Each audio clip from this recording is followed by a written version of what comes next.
Hello everyone and welcome to the channel. Hopefully you all are having a great day. For all of you new people, make sure to like and sub. It helps the channel grow, and for my returning regulars, thank you for constantly supporting the channel. Give me a couple minutes, obviously, to set up my stuff. But I would like to go ahead and eat before I start streaming. So I should probably be available in roughly 5-ish minutes. I'll catch you all here soon. Stand by.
Alright, I'm back, everybody. Let's go ahead and get this started.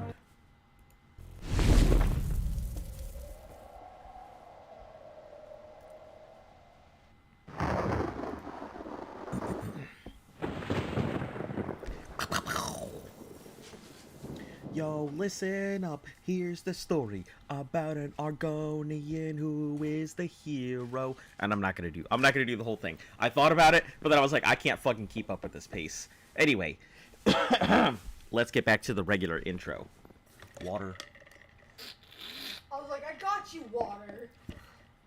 Oh. She'd be like, water. This it sounded like what I was. I definitely wasn't like, water! Thank like, you. Excuse me, I need water. Excuse me, I need some service! Anyway. Previously, on Elder Scrolls Daggerfall. Our hero, after completing the quest, waiting the amount of days, finally found that they needed to head back to Daggerfall with the torque that was given to them by the courier. After that, they were told to stand by. The next part of their mission is the ever-dreaded crossing of the Illiac Bay. Because no fast travel can be used, Horsus and his miracle hoofing will take them across to the magical land of Sentinel, where they will proceed along the rest of the quest route. Will they encounter a kraken? Will Horsus need a change of horseshoes? Will I be able to go ahead and get water walking to work the entire time? Or will I have to reload my save? Tune in this episode on Elder Scrolls Daggerfall. I forgot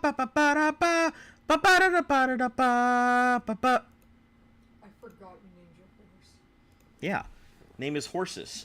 It's the Jesus horse. Horsus. Alright.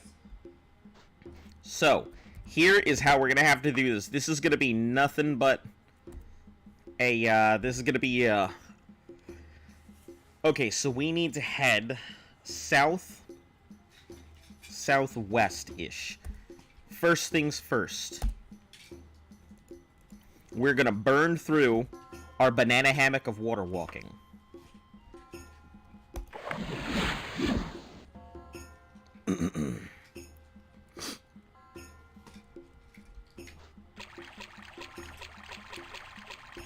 That is the first thing we'll do.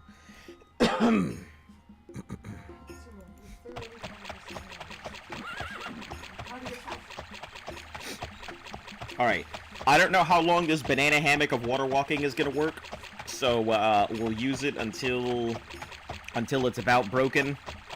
Then we'll go ahead and start casting.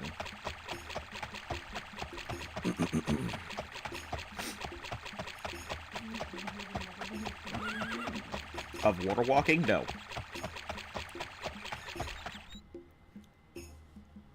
I call it the banana hammock of water walking because it's blue and it's water walking. And it clearly looks like I'm wearing the hammock.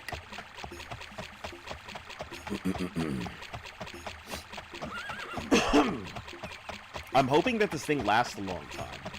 You know, because if this works better than anything else, you know, it'd be cool to go ahead and spellcast my way across the water. But I'd much prefer to not spellcast and save it for when I really need it.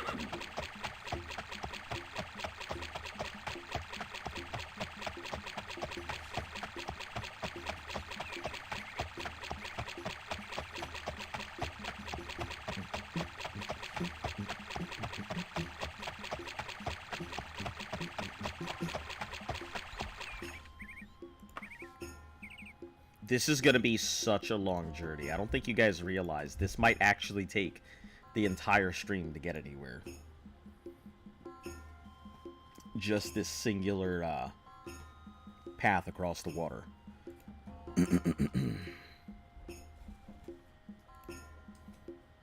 Alright, let's continue.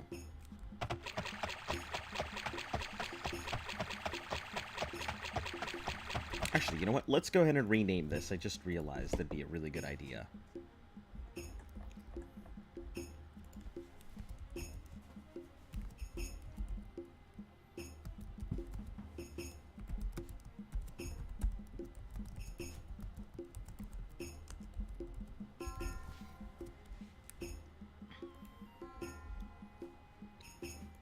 All right.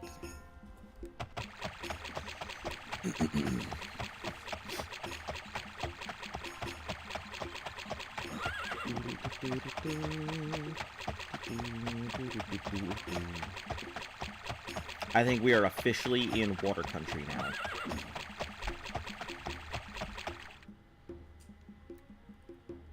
I'll be so mad if this loincloth just stays permanently as water walking and doesn't, like, doesn't get used up. So it's just a permanent loincloth of water walking, and I never have to worry about casting a spell again. I would be really upset.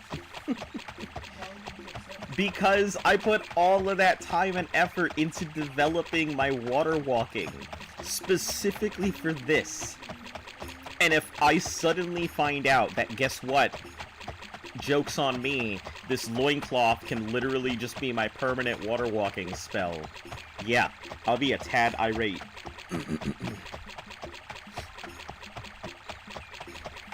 The good thing is I can access my cart, even while I'm on the ocean. The cart's water walking too. Listen, if the horse can walk across the water, I'm sure the cart can float.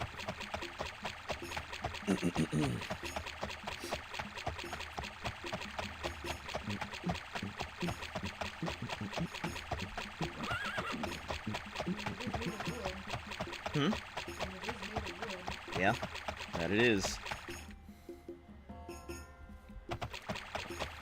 Alright, we'll check back in, like... We'll check back on my banana hammock in, like, 20 minutes.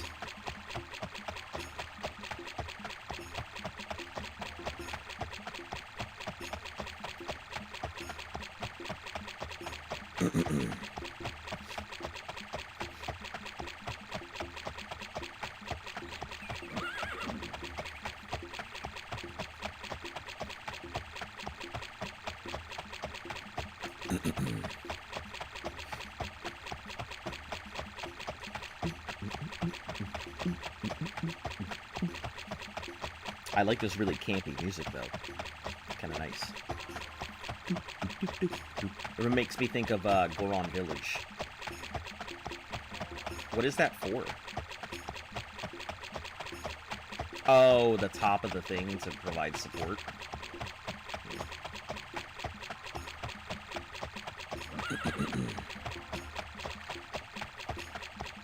Did you measure inside to see how much it would be before you started cutting?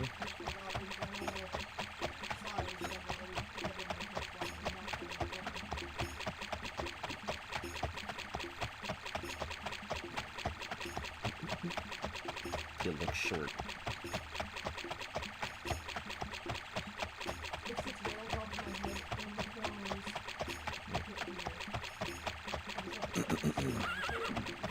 Yeah.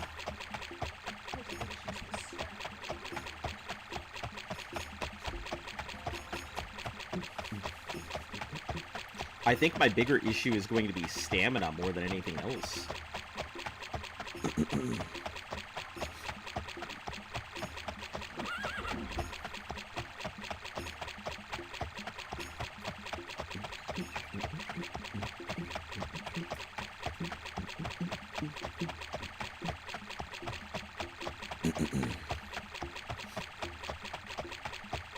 I wonder how long this banana hammock will work. I mean, it's a loincloth, really, but that does not look like a loincloth. It definitely looks like a Speedo. Speedo of water walking.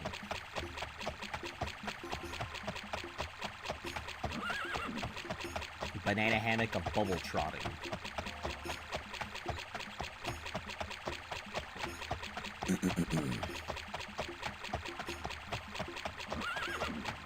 What you would want to do, if you want my opinion, is you would need to curve the top rather than anything else. You would need to make sure that it sits.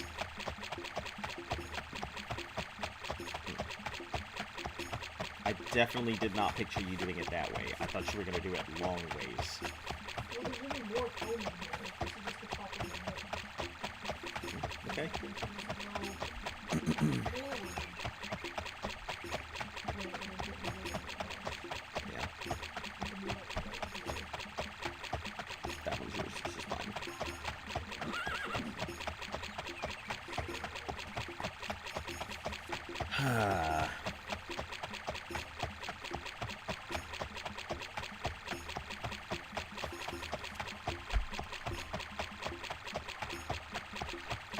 Hey there, horses, know that you got hoofs, it's on the radio. There is a little Argonian that's sitting on your back, and if you listen closely, you can hear him quack. He will sing you a tale of the things that he has done, and all the battles that he has won. Oh, horses, as he crossed the Illiac Bay, you can hear him with the wonderful neigh. Goes trot and hoof and neighing across the go. He's trying to go and find himself a whinny or a foal. You can see that he is really on his way to some place great. Hopefully the people do not hate that he's a water-walking horse. He knows what he wants. He's going to seize his goal. Something, something, something. Oh, man. I am truly going to be bored during this water walking thing.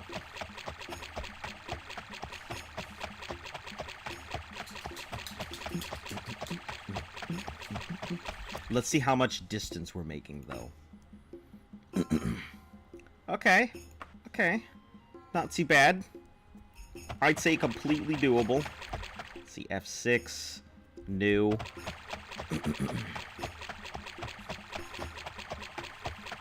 Seems to be all good and new here.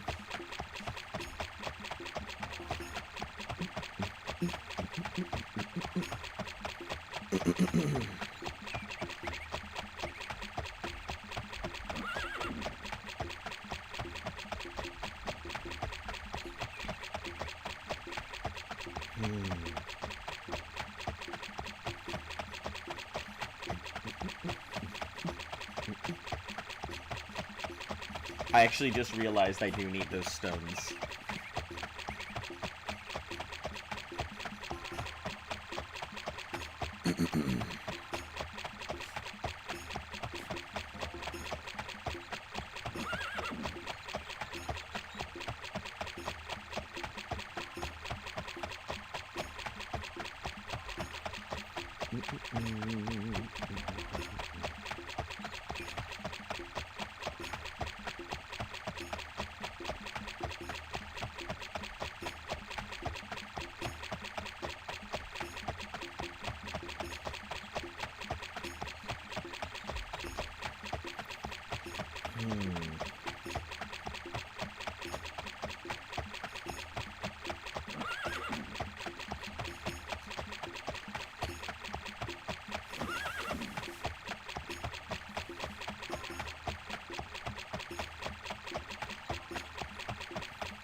I'm wondering if it's not, like, eating durability on the banana hammock. Because I'm riding my horse and because I'm not on foot. I'm wondering if it's a quirk of water walking, that water walking counts when you're standing on something. And because I'm riding my horse and because I have water walking, my horse doesn't count towards it.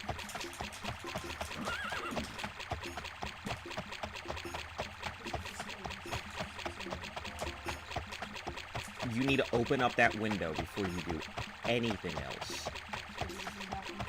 Yes, or just open the window. You should still open the window. Not spray it on the carpet.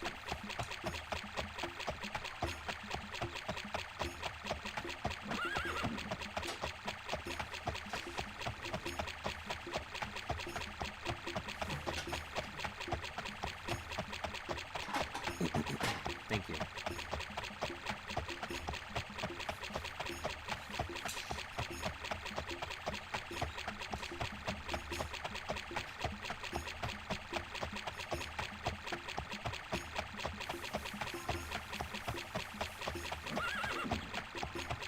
Yes, girl, it's okay. She's just spraying something. You're okay. You're good.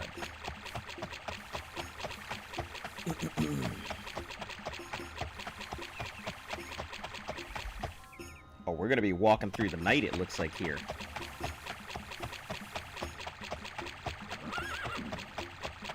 This is fairly interesting. I am really curious, because it looks like this thing is not taking any damage.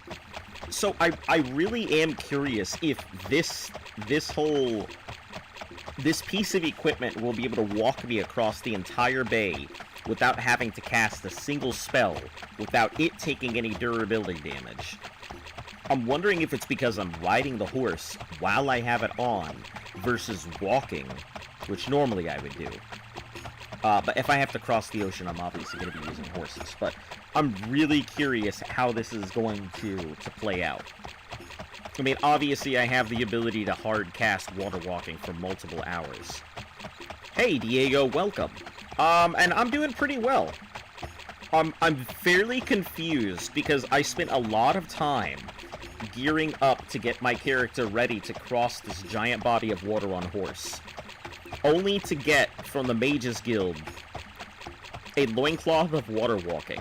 It's basically a banana hammock of, you know, bubble step.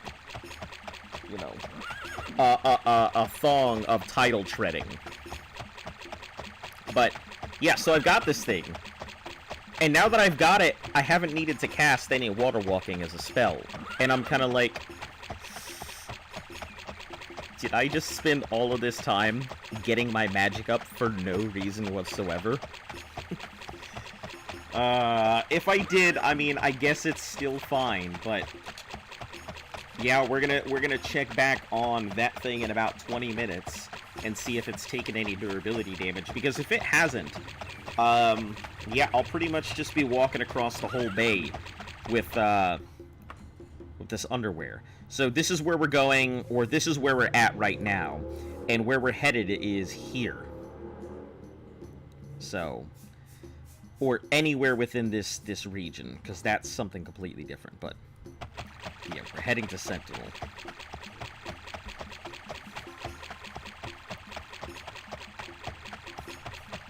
Looks like you're horsing around.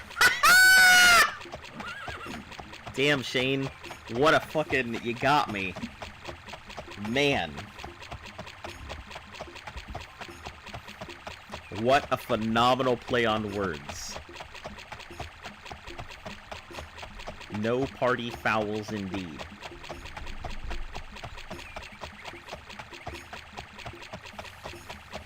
Man, your jokes must be the main attraction.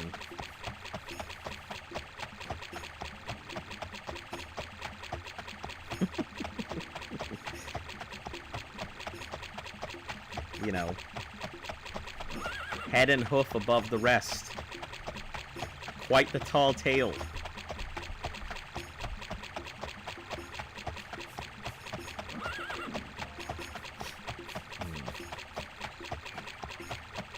I guess I should anyway later. Alright, I'll catch you when you decide to saddle up again, Shane.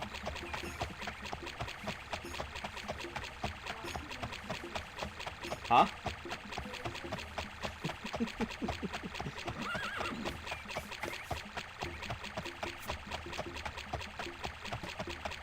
You know, I'll be chomping at the bit until you return.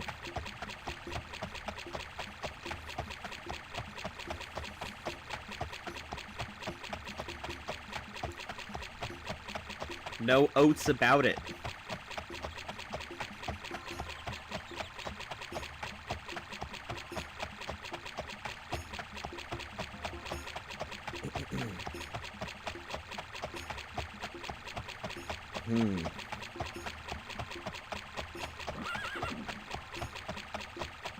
Yeah, but on a serious note, and more to it, this is honestly pretty interesting. I was not expecting that I would, number one, get this item that would have water walking on it, and two, not have to cast water walking the entire time. And if I can check back like every 20-ish minutes on it to see if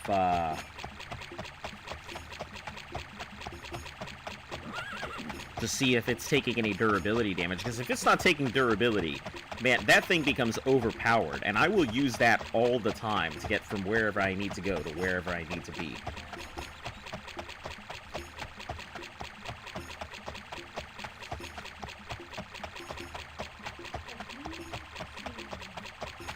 Have I seen? Not in a long time. I'd be mad if we opened it up and the remote was there. We lost the TV remote, like... Excuse me. Let me rephrase. I lost the TV remote at some point. I also lost my house keys at some point. So I have no idea where either of those things are in the house right now. So... I'm probably gonna have to go do a massive, like, hunt for them this weekend. I can't even, like, begin to fathom where they could be. The remote, you know, it gets lost every once in a while, and then we find it. It just... I don't know. But my keys, I can't even begin to think of where my keys could have gone, because, you know, I'm pretty consistent about putting my keys in roughly the same areas every time I put them down. But Luft says I apparently chucked them bitches like I was trying to go ahead and take out a plane. Okay, excuse me. She said I tossed them like I was trying to go ahead and win the championship for Cornhole on ESPN2. Huh? Okay, she said I tossed them like I was the new guy in... She says I tossed them like I was the prison bitch. But yeah, I have no idea where my keys are. They're somewhere. I'll find them eventually. But...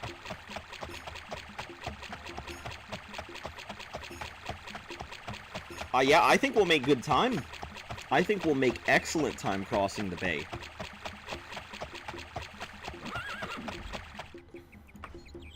I mean, we're...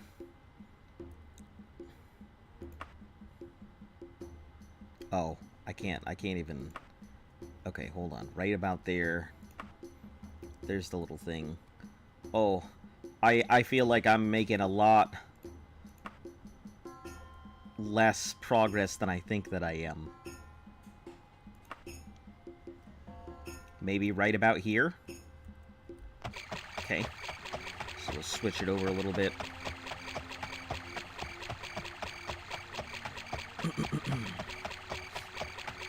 My main concern about crossing this bay is really just stamina. So I'm very lucky that I have a bunch of stamina potions. Because that's the big part.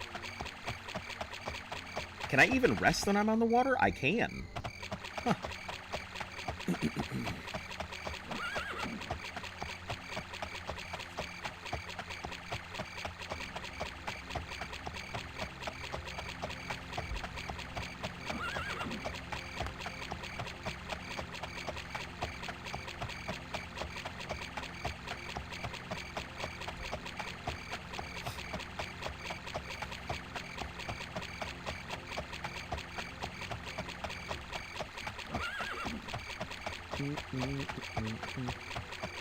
I like how it shows these mountains off in the distance when there's definitely no mountains off in the distance as far as I know.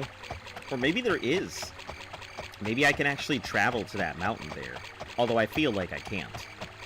Even if I kept walking, I feel like it wouldn't give me the opportunity to head there.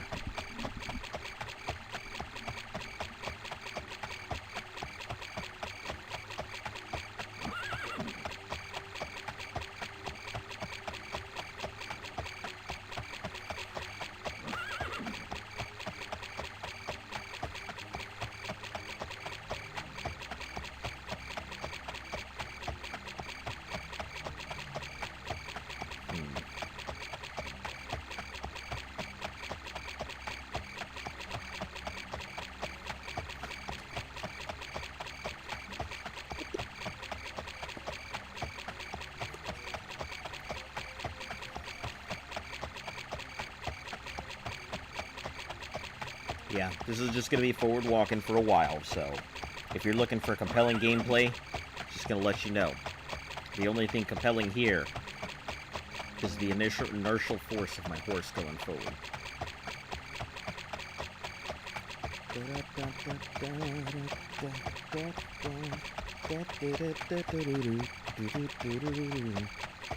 Alright, so let's go ahead and, I guess, read some stuff while we're waiting here. Continuing on the series of companies that you didn't know where they started. Alright, let's see. I think, we ended on TGI Fridays being started by a guy who didn't know anything about the kitchen and started it so he had a way to go ahead and talk to the flight attendants and models who lived in his neighborhood. I think that's where we left off. Or maybe it was Avon. You know, giving away, a book salesman who gave away perfume and found out that his perfume was the main thing and then started hiring female sales reps. Let's see, and the idea... Oh, Little Trees, that's where we left off. The, Little Trees thing being started by a guy who had to listen to a milkman talk about the stench of spoiled milk in his car. Let's see. Oh, 3M? Nope, disregard. I guess we went there too. Abercrombie & Fitch was an outdoor goods retailer known for high-end hunting, fishing, and camping gear. Let's see. Candle maker William Procter & Gamble. Oh, William Procter and soap maker James Gamble had nothing in common about the materials in their products until they married sisters.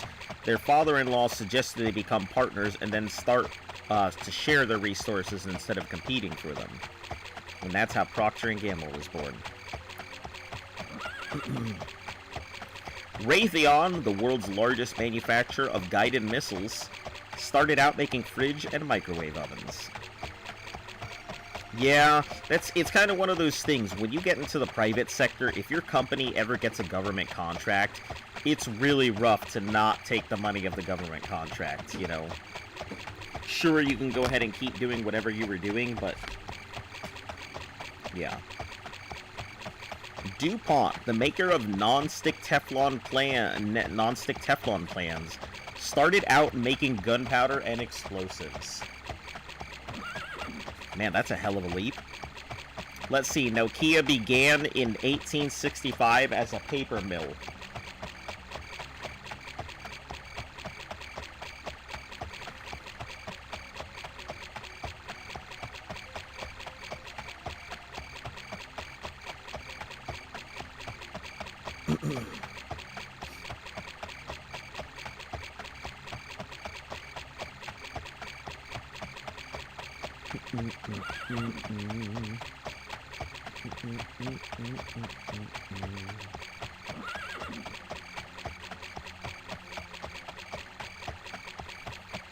Alright, let's go into some Elder Scroll lore since we're going to be sitting here on the ocean for a while.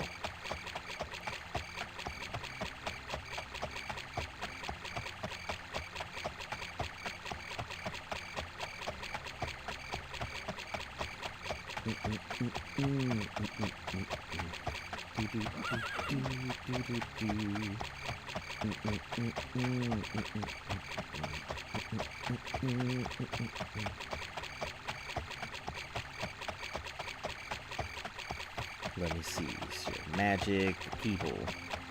Here we are. History of the races. Let's start out with my all-ever favorite. The Argonians. Let me go ahead and, check my thing. New. I think we can use this to cross the entirety of the water.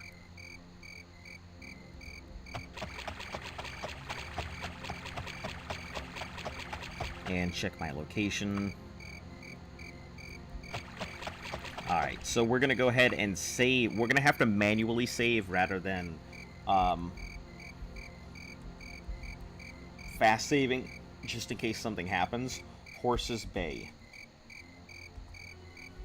Alright. The Argonians, or the people of the root in their native language of Gel, are the reptilian natives of Blackmarsh. a vast swampland province in the southeastern Tamriel. The other races often refer to them as lizards or lizard folk instead, especially when mean in a derogatory way.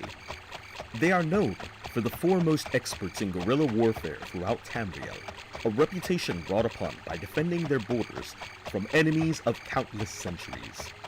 They have a connection to the Hiss, a race of sentient trees. Agile and cunning, they possess the natural immunity to poison and disease, a trait that serves them well in their treacherous homeland. Argonians are swift swimmers and can breathe underwater. They also naturally adept at spellcasting and excel in the art of stealth. Foreign racial categorization labels them as beast or betmeri, as opposed to the humanoid races of mer and men. The Argonian allies. The Argonians' alien nature is often commented on. They are strange, expressionless, and a reserved people, slow to trust and hard to know. This is a sentiment shared even by Lequio, or the assimilated Argonians, who were raised far away from the Hiss, often having significant trouble fully understanding the emotions, body language, or motivations of their estranged brethren. While most of Tamriel refers to them as Argonians, many Argonians prefer the term Saxil when referring to their kind. Argonian is an imperial term. Some Argonians opt to take on more Cyrodianized names outside of Blackmarsh. Taking on imperial dress, name, and custom makes things easier for Argonians in Cyrodiil. According to the First Era scroll, Brendan the Persistent noted, the Argonian people have throughout Tamrielic history been perhaps the most misunderstood, vilified, and reviled of all sentient races. Yet those who have taken the time to experience Argonian culture have gained a greater appreciation for this noble and beautiful people. A history. The Argonians were created by the Hist, a race of sentient spore trees. Oh my god, does that mean the Argonians are spore people?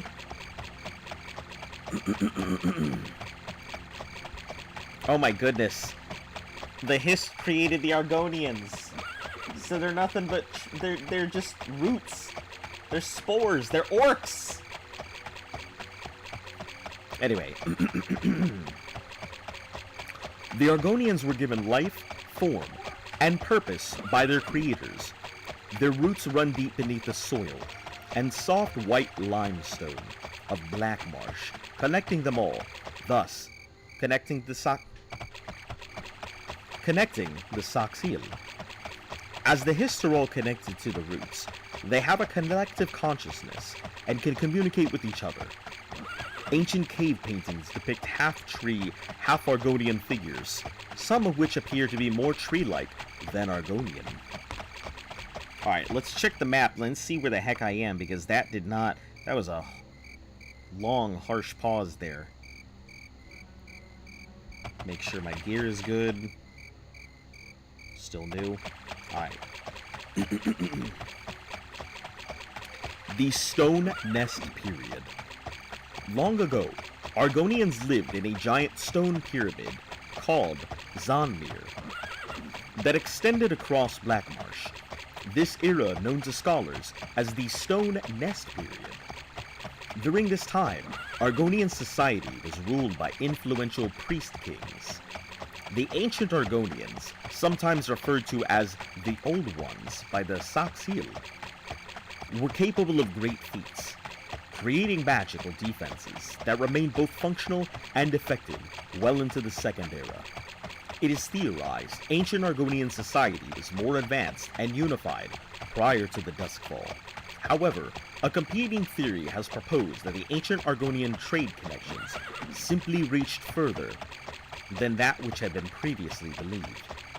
The ancient Argonians were adept at metalworking and often used volcanic glass in their weaponry, the latter of which is suggested they frequently ventured into what would now be called Morrowind. Some of their work was possibly even inspired by Dwemer designs. The ancient Argonians used Veka stones to power their relics and devices. The ancient Argonians viewed Sithis as a destroyer. They feared change and Sithis' destructive force. As representation of their ideology, they built vast stone pyramids, known as Zanmirs, to withstand the test of time. Fearing Sithis to this extent could explain why the old priests of Sithis were able to retain a position of power in Argonian society in a pre-Duskfall period. Let me get a drink here.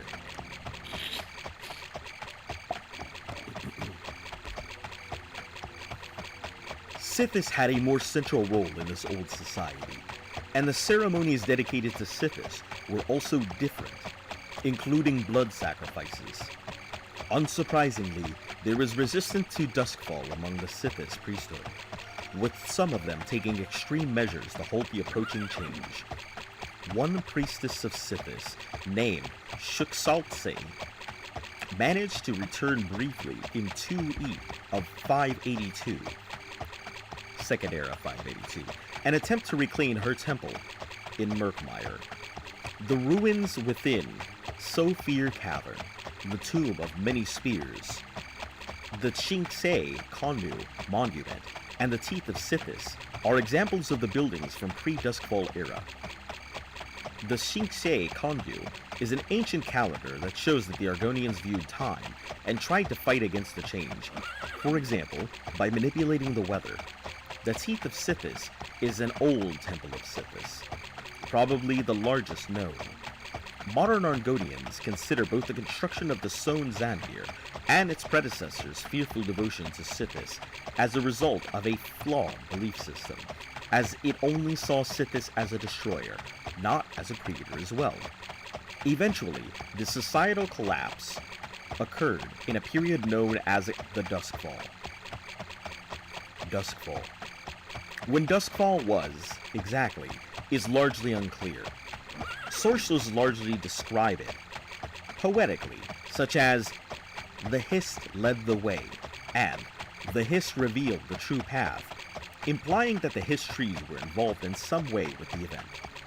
Interestingly, the Hist seem to have forewarned some of the events to come prior to the Duskfall.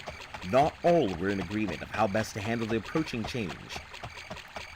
At least one Hist tree sought to keep the tribe safe from these changes by forming a pact with Maelog Ball to wait out Duskfall within Cold Harbor and preserve its people's tradition.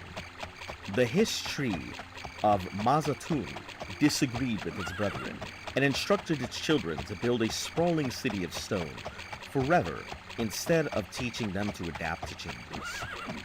The Hist trees that remained ceased all communications with the Argonian people for an indeterminate amount of time following the Duskfall. It wasn't until the Argonian Jerelit rediscovered a method of communication that communion between the Argonians and the Hist finally resumed.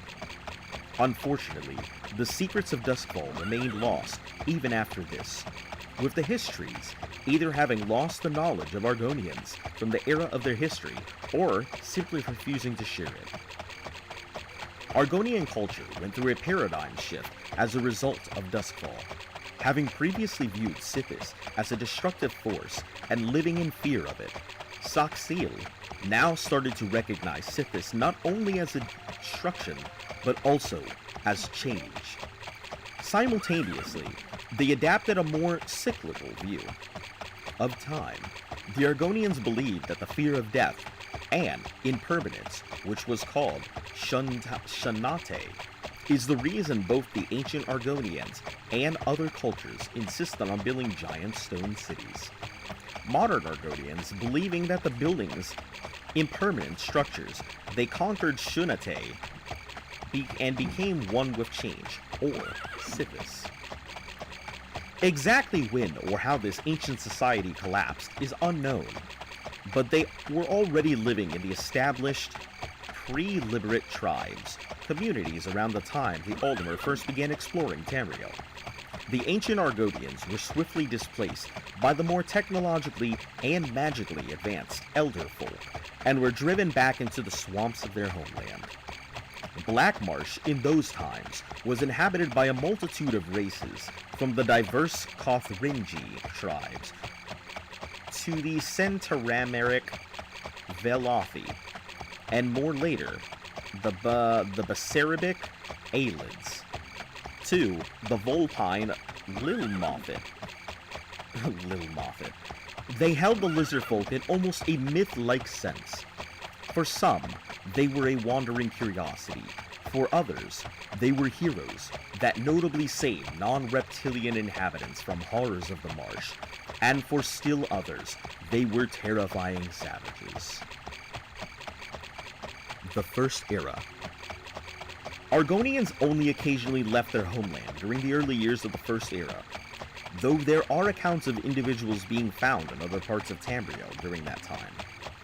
According to Zoxil, Ghost encountered in Stonefall in Second Era 582, the ancient Chimer utilized the lizard folk as forced labor, centuries before their descendants to the Dunmer would do the same. The race's standard contempt for outside peoples originated in the later years of the Alessian Empire, where pirates and other criminals often exploited Black March's treacherous landscapes to evade the imperial law. The entirety of the eastern coastline of the Topple Bay was infamous for pirates, and in First Era, 1033, Empress Hestra ordered the head of Red Brahman, the most notorious of those criminals, to be brought to her in order to end all bandit activity. The Imperial Navy was forced to enter Argonia through the bay, traveling deep into the swamps, deeper than anyone else had before, and finally behead the red-headed pirate king in his bandit kingdom near the city of Blackrose. The pillaging and savagery Brahmin introduced into the marshes made the Argonian people resent towards the races of men, and their futility to the continued use of the old pirate routes led to the decreased exploration as the First Empire's influence waned. Despite this bitterness, the Argonians still allied with and aided the Empire when deadly Thracian plague ravaged Tamriel in 1E of 22-0. Argonian freebooters joined alongside the Redguard Corsairs, the Clothian Gallery, Breton warships, and even the Aldmeri Cutters in the All-Flags Navy, the greatest alliance of the Tamriel's history, to enact revenge against the Slode. Hated by all, the Tamrielics succeeded their mission, sinking Thros to the bottom of the Sea of Pearls, although it would later rise again. But a great number of their ships were unfortunately pulled into Cold Harbor by that magical whirlpool. The Soxil never conquered by the Alessian Empire. The Rahman dynasty, on the other hand, took great interest in incorporating Black Marsh as a province during their reign. In First Era, 2811, in the last army of lizard folks was defeated by the armies of Cyrodiil, but Black Marsh itself continued to lay largely outside of imperial control. When Remont II ascended to the Ruby Throne, the unconquered territories of Morrowind and Black Marsh weighed heavily upon his mind. He rashly decided to conquer Argonia in First Era 2830, and nearly lost many of his men for the swamps, as did the Argonians in their resistance. In First Era 2828, the Blackwater Wars were in full swing. One of General Sardaccus's most trusted legates? Is it legates? Anyway, ordered a troop of sappers to set fire to the peat bog just outside of Stormhold, unwary of the fact that it was part of a larger underground network. This act was the catalyst for the Great Burn of First Era 2828. Hello and welcome to the channel here. While we are crossing the Illiac Bay, I've decided to go ahead and read some Argonian history, so feel free to talk if you'd like. I will stop and see your responses and everything here.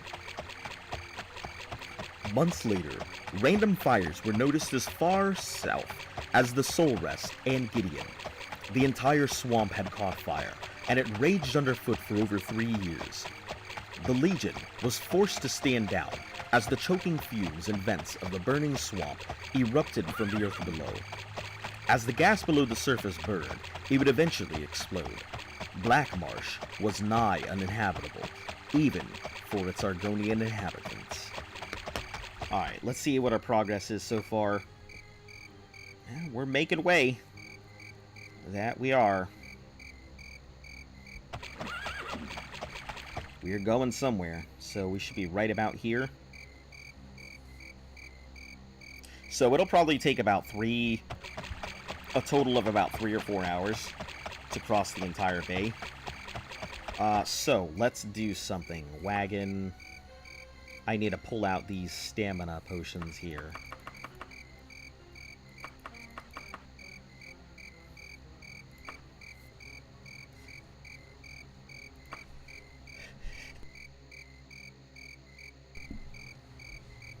Alright, clothing and miscellaneous.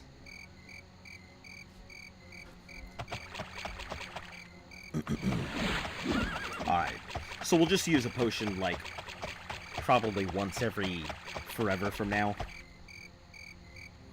Okay, so the loincloth looks like it is starting to take damage, which is good. It means that at some point I will have to take it off. But it's good to know that it will not last forever. Not that I care, and I would prefer if it did, but... Alright.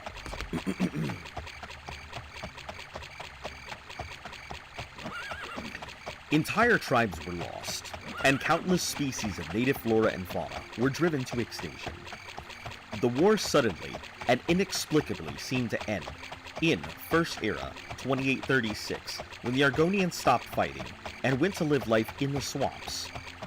Remen II eventually managed to gain control of the northern and eastern sections of the territory and declared those parts of the imperial province of Blackmarsh in First Era 2837.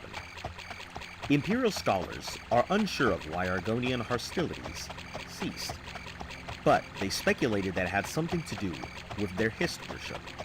Unsure of how to make use of the region's resources, the Imperials built several prisons in Blackmarsh, thinking it a good place for prisoners to be sent and forgotten. Criminals not trusted in conventional dungeons, and anyone deemed a political enemy by the Imperial government, could be relocated to one of several prisons, such as White Rose or Black Rose Prison. After the assassination of Remen III and his only heir, Illiac, the Akaviri Potente declared the beginning of the Second Era. The Argonians saw their chance and forcibly left. The crumbling Remen dynasty became a self-governed territory once again. Second Era. After the Argonians left the Empire, the Dunmer of Morrowind once again turned their gaze towards the south and saw a swampy land ripe with potential labor. For thousands of years before, Second Era 582, the Dunmer had raided the land for slave labor, and in the process, picked up and took with them anything else that was portable. Valuables, livestock, or entire tribes. They were dragged off in chains to Stonefalls, Vardenfell, and Deshaun. The Dunmeri Great House dress had been cemented as a great house in times long past, when its progenitor, Falfid Dress, conducted a slave raid on the city of Thorn, becoming the primary provider for the slave trade in their homelands. While some of the Dark Elves saw the enslavement of the Argonians as a great uplifting and betterment for the race in general, the lizard folks themselves detested the so-called masters and resisted them constantly. The Argonians are often considered to be the creators of the deadly Connaughton flu. In Second Era 560, which originated in the city of Stormhold and then spread through Tamriel like wildfire, This claim has never been proven, but since the Argonians proved to be immune to the contagion, the other races quickly came to believe that an Argonian shaman had manipulated a history into creating this plague in retaliation for the constant oppression of their people by the other races, specifically the Dunmer. The flu soured Tamrielic opinions of Argonians, who were thought to be carriers of this disease. Many Khajiit even blamed the Argonians for the Khanatan flu. The Second Era also saw the rise of Keshu the Blackfin, an individual from the village of Sikat Yol in the Greater Marsh. When she matured, she went on to befriend Prince Joran of Skyrim in Stormhold before returning home.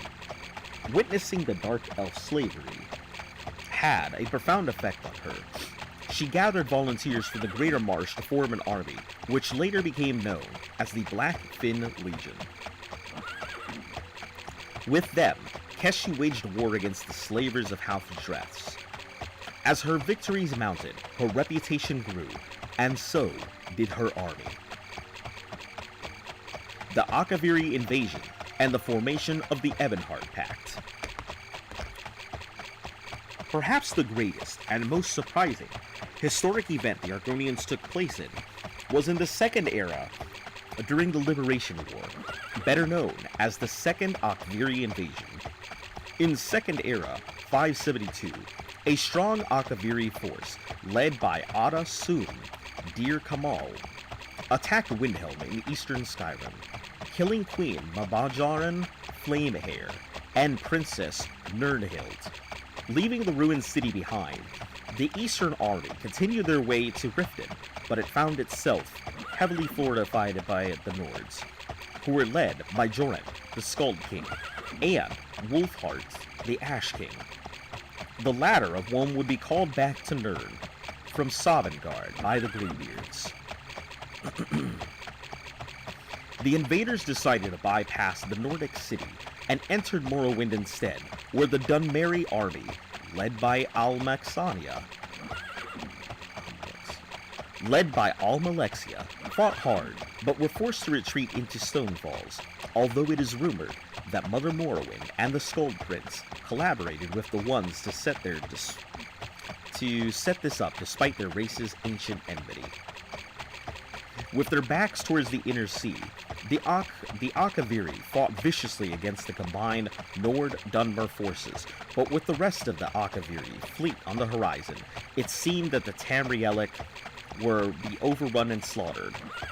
Sometime prior to the initial invasion, an Argonian slave named Haeta Min escaped from Dress plantation that she had been forced to work upon with several compatriots, but was captured on the Dunmer-aligned Archean tribes.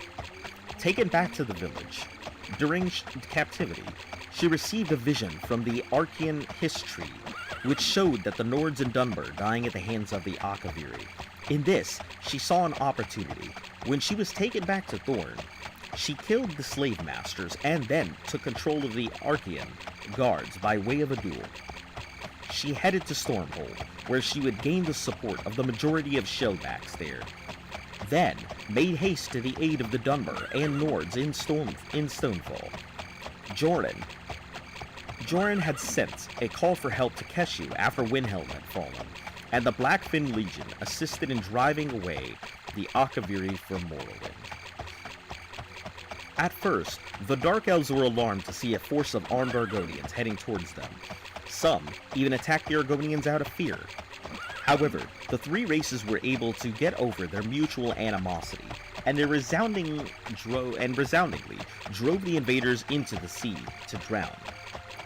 At that moment, the Ebonheart Pact was formed, and would continue to exist all the way through the Plain Meld 10 years later, in Second Era 582.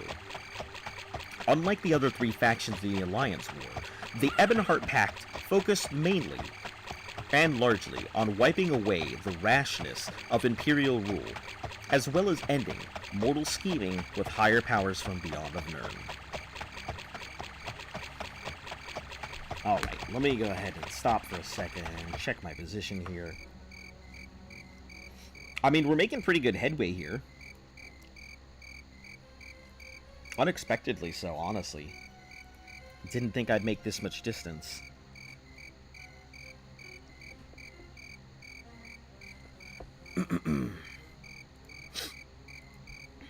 Alright, so... And that'll put me here, probably right about there.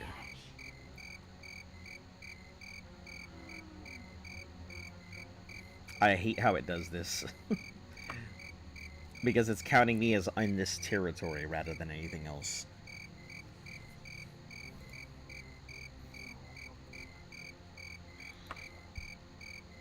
So right about here, okay?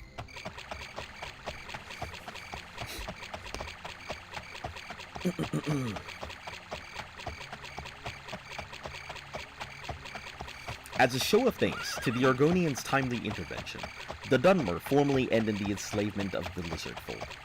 The practice of slavery itself did not end, despite the Argonians' liberation. Some Dunmer refused to accept these terms, and therefore withdrew from the pact, notably House Telvanni. Likewise, many Argonians felt that the Dunmers deserved retribution for their crimes, and the only region of Shadowfen, Thornmarsh, and Murkmire in Blackmarsh joined the Ebonheart Pact. Some Argonians left their homelands entirely and settled in other provinces. Eventually, the Great Moot that ruled over Morrowind, Blackmarsh, and Skyrim consolidated these provinces into a single nation. During the Three Banners War, an anomaly known as the Memic Egg came to the attention of the Pact leaders. The Memic Egg is a powerful artifact that is the physical manifestation of the Argonian Hist link, and if severed, proves fatal to both. The egg fell into the interest of the First Aldmeri Dominion, who attempted to use the Memic Egg to sever the link between the Argonians and the Hist, but were thwarted by Vice Canon Haeta Mene and the Vestige. It is unknown what became of the Ebonheart Pact, but in the time of the Tiber Wars, it is no longer existed, and the Argonians were once again the sole authority in Blackmarsh.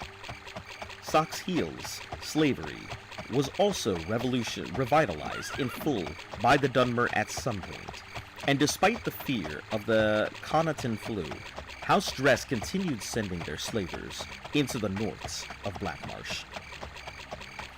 It's said that even Tiber Septim himself fought twice before attacking Blackmarsh in his conquest, and it's implied in A Short History of Morrowind that the Argonian homeland was acquired by way of treaty instead.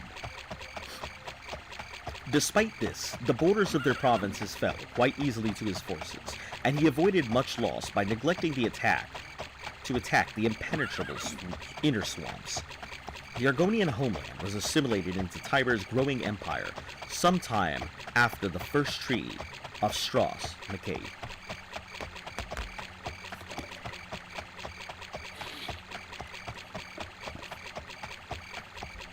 Alright, let's check the almost new Third Era. During the Third Empire, the homeland of the Argonians continued to function mostly as a prison state, and the emperors were constant with holding them onto this strategic region on the coastline instead of annexing the heart of Blackmarsh, which remained outside of imperial governance. In Third Era, 396, during the Imperium Simulacrum, a slave revolt escalated into the Arsenian War, with Blackmarsh being defeated by Morrowind, which took a significant amount of territory, and undoubtedly many new slave labor, when the Argonians lost. Although enslavement of any civilized race was illegal in the rest of the Empire, the Dark Elves continued the practice due to its favorable condition of the armistice under which Morrowind joined the Septim Dynasty, which allowed the Dunmer to follow their ancient traditions and maintain great autonomy in their domestic affairs. King Helseth eventually absolved slavery in Morrowind for a wide variety of reasons.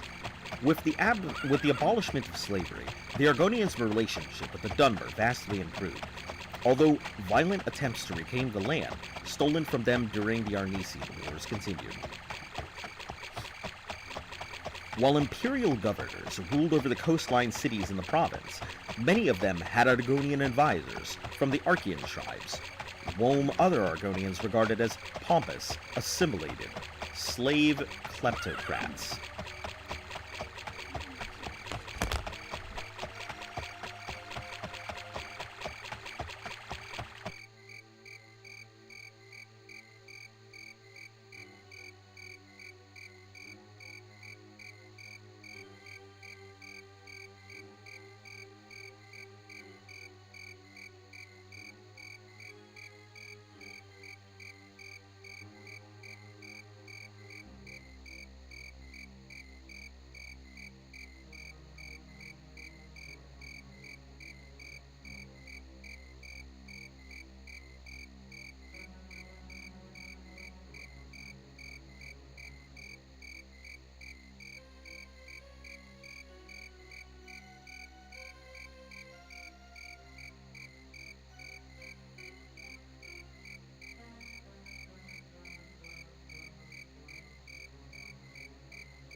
Hello, everyone.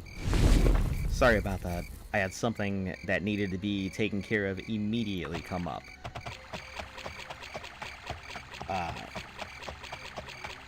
So, let's continue. I don't even remember how far out I am in the water here. Just passing the island, so we're probably roughly around here somewhere. Yeah, so we have a while to go.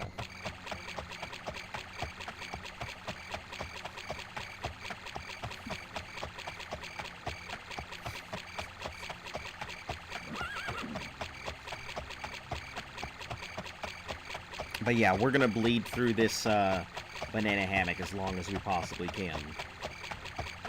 Until it's finally done.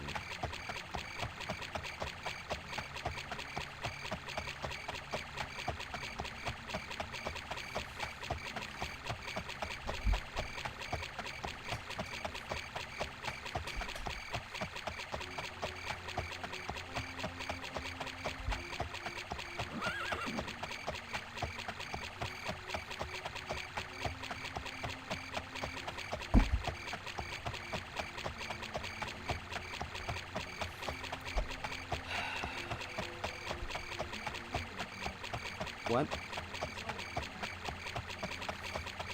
There's nobody to tell. Everybody left.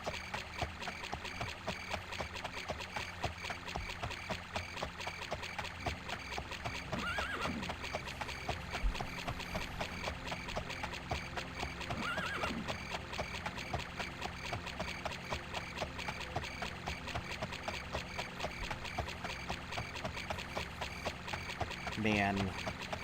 That Elden Ring stream really messed up the channel. Yeah, I mean... Yep.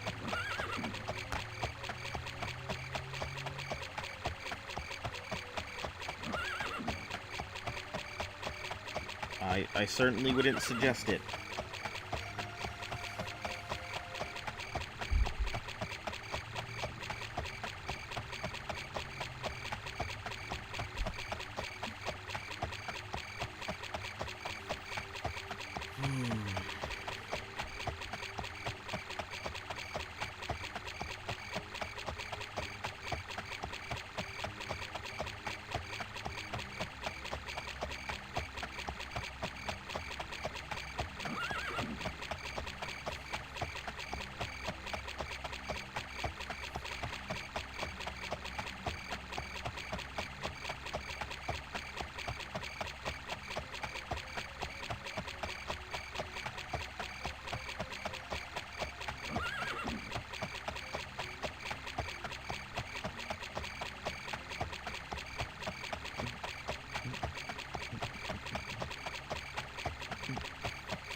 I wonder how long it's actually going to take. Also, hello and thank you for checking out the channel. Yeah. Had something come up, so that's why I was gone for the channel for so long. But, how are you doing today?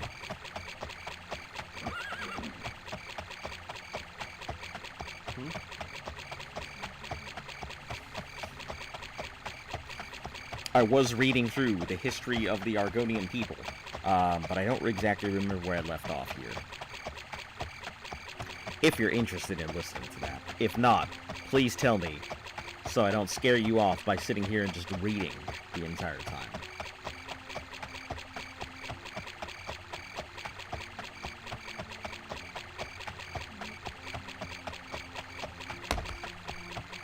What? What was that? They left. Alright. I guess it'll just be me and me and me and me and me and me and me and myself today.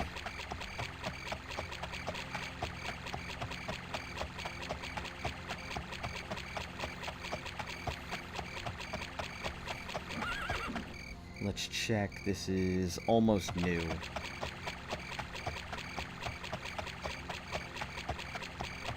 There's no sprinting or anything, so we're just pretty much going to be stuck with this.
Lonely, I'm so lonely, I have nobody here in my room. Oh, here I am swimming on this horse across the ocean, and nobody's with me. I know you're here. Simral is here, yes, you're correct. I am so sorry. I have a dog and fiance here in my room. Ah, woo. Your beanie? Yes. Nope. Yep, it's gonna have to. Oh. Welp. Welp. Literally, welp. That's one of them. One of the missing objects, literally sitting right next to me the whole time. That would be pretty funny.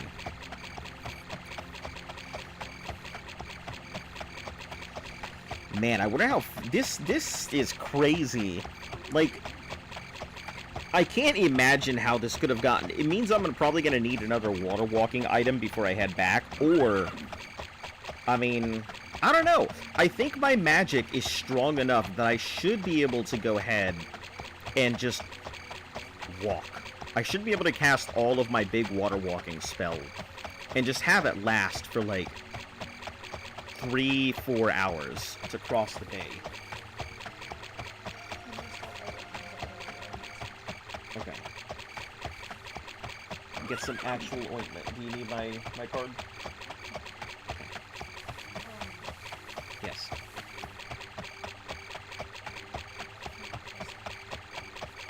You don't need anything else? Okay. Alright, love you.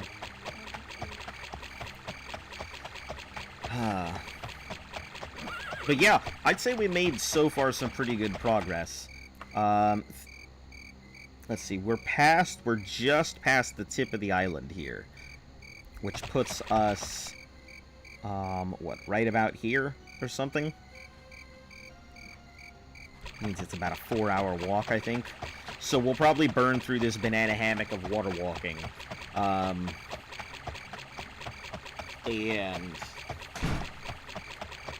yeah.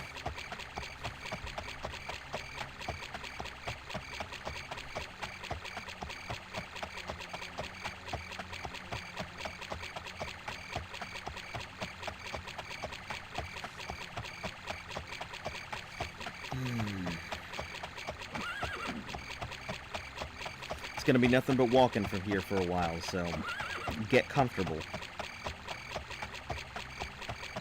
How you doing today, by the way? You doing okay? Hopefully you are.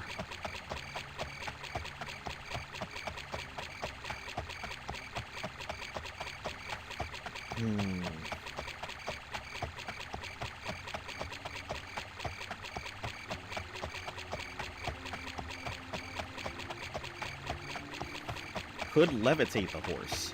I guess that is an option.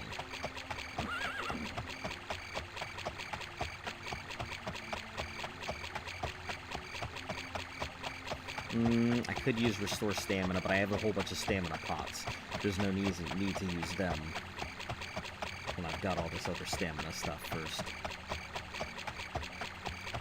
I leveraged all of these things, and I also have like 100 water walking potions, so I should probably use them first.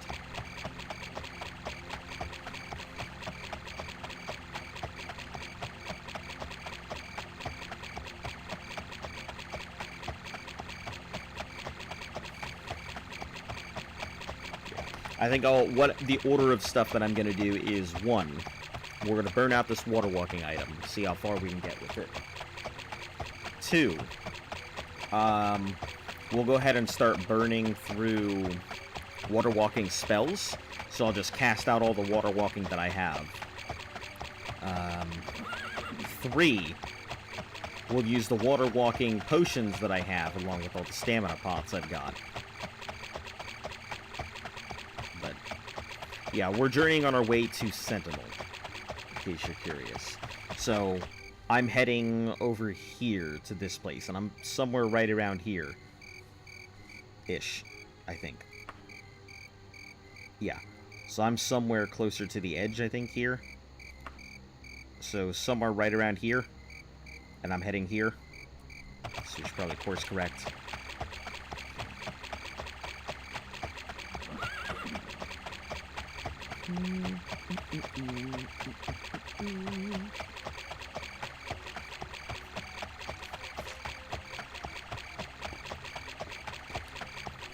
Hey, Lee. Hello and welcome. How you doing today? You joined just, just before, well, I guess just after my crisis. So, Luft is working on her cosplay outfit. And, she just burned the hell out of herself. So, I just had to go ahead and do a whole bunch of wrapping and first aid there. And I told her to go ahead and call out of work, but she insisted. So, we'll see how that one goes.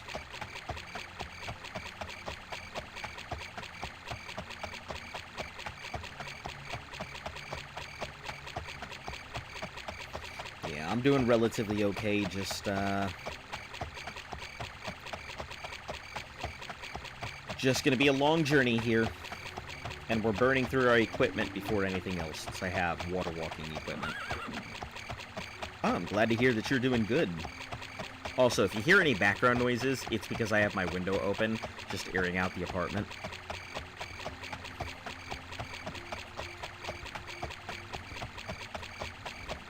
Much as I'd love to have my own place, it's expensive in this area.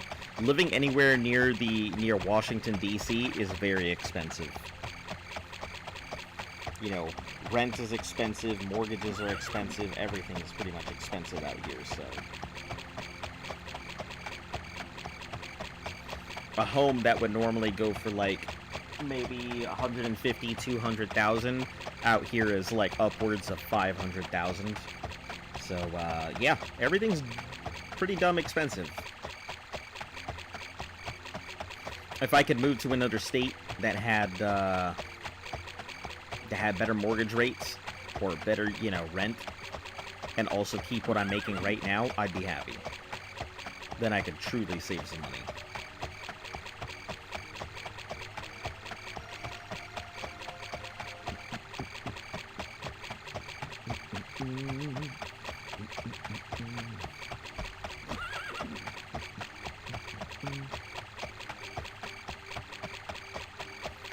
Alright, well, I guess I'll get back to reading a history of the Argonians.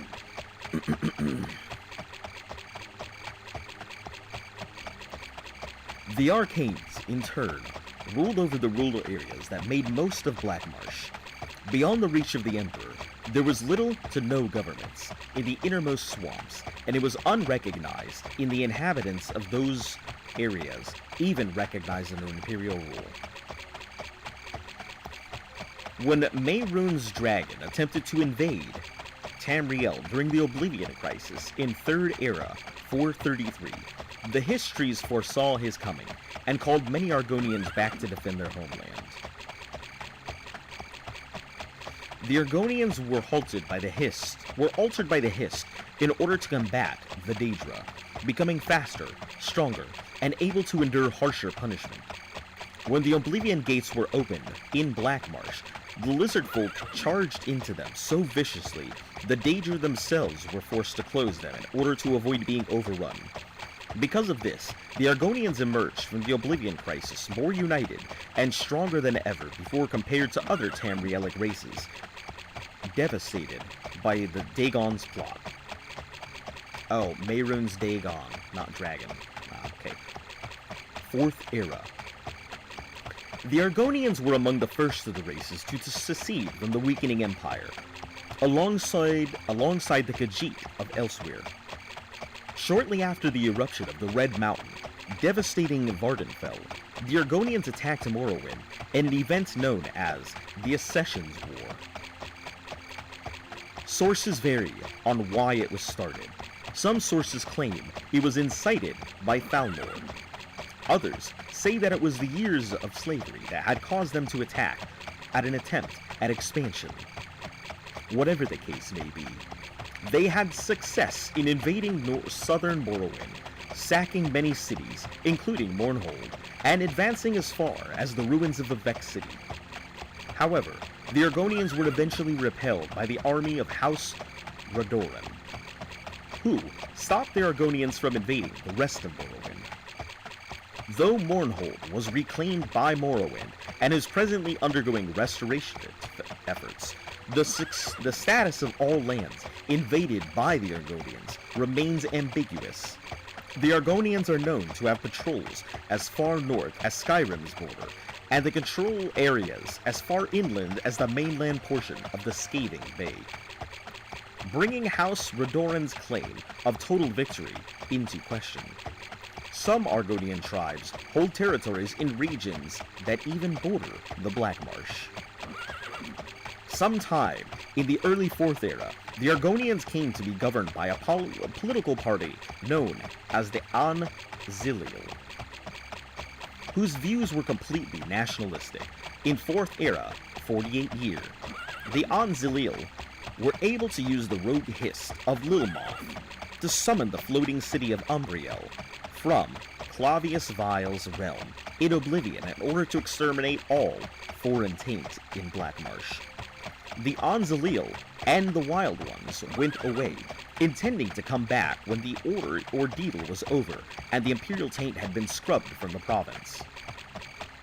When Umbriel finally arrived in Blackmarsh, however, the Rogue City Tree reached out to all Argonians within range of the floating city, compelling them to walk beneath it, and relent to the undead hordes it controlled, giving their souls to fuel the Ingenium.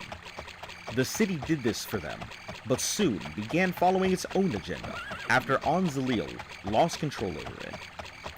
Umbriel started on the northwestern path towards White Gold Tower in the Imperial City, moving through Blackmarsh and Morrowind in the process. Those slain by the floating city were resurrected as invincible undead hordes to aid in the city's dark goals. The Argonian city of Stronghold and Gideon were overrun by the undead armies of Umbriel, despite not being beneath Umbriel's shadow. It was through the efforts of the Breton girl, Anaig Hainart, and the Argonian Mary Glim, Prince Atribus Meri, and the Dunmer mage, Sol, along with a few others, that Umbriel was finally destroyed and its threat to Tamriel eliminated.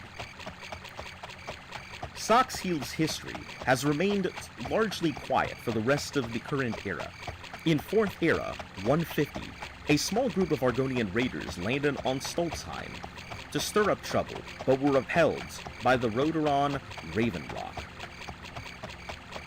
Smugglers in Skyrim's southernmost hold, the Rift, regularly complain about Argonian patrols along the border to Morrowind. implying that the lizard folks have retained some land up north. In spite of these patrols, the Dunmer have since managed to reclaim that area surrounded by Mournhold.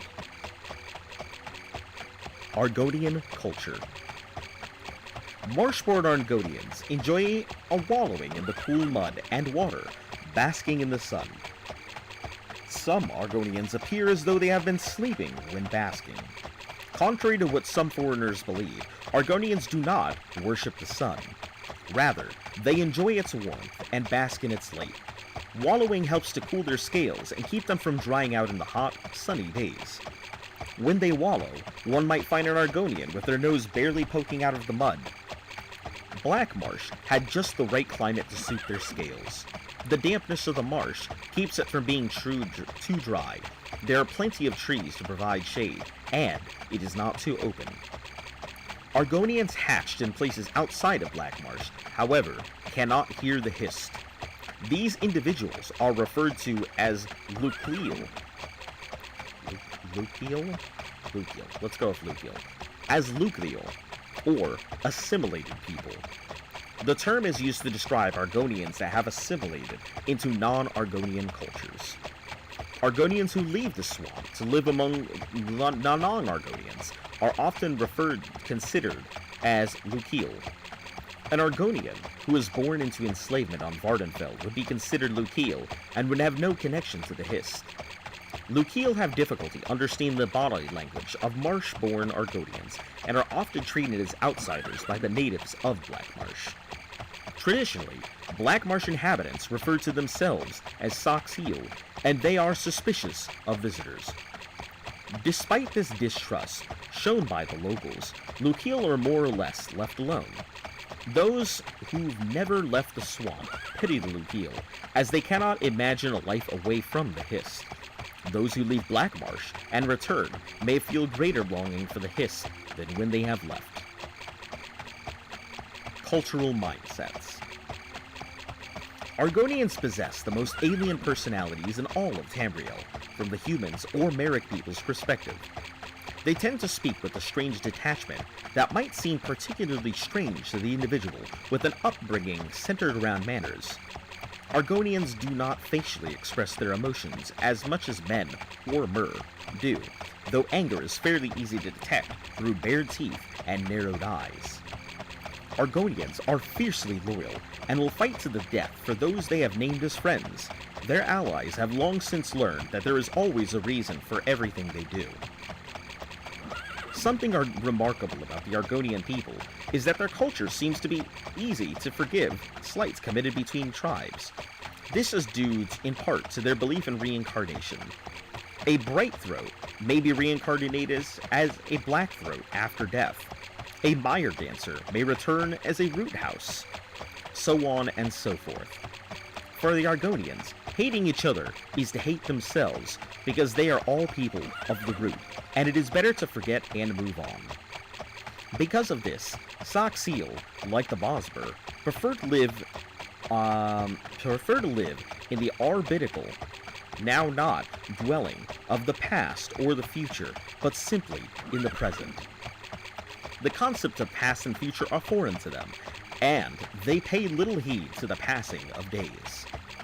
Moreover, they care little about the relics within the ancient Zonbirs, dotting the marshes unless they have to. Some Zonbirs contain powerful relics or cursed antiquities, and the Argonians would prefer not to have such objects floating around them. They also have no use for the benign trinkets found in other ruins. They do not want or need the relics of their people's ancient ruins. They would rather have practical things, such as fresh slugs to feed themselves, sturdy tools to hunt hackwings, or to repair their reed houses. Some Argonians, like Keshu the Blackfin, aspire to great things. Keshu in particular wanted to resurrect the ancient Zaxil society of old, and an uncommon but not unheard of aspiration.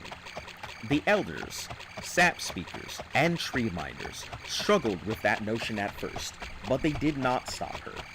To the Argonians, if someone succeeds in their goal, then those plans were meant to come to fruition, and those who fail disappear into the marsh, never to be heard from again.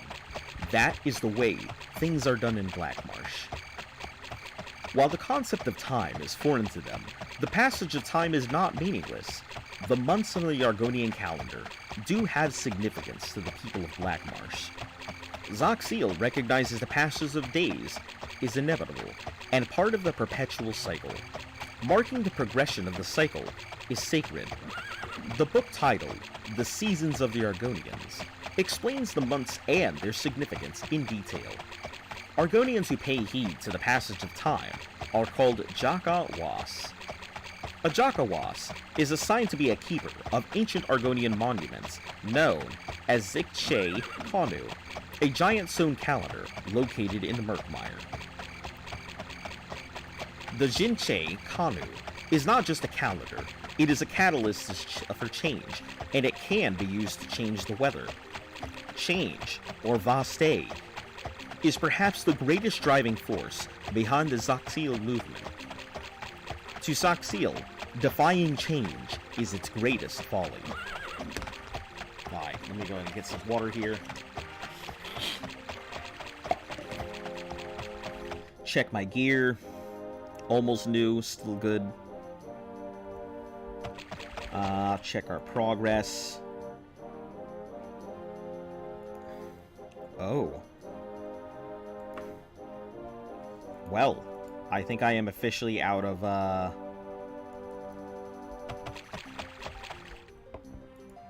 I am officially out of range. I can no longer check my progress. Alright, not until we start getting close can I check where I'm at. Great stuff. That means we're making some good progress here.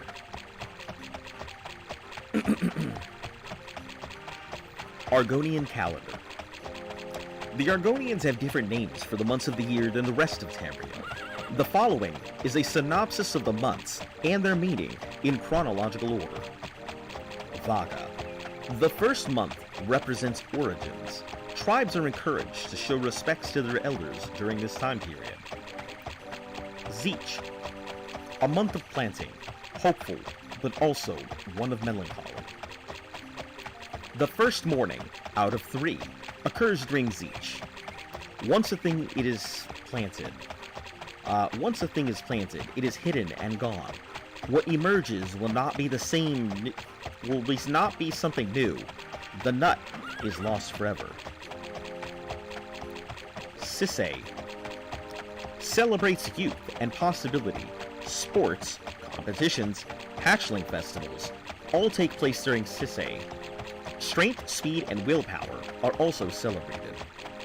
Hist Deep. A month dedicated to the challenging and changing of authority. Injustices are brought to light, conflicts between tribes occur, and individuals reflect on their agency as well as their bond to the Hist. Hist Duga.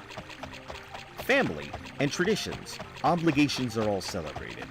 Youngsters are given more responsibility, and many adolescents undergo their Chuka Say. The month typically ends in celebration. Hist Soko. The holiest month of the year, dedicated to the ideas of knowledge, wisdom, and fullness of potential. Gatherings are often solemn. Hist Soko represents the second morning.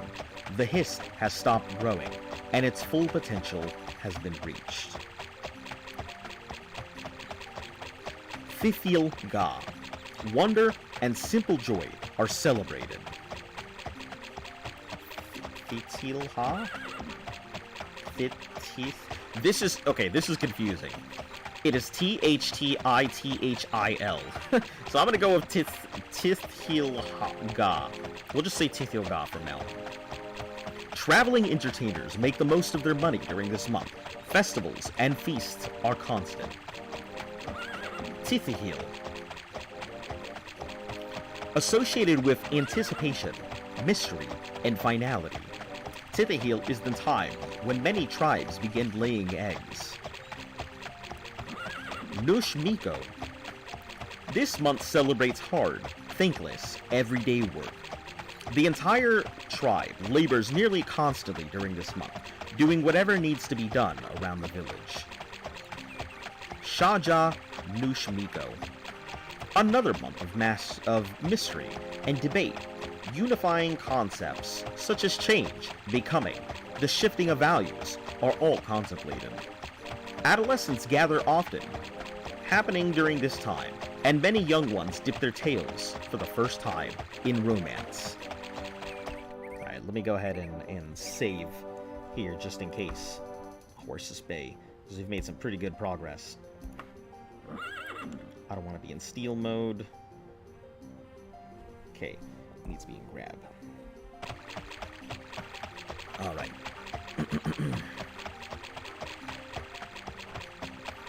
Socks Heal. Tribe members are free to pursue their creative passions, such as pottery and wood carving. In many tribes, a large gathering of elders is held to prepare them and the community for the impending deaths to come. Socks Heal encompasses a sense of change, things coming to a close, as it is the second to last month of the year. Zulamat. Zulamat is associated with the third morning, which is the most significant of the three, given it is at the end of the year. Communities reflect on that past year, mourning its passing. They also look forward to the next year. Festivals are held to remember those who have died.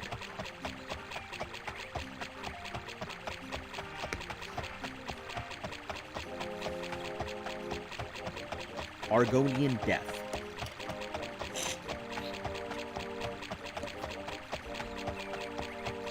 When an Argonian dies, their corpse is laid to rest in the marsh to return to the Hiss, so their soul may be reincarnated once more.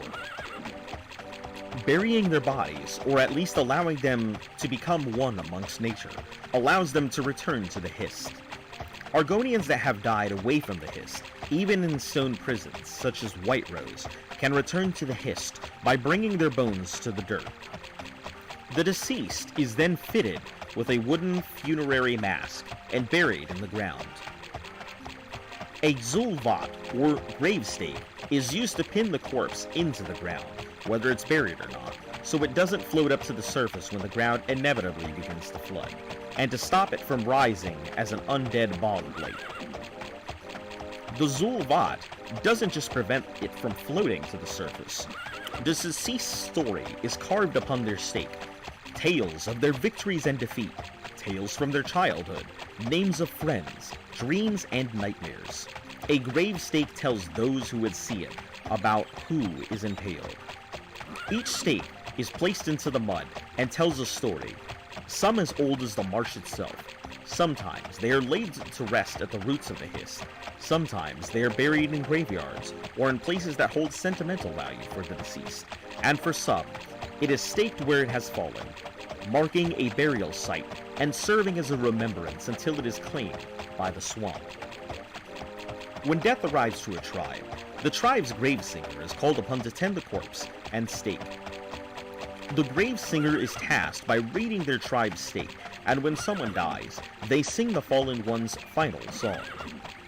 The grave singers care for the bodies of the fallen and deal with death. However, it may appear to the tribe. The grave singers of the Naga Kur has an additional task, harvesting scales, skin, bones, and other parts from the bodies of the fallen as needed, so the tribe is capable of making their weapons and armor. Argonian spirits return to the Hiss when they die. The Naga Kur do not bind spirits to their weapons that they make from the bones of their fallen kin. Sometimes, grave stakes can come loose, usually by being pulled from the mud by an unsuspecting or malicious individual. When this happens, a formerly staked corpse could rise from the dead as a bog blight. They have been described as dead and not dead things that eat Nagas whole. They are dangerous in large numbers. Bog blights can be kept at bay by the use of pongis, or fumers, racks of oily spoiled meat that mask a living person's scent from a bog bite. The life energy clinging to the grave stakes. This powerful force can be used to fuel necromantic rituals. Argonian souls. Argonian souls are different from those of other races due to their connection to the Hiss. Argonian souls return to the Hiss after death because of this connection. The Hiss tree sap is its soul. When an Argonian is created, the Hiss sap becomes the Argonian's blood, essence, and soul. The Argonian spirits are made from the essence of their Hiss tree, which is the sap. If a Hiss tree were drained of its sap, the souls of the tree's tribe will have nowhere to go after death. They may linger in the world of the living, trapped in madness. If the sap were to be boiled, or distilled by whoever took it, the Hiss would be in great anguish, and an unbearable sensation that the souls of the tribe would feel. If the tribe's tree minder possesses a relic gifted to the tribe by the Hiss, such as a staff made from one of its branches, the relic can be used to call the tribe's spirits, and the tree sap back to the Hiss. In that case, the souls would pass on, and the tree would survive. Those who commit blasphemies against the Saxil are punished by denying them the ability to return to the Hiss. This can be done by binding them to something worldly, such as an urn. Art and architecture. Long ago, the lizard folk built and lived in grandiose pyramid structures. They're referred to as Zanmirs, and had way shrines dedicated to their stars. However, these were consequently abandoned following the Duskfall, and Zaxil themselves do not recall much about those life in those times. During the Second Era, the Argonians of Shadowfen lived in huts made of mud, while those in Murkmire constructed settlements woven from reeds. Because of this alarming change, some scholars doubt that the Zanmir were built by the Argonians, who in their opinion merely claimed ownership of them. Feathers, bright colors, and lizard hides decorate the majority of their buildings and works of art. Reptilian symbolism is prevalent in Argonian art. Turtles, lizards, crocodiles, and other scaly creatures are often the subject of artistic expression. Turtle shells are often used for crafting dishes, such as platters or mug. Particularly fancy products might be inlaid with the mother of pearls. Argonians use hides from giant snakes to protect delicate textiles. Alright, let's go ahead and check our progress. I can't check my progress, I completely forgot about that. Because I'm so far in the ocean, there's no checking it.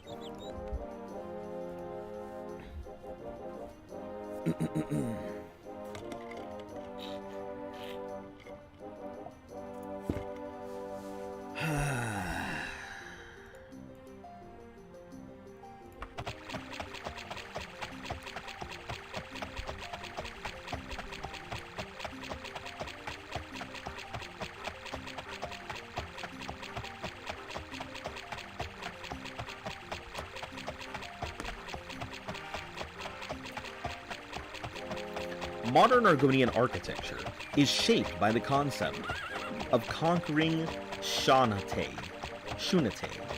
the pain caused by holding on too tightly to that which has come to pass, also described as the fear of death and forgetting. Argonians feel that building stone structures is the belief that they will endure the centuries, and that it is foolish, to the point that countless other ruins that dot other provinces is proof of the inevitability of their destruction. Because of this, they tend to build structures that are intended to be temporary. Argonians are said to be the masters of jewelry making, which is sought after in many provinces. The Argonians also seem to be the pioneers in the arts of alchemy, as their alchemists in Blackmarsh have long dedicated the moon phases, dictating the precise positioning of calcinators. Ceramic art is commonplace in Blackmarsh. The Argonians make pots, bowls, spice shakers, and other dishes and utensils out of clay. Glass and bone are also used in Argonian crafts. Wood is destined to rot in the human swamp. Argonians don't shy away from using the wood in their crafts. The art of weaving grass and other fibers is quite commonplace in Blackmarsh. Argonians are known for their sturdy weaving techniques, secrets that they guard closely. Specialized bronze tools called bone workers are used to carve bone, horn, and chip for Argonian art.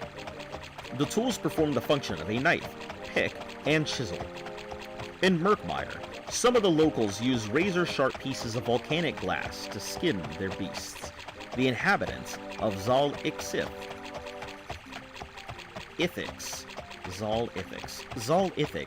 use barbs, 4-tined spears with double-hinged folding halves made of bamboo to hunt frogs. Fashion. Argonians occasionally dress up with their tails, whether they have particular reason to do so or not. A colorful band of leather makes for a simple accent of the tail. Some Argonians spruce it up by attaching bells or other decorative elements to such garments. Specialized stock with pockets to place hot stones in can be worn on the tails to keep them warm. Argonians often dedicate themselves with spines and plumes. Horn adornments are also common. Hello and welcome to the channel. Thanks for checking it out. I'm going through a history of the Argonian people, so bear with me. I have a very long way to cross, and I can't even tell you where I am on the map because I'm so deep in the water it doesn't register me. In the Second Era, Lukiel started the trend of using fashionable silver clips to hold their frills in place. Entertainment. Their tendency to go with the flow and shrug off the losses of the worldly things doesn't make the Argonians averse to fun. They have invented several sports, some of which involve the use of the ball, or tiba. Tiba Hatse, meaning hip and tail ball, is a uniquely Argonian sport that makes use of their tails.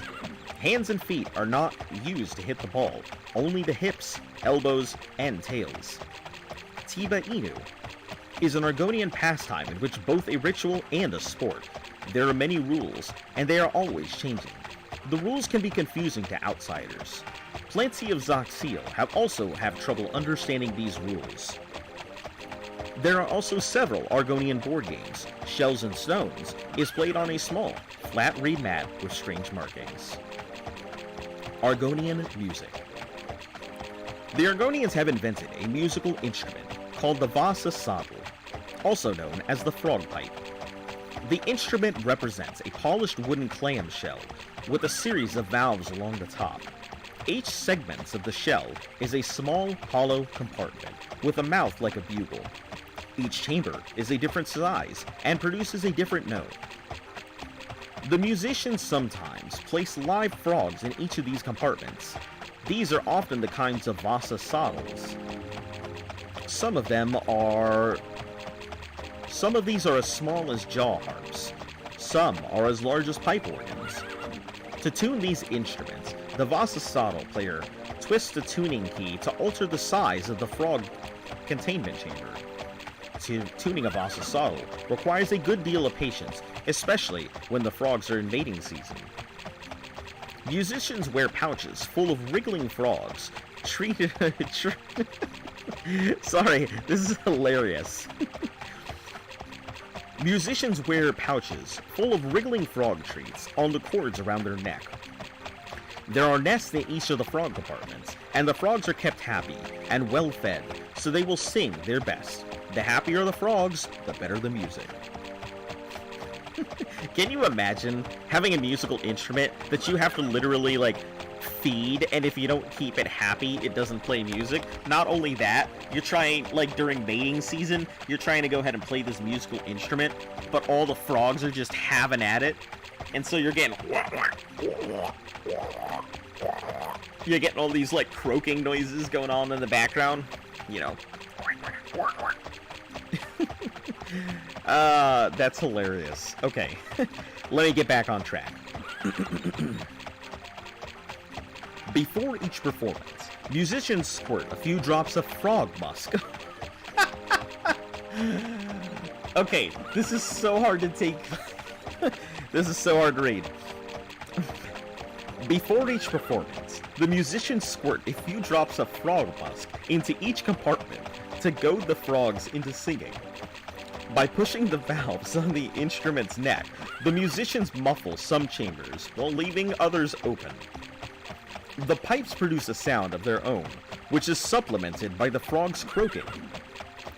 The Vasa saddle is one of the most difficult instruments for foreign musicians to master. Instrument crafters go out and catch frogs that produce pleasing tones, for their Vasasaddles. The Frida's Night Singery is a tradition in Stormhold. Some participants wear fancy lacquered wasp thoraxes on their tails, while a musician plays Dancing on Eggs, a traditional Argonian jig, on a uniquely styled slide flute. These flutes are often made of silver. Argonian language. Gel is the language of the Argonian people and is unique among the Tamrielic races by being unrelented by ancient Elnifex. It came from the Hist, the creators of the Argonian people. It also has no past tense or future tense verbs, only existing in present tense. There's less emphasis on past and future, and more emphasis on now, the recent past, and close future. Aside from purely verbal communication, Argonians also utilize body movements to express their attitudes to a subject that they're speaking about. While many Argonians can speak other languages, even the most skilled of linguists from other races struggle to gain even a basic grasp of Gel. With its use of hisses and other noises, it is described by some as impossible to be spoken correctly by other races, though it is still advised that visitors learn a few key phrases. The throats of non-Argonians can't make all of the proper sounds. Gel can be described as the closest speech to real thought. Some Argonians feel the language is comprised merely of words only to serve to limit the expression of thought. True thought is close to the root. Some of the most isolated tribes of the Black Marsh will commonly speak in this manner, with phrases such as, "I bare my teeth," or "I roll my eyes," being commonplace during discussion. Peoples from other races often have difficulty reading the Argonian facial expressions due to their reliance on this language. Gel is occasionally referred to as Swamp Tongue, or the Roots Tongue by native speakers. People who do not speak Gel are referred to as Ogel, literally meaning not of Argonian tongue, or not speakers of Gel. It is often used to refer to outsiders, but is not, as commonly mistaken, a derogatory term. Medicine and grooming. In Murkmire, pickled frog eyes are used to settle a sour stomach. Some tribes consider them a delicacy. Dried tree bark may be chewed to relieve headaches or minor aches and pains. Argonians also have many products used for moisturizing scales and frills. Soothing balms, derived from the palm oils, can be used to keep spines healthy and moist. Polish can be used to keep the spines looking suave. Clay lotions may be used to thicken skin or rough scales. Creams derived from substances like quarma wax can be applied to the scales to keep them shiny and moist. Herbal moisturizers intended for Argonian scales are often known to irritate the skins of other races. Some oils intended to use on leathers can also be used to keep Argonian scales smooth and shiny. Argonian ladies may also carry a parasol to keep their scales from drying out in the hot sun. Small metal blades are designed for Argonians to use to clean their bodies. These specialized blades help scrape mites, dirt, and residual buildup off of their scales. Brushes with rigid bristles serve a similar purpose in getting dirt from behind the scales. Clamshells, clawflies, can help discern Argonians dull and sharpen their claws. Thin, elongated whetstones are ideal for sharpening of the horns. Cylindrical sharpening stones with a hollow center are used to sharpen the teeth for defensive and cosmetic purposes. Argonians of high status keep coromant mouth flowers, a kind of bird, to clean their fangs after meals. A mixture of ground ultra-hard bug shells can also be used to clean debris out from between one's fangs.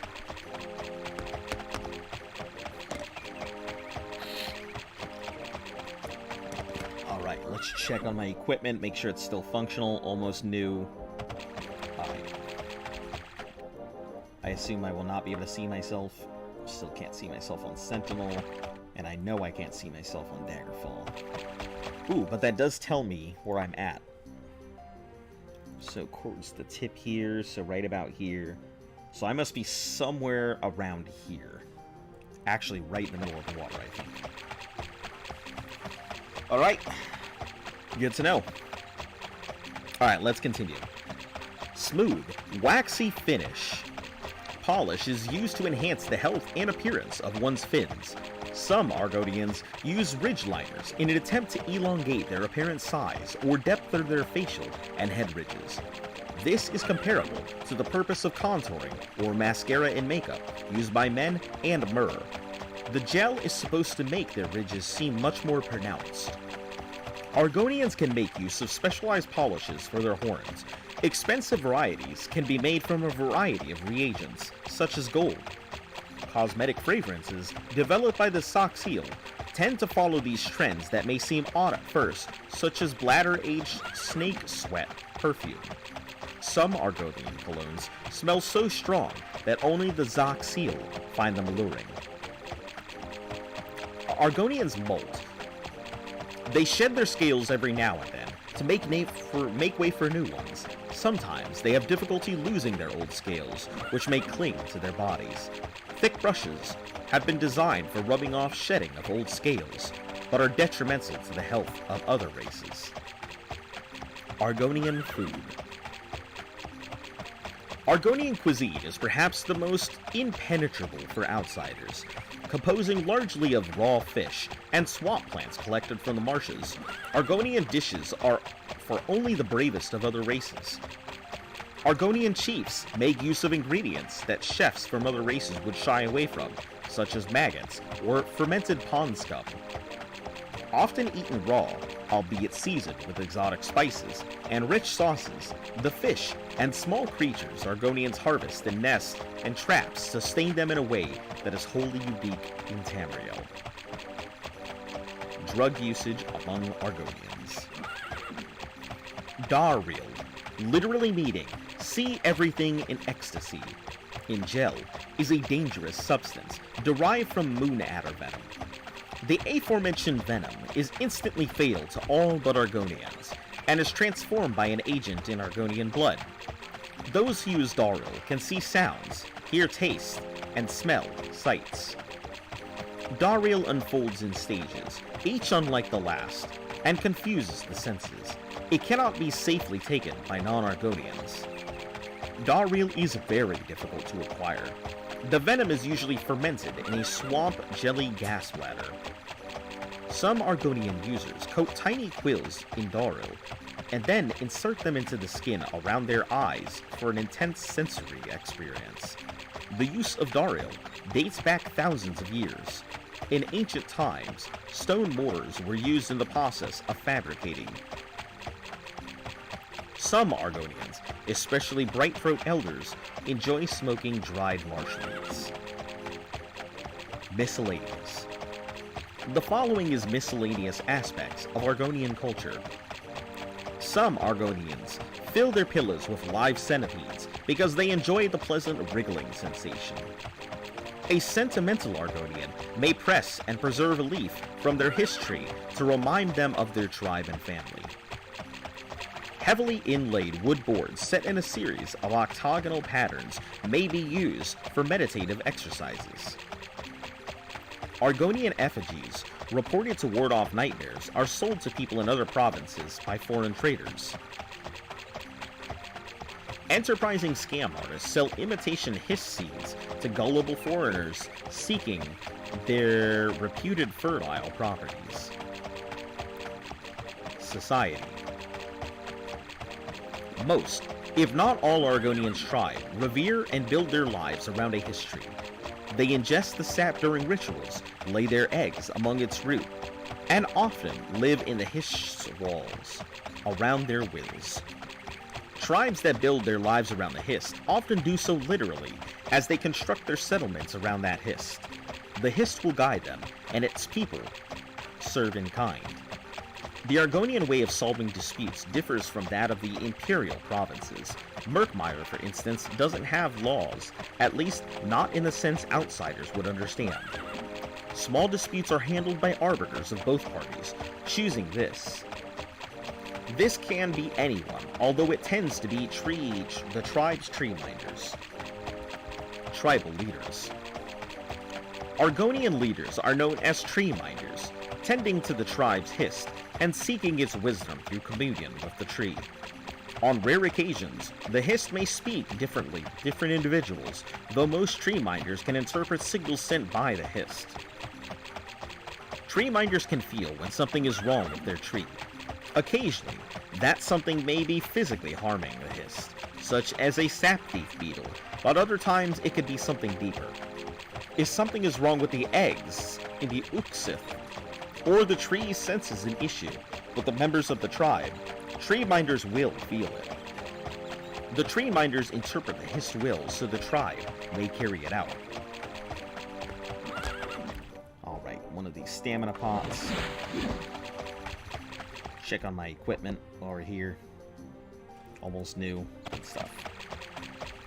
And still cannot see myself, but I'm doing pretty well. Making good time, I think.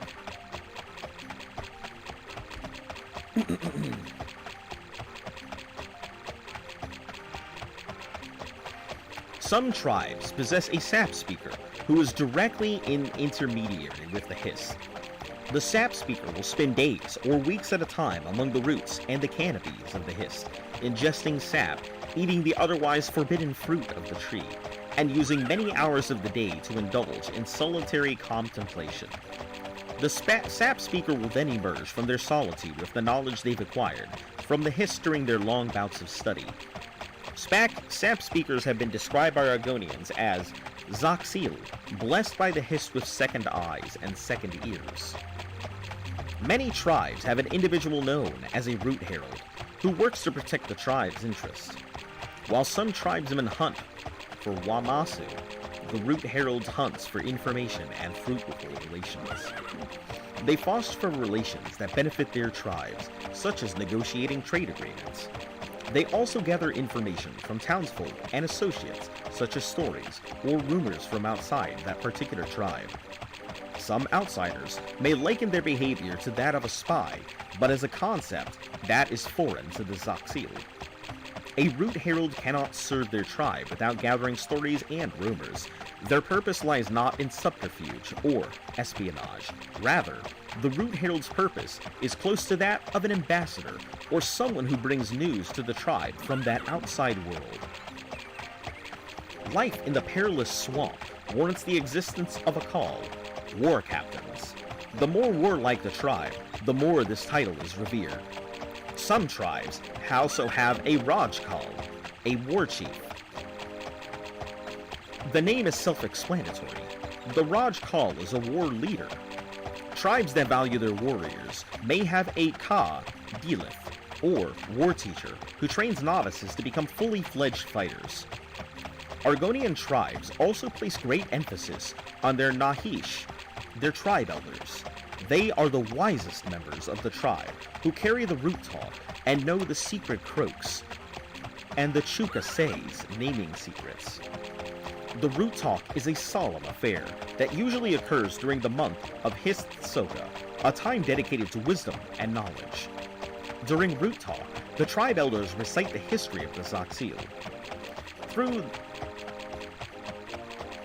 the Nahish. Though the Nahish are greatly respected, their position and title does not indicate they are in a position of power.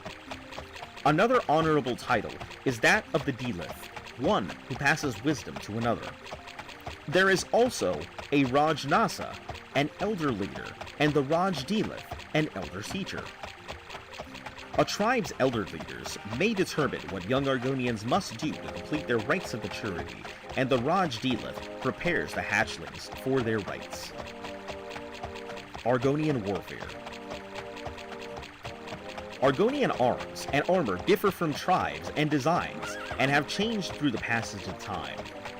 Ancient Argonians from pre-Duskfall times used volcanic glass, elaborately layered clothing, leather, bones, and bronze, and would arm themselves and protect them. Their weapons and armor were often adorned with feathers, dyed yarns, jewels, bronze emblems, and gold. The use of metal is almost unheard of in many post-Duskfall aspects of Argonian craftsmanship.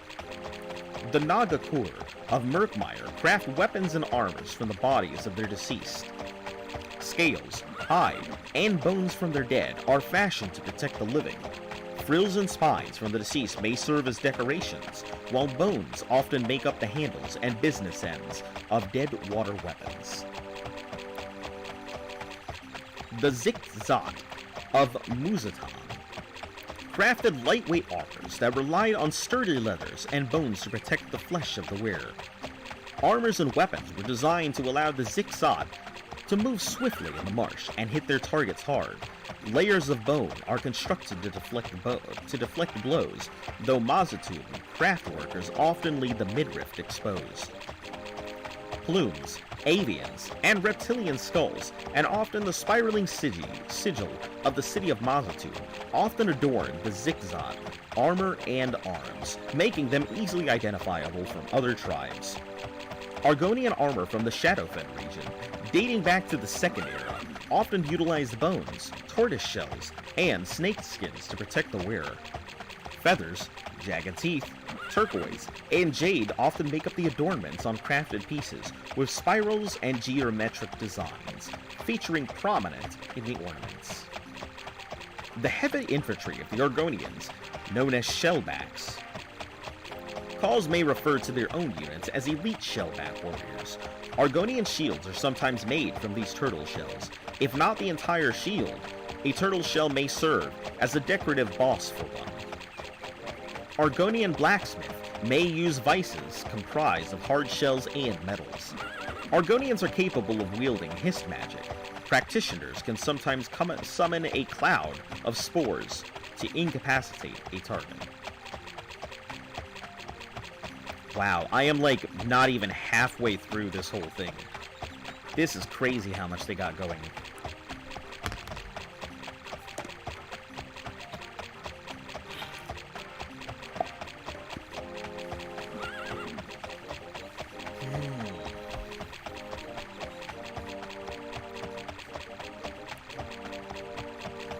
Alright, let me go ahead and check my stuff.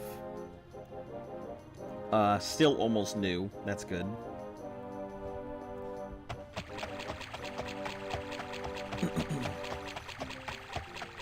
Let me get my throat a break here for a second. And anybody out there still watching?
I feel like it is going to take so damn long just to get to the opposite shore. That is freaking crazy.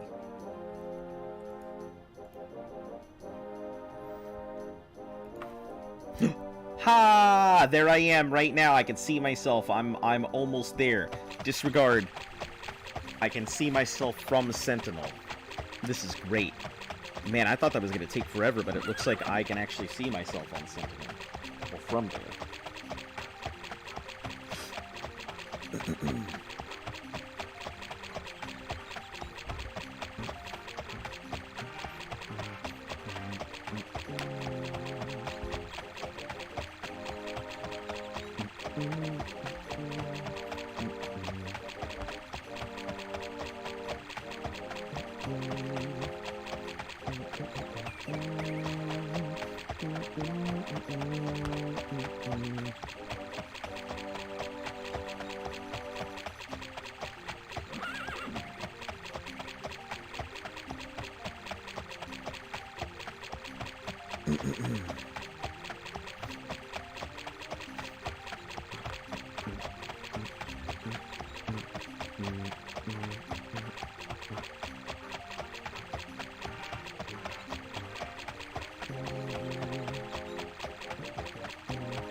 Finally, you're almost there. I'm very excited to, like, see myself on the map. Also, what do you think so far about, like, this whole reading thing? Do you like that I'm reading this, or would you prefer me going off on some other subject?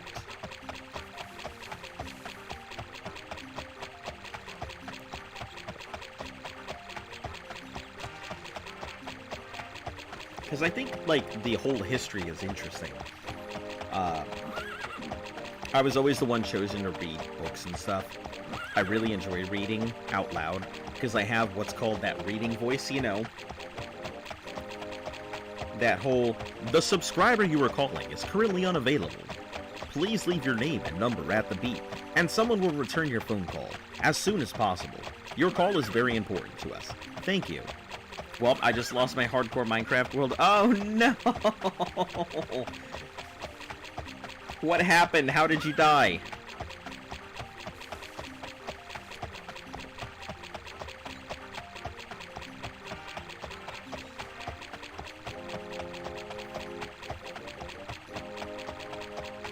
Yeah, I just gotta give my throat a break here.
It seems like this suit's gonna be able to hold on to it. I mean, I may be able to use it on the way back if I need to. Typing the message, and then a creeper came into my base and... oh, no. I am so sorry. I am so sorry. I guess I am responsible for your hardcore world.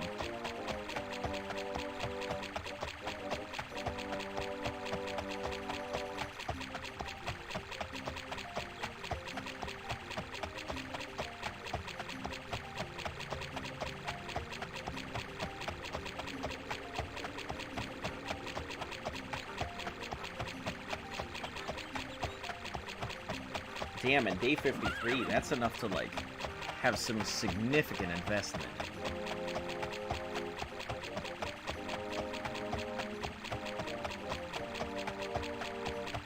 So are you playing in base, or do you have any mods or anything up?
Oh yeah, making some good progress.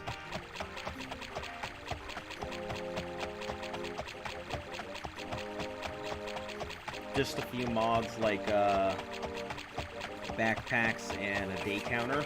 Oh, that's pretty cool. Day counter seems really neat. And backpacks. I hear they're going to be adding like haversacks in one of the coming updates, so you'll be able to make a sack within your inventory without shulkers and stuff. So you can fill up your backpack full of backpacks.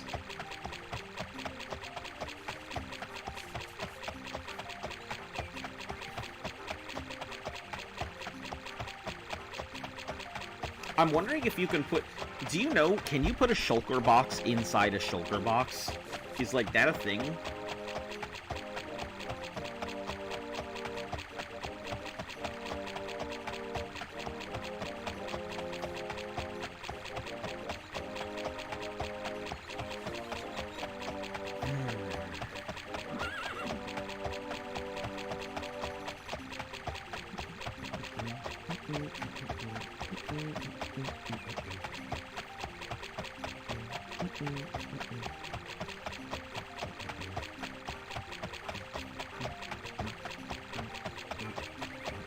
Because I remember there were no shulker boxes when I originally started playing, or even recently, so, like, shulker boxes were relatively new, so I have never used a shulker box.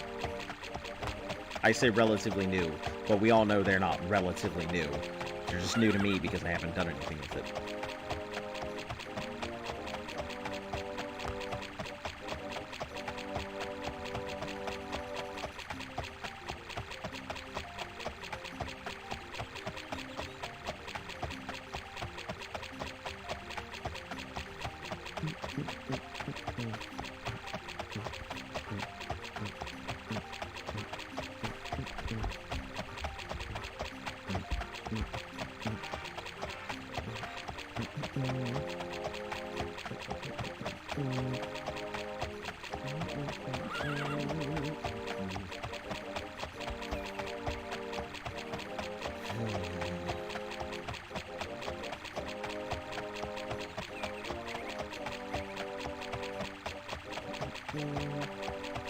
Well, I guess since I'm in range, I may as well go ahead and start casting stamina.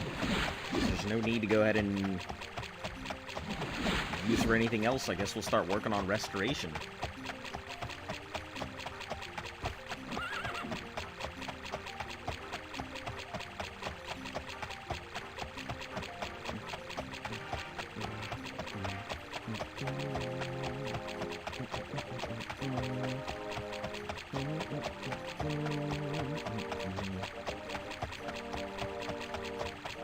I'm glad that this horse doesn't have stamina, because this thing would have dropped over dead.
We're finally closing in.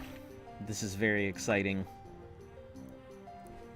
I thought everybody said it was just a pipe dream, but it can be done. This is great.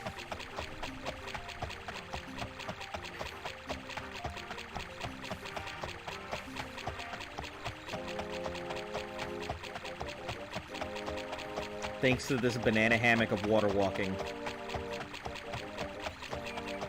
my pipe dream is finally coming in. We're literally halfway across the ocean. Far enough that I can actually see myself on the map. But anyways, it's fine.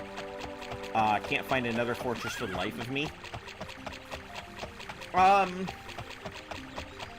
Yeah, I always have trouble finding nether fortresses. You know, I know that there's a way that people say you can find them, by triangulating villages and stuff like that, and there's always a way.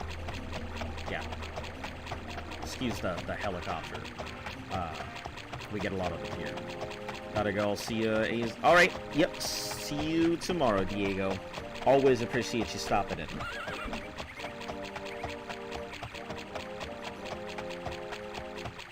But yeah, nether fortresses were always pretty difficult to find. I don't know the trick to it. That's why I'm a scrub.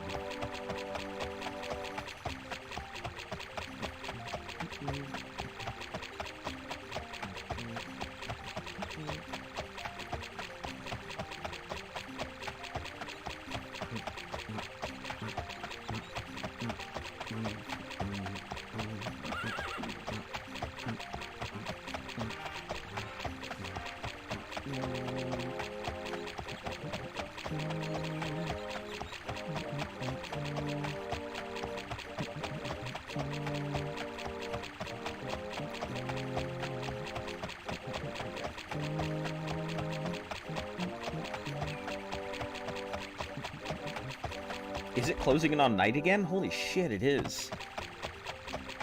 This will be my second night at sea.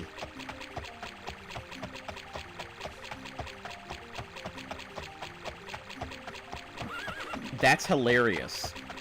That means that if you were to fast travel from Daggerfall all the way to Sentinel, you would take longer to get there. In game time, not obviously in actual time. But you would take longer in game time to get there than me riding my horse across the water. Which means this horse is faster than a ship going across the bay.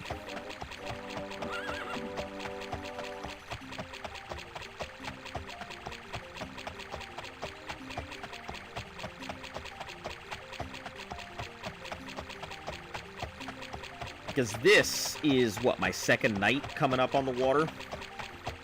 Or, yeah, my second night coming up on the water. Which means it takes, what, a day and a half, 2 days to get from Daggerfall to Sentinel by horseback. If you're just willing to cross the bay.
Man, my finger, like, I'm just sitting here holding it with my middle finger,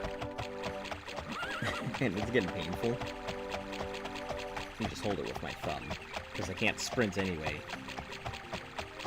Actually, you know what we should do? We should save Horses Bay.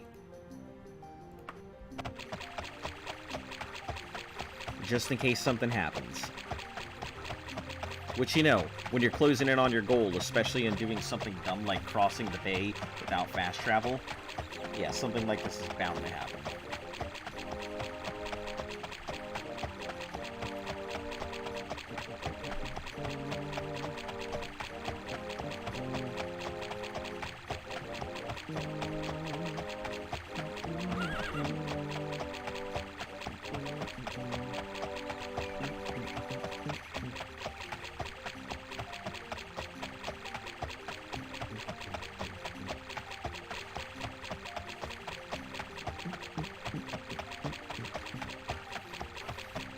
I feel like maybe, well, I don't think I could have even if I wanted to.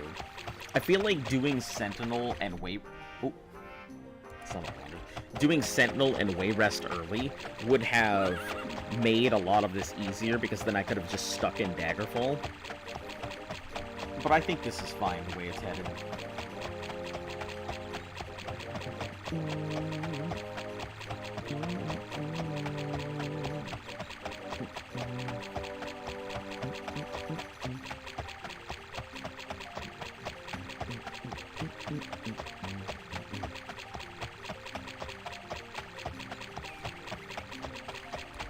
Check my gear. Slightly used. Okay, so we're starting to put some wear on this thing.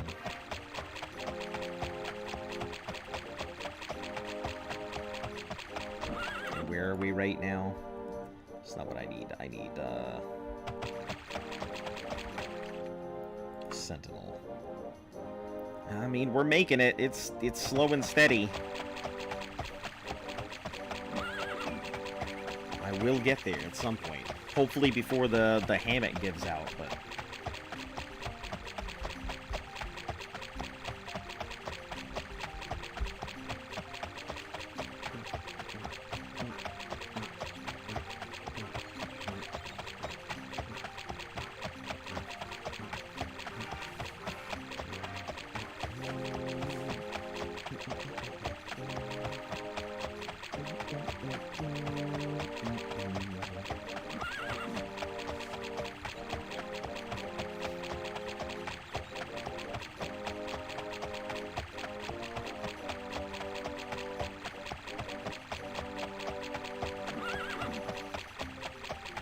I assume it is more like modern Elder Scrolls games in the fact that I have to go ahead and refresh, like, magical gear with, like, soul gems or something.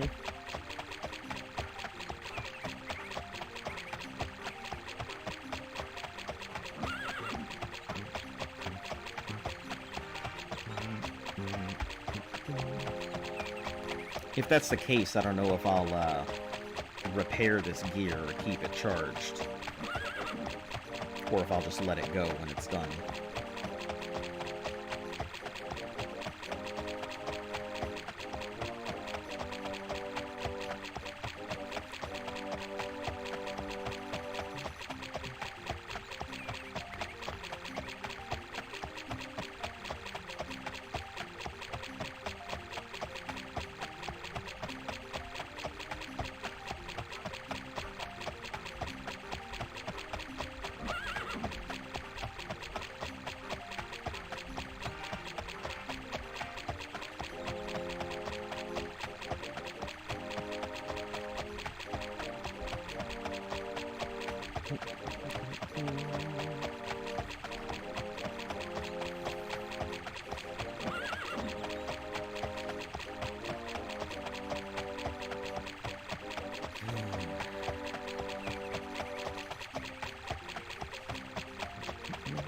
At least I'm not a werewolf while this is going on. Let's see, what am I looking at for 33% of the way leveled there?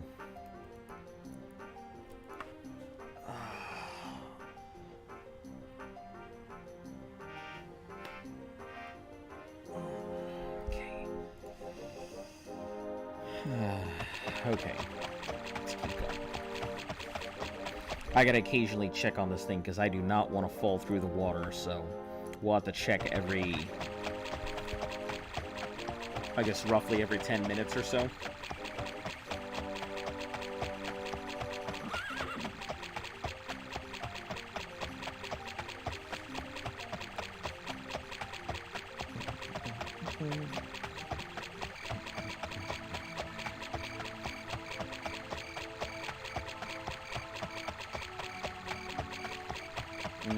I guess we should queue up the water walking spell rather than worrying about the item just in case something happens. Just keep using potions of stamina.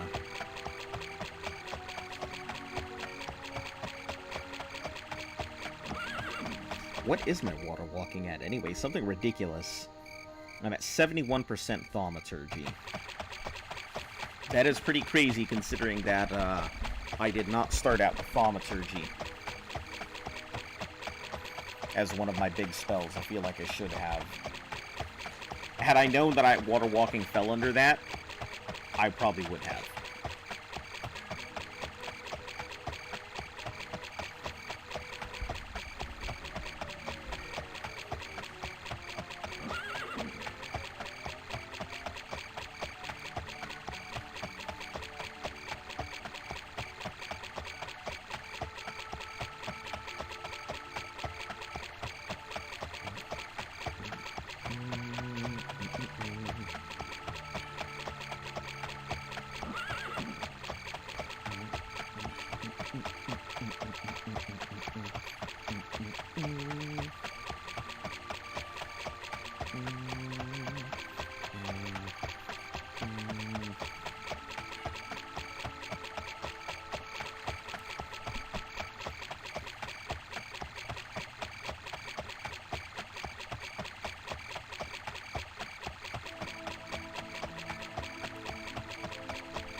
Give me a second. Let me go ahead and do something real quick here. I am going to grab something real quick. I'll be right back in a second.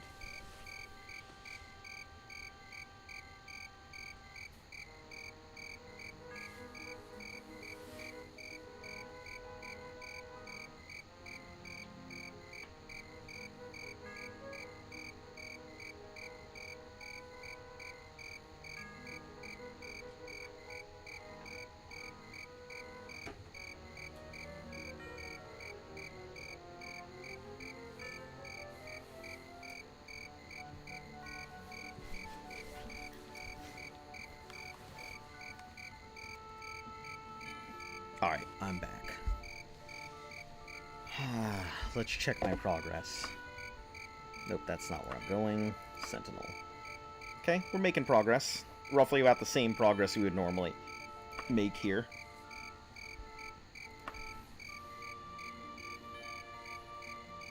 Okay, I think this will do. Then...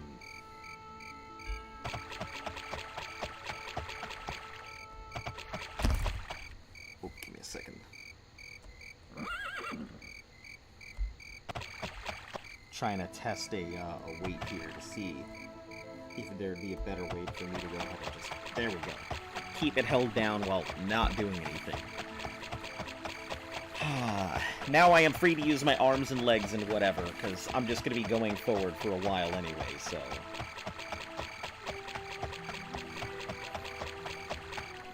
Let me go ahead and save game. Horses Bay. Yeah.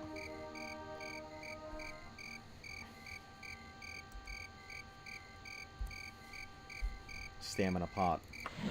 Get all this stuff knocked out.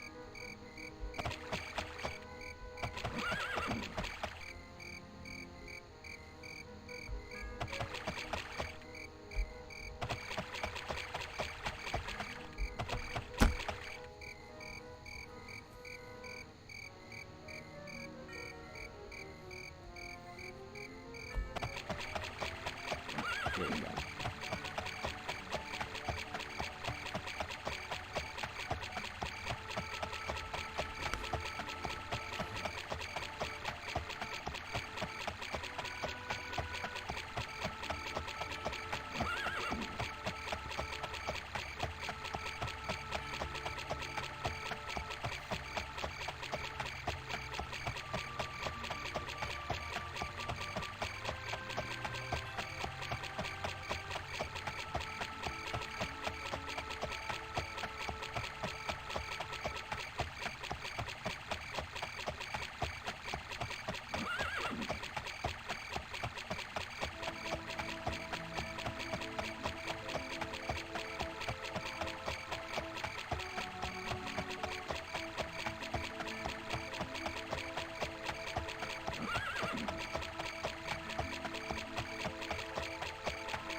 going to be at least another hour of walking.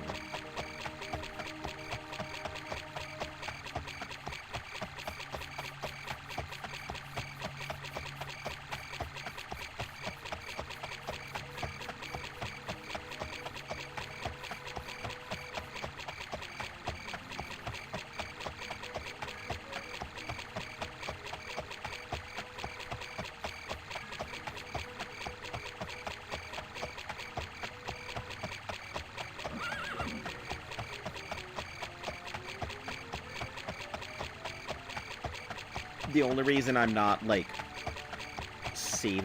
quick saving, is because if something happens, I don't want quick save to be my only way to get back and forth between my save files. So...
Yep, there it goes.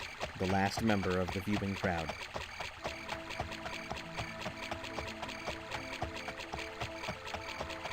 I am still here. There's just nothing I can do right now. Not until I hit shore.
I think we're making pretty good progress. Let me take a look. Yeah, we're getting there. Eventually.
Alright, I gotta go use the restroom. I'm gonna let this go ahead and keep going. I'll be right back, guys.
Alright, everyone.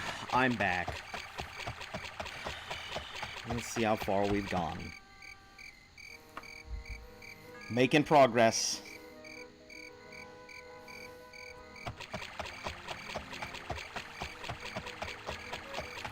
But still a long ways off from shore.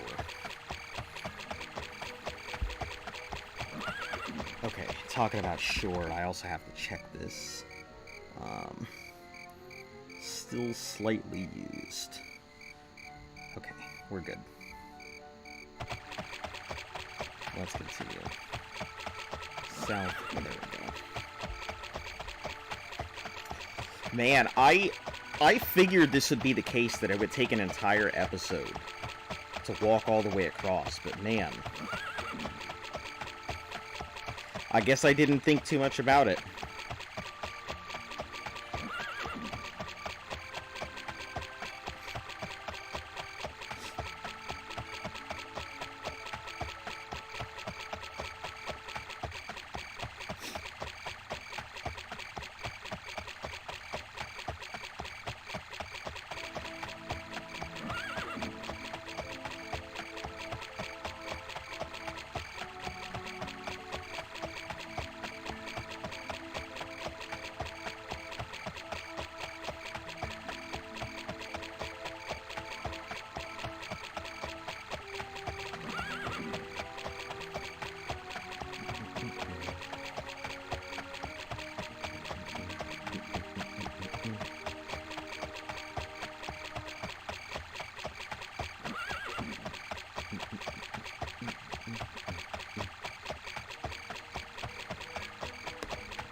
Let me go ahead and check something as well.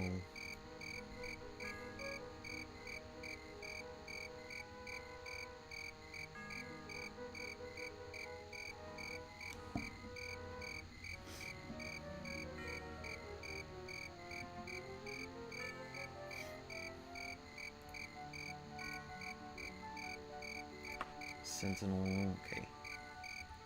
Alright.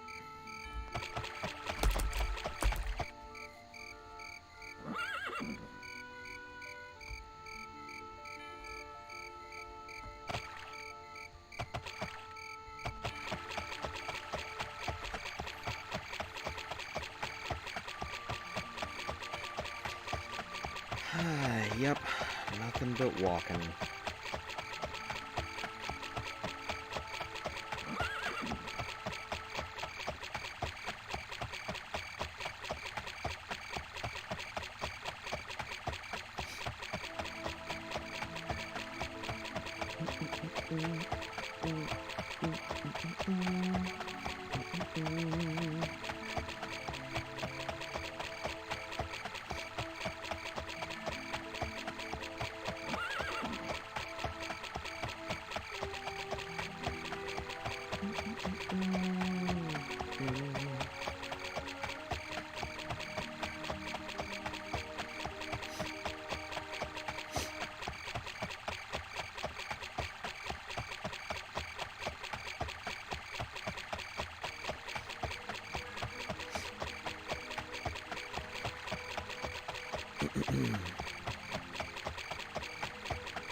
Ocean horse.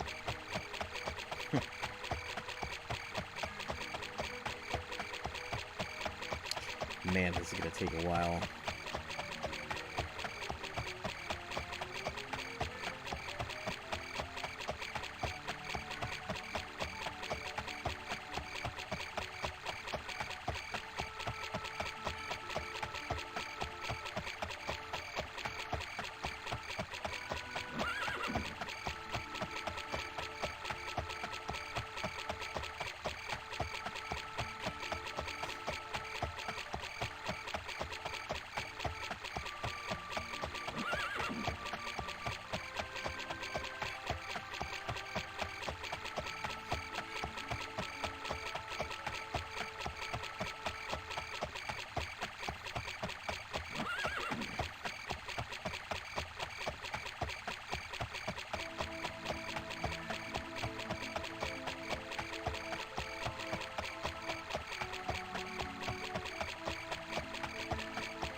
I guess I've been through the ocean on a horse and horses, as we're stepping upon all the seas,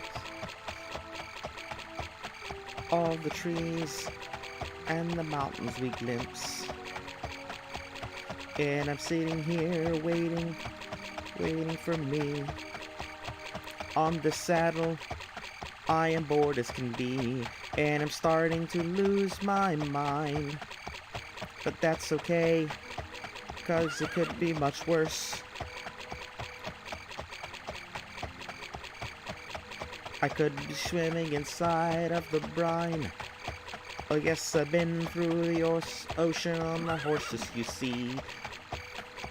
It feels good to be an Argonian, 'cause on the ocean, no one cares about my race, and there is nobody who will punch me in the face. La la la la la la la la la la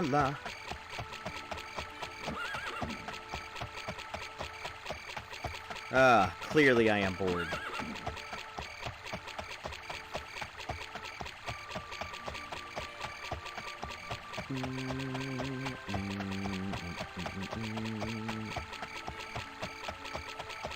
I mean, we're making progress, so, like, it's not like we're not making it there. It's just a long-ass process to do anything here.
Okay. Slightly used, still we're good. Save game, Horses Bay.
Alright, so the plan is, once we get right above that peninsula, or that little peaking thing out, we're not going to continue to go southwest. We're then going to course correct to straight south.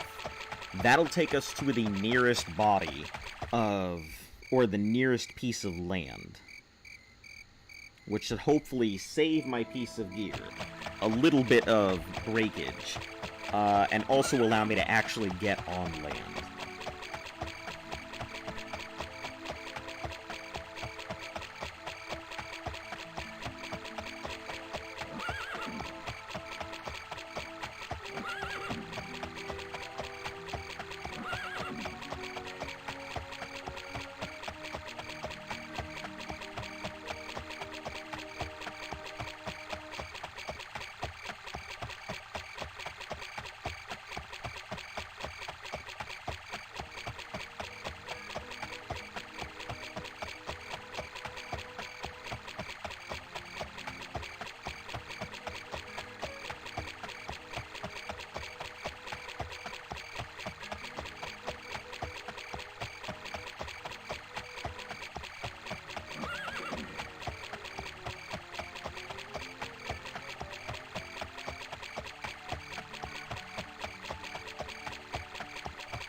Almost there, just a little bit more, and then I can course correct south.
This is crazy. We've come into our second day.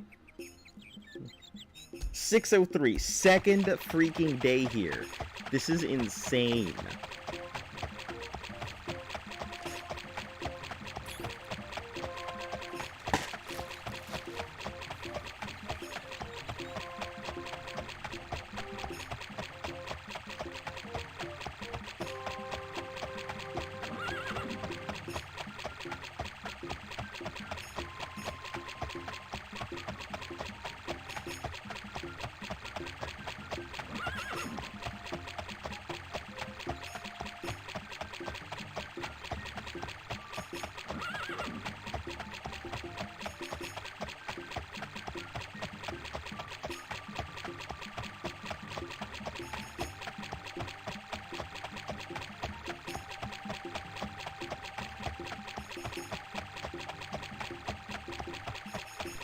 Alright, let's take a look at the map.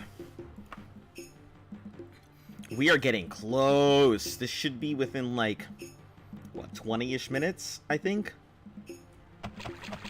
About 20 minutes before we get here.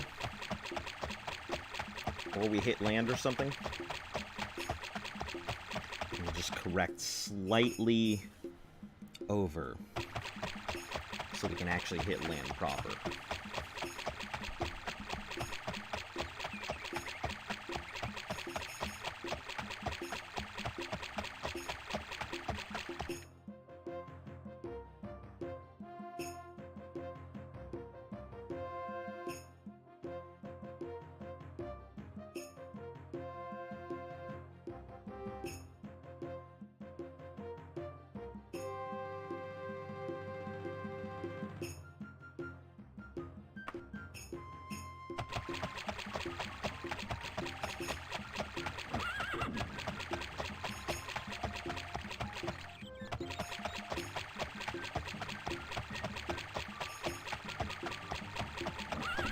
Sorry about that. Checking my stats and everything else.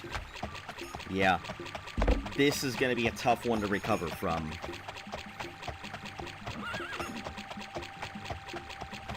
Looks like the algorithm really got fucked up with Elden Ring this time around. I jumped onto a popular bandwagon, didn't keep it going. And then, now that I'm back on this old school stuff, it's still throwing me in the same ring and everything. Ha, no pun intended, but... yeah, it's gonna take a bit for this algorithm to recover. So it'll definitely be a few more days before anything is fixed on the channel. And before it starts getting views and stuff all over again.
land I see?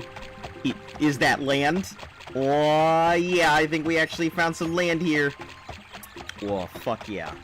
That means we are within striking distance of setting down. Oh, heck yeah. This is awesome.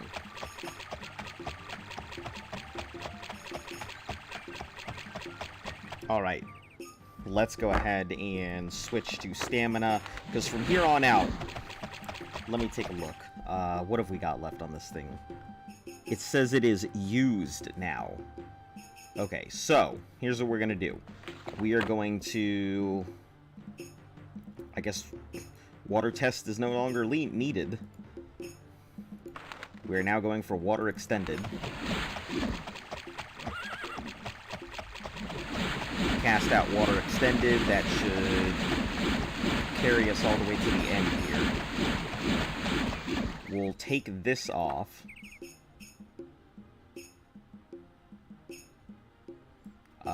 Put on the Khajiit suit, so we're back to normal.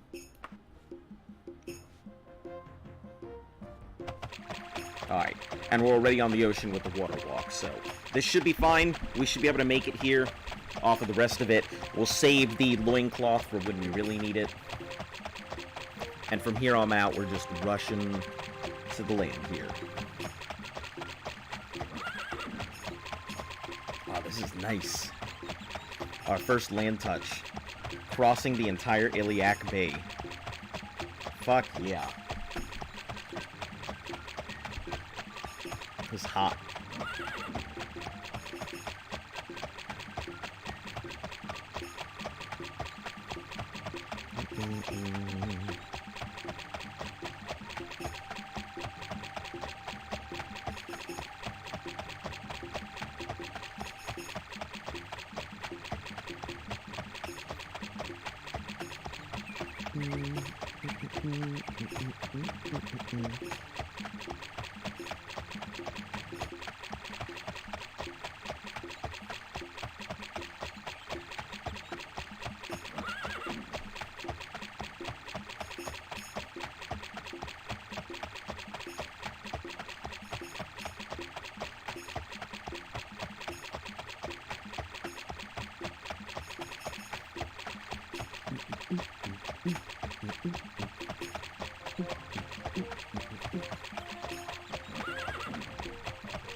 Man, I didn't think it would take, but at least I know that means it takes about 3.5 to 4 hours to cross the ocean to get here.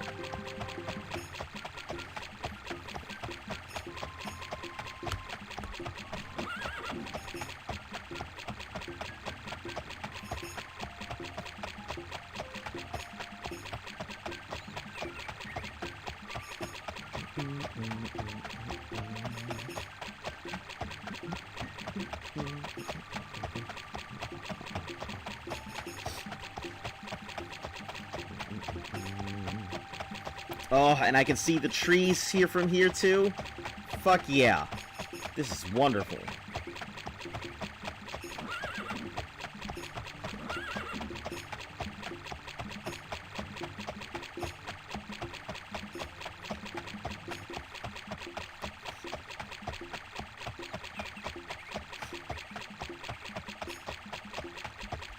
We have finally set foot. We have finally set foot in the desert.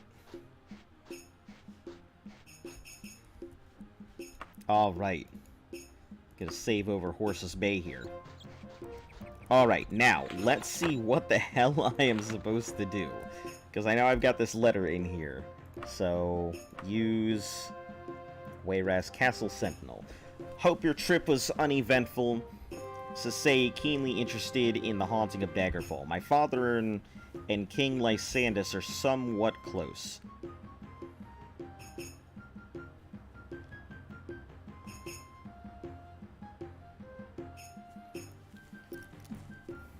We're somewhat close. Should you come visit me, I'll be able to shed light on recent events involving Lysandus. Okay, but Castle Sentinel. Alright, so let's see if we can find castle. Well, let's see. Let's find Sentinel to begin with.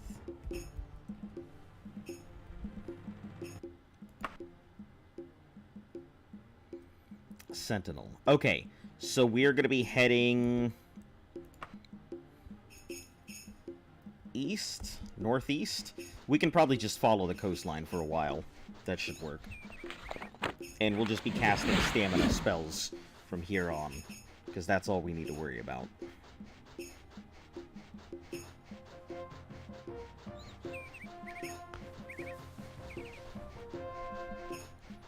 Man, this is pretty exciting. I mean, it's too bad that all I get to see are, like, beaches and stuff here, but... Well, let's see what's on the way. Maybe we can encounter something. I mean... Majee Lee, that's about it. We may encounter... What is this? Antella Jada? Antella, whatever the hell that is. Can't fast travel, enemies are nearby. What enemies we got?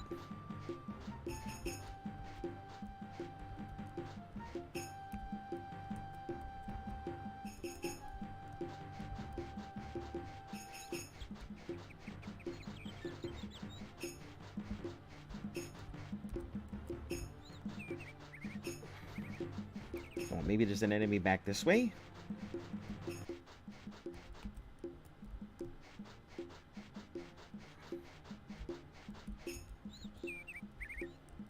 You know, I don't see anything. Alright, I guess.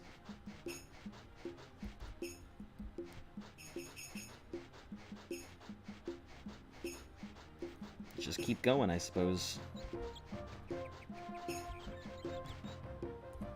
Alright, and we got that quick save back, so all good.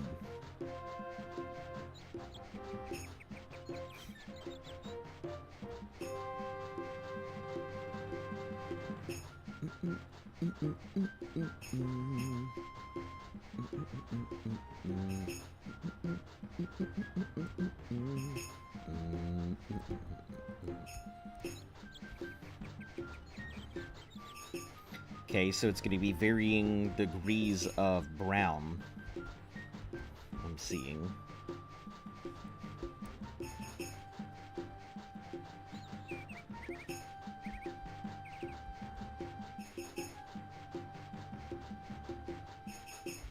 I'm hoping I can get my restoration up, because that would be ideal, to get my restoration up to a high enough degree that that's my main spell cast rather than Thaumaturgy. I prefer to get that up to like 90 to 100%.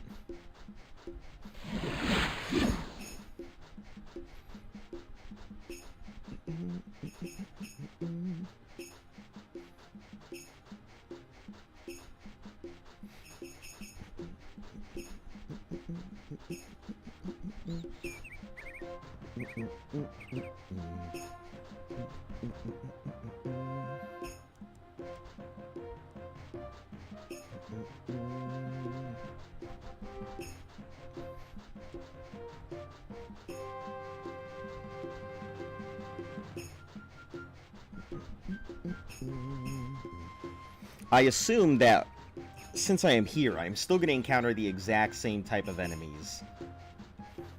Maybe a little more lizard folk or something like that here or there, but I assume it's pretty much just going to be the same stuff I've already run into.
Ontologda.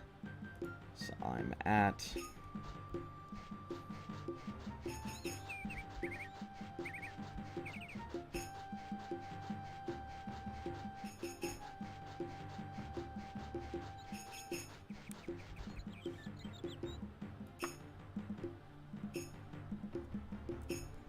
This must be a little inlet here. And then the town is probably on the other side of it.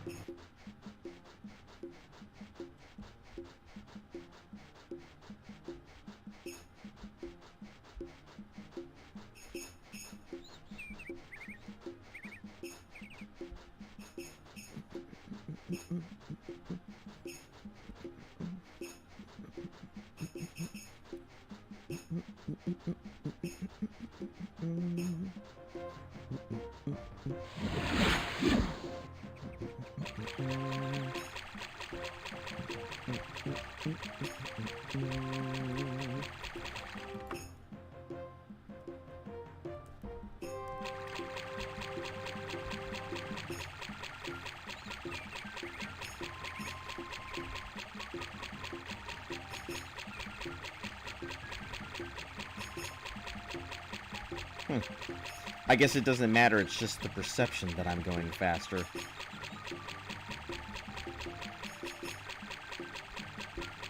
Alright, yeah, no issue.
Alright.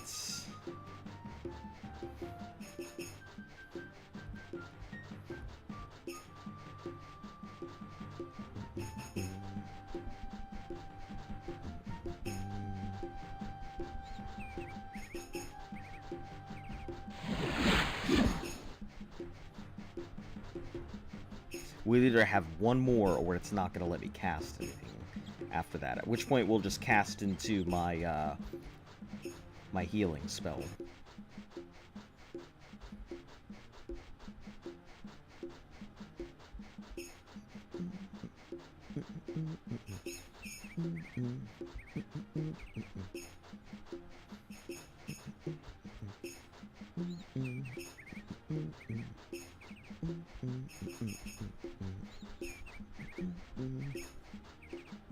Hey! Welcome back. Nice to see you again, Bryce. How have you been?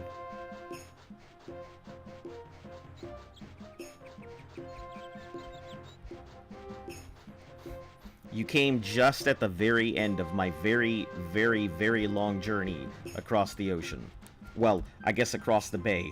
I just literally walked my horse from over here down to here. So, that was fun. It took roughly about 3 to 4 hours to do so.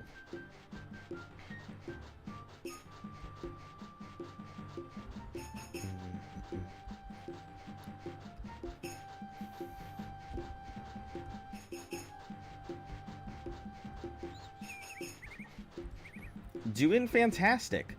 Now that we're past, I think, one of the hardest parts of this, which is getting from Daggerfall to one of the other quest areas, I think I am good to go, and now we'll actually have quest stuff to knock out here. And then we have to make our way, once we're through with this area, we're going to have to get all the way to, where is it? Wayrest over here. So I think this is going to be a shorter path regardless, so we can go ahead and knock that out. And just knock out Wayrest over there. So that should be fine.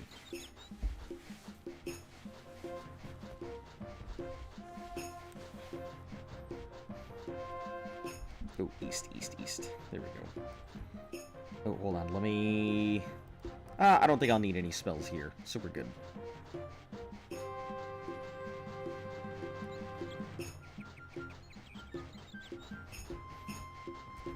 Ah, finally. My first town in this area.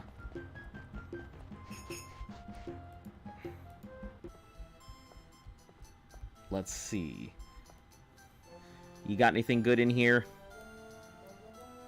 Mithril broadsword, that's about it. Orcish katana that I cannot use. Khajiit catsuit that I'm already wearing. Nope, nothing great. But can I sell to you? Yeah, let's go ahead and sell off some of this stuff. Dwarven mace, don't need that. Good luck, water walking magicka, that should be fine. Nothing to sell here.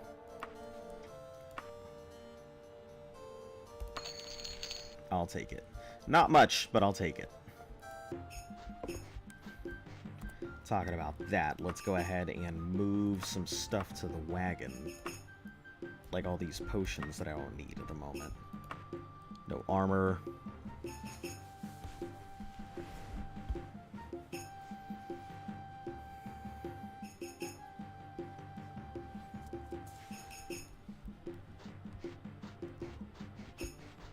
Okay, what else do we have in this? That's it? We've got just the two? Alright. Sounds fine by me. Is there any other town anywhere near here or on the way? There's a couple. Akunhanu. Akunhanu.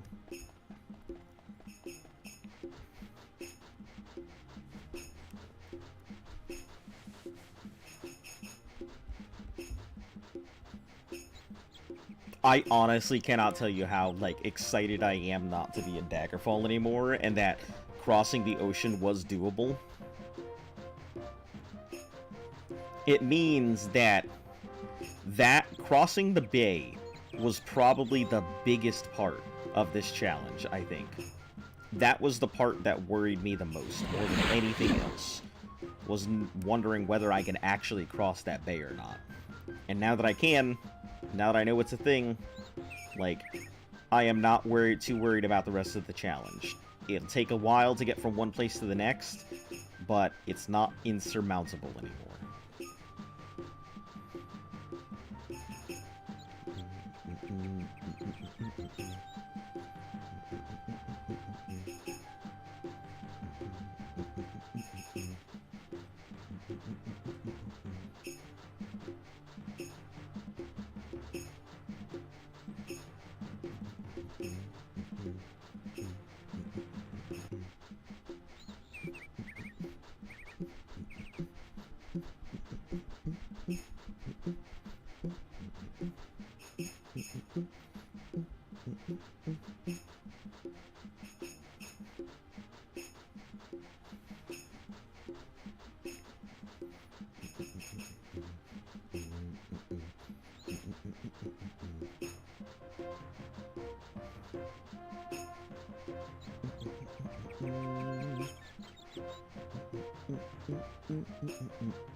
Yeah.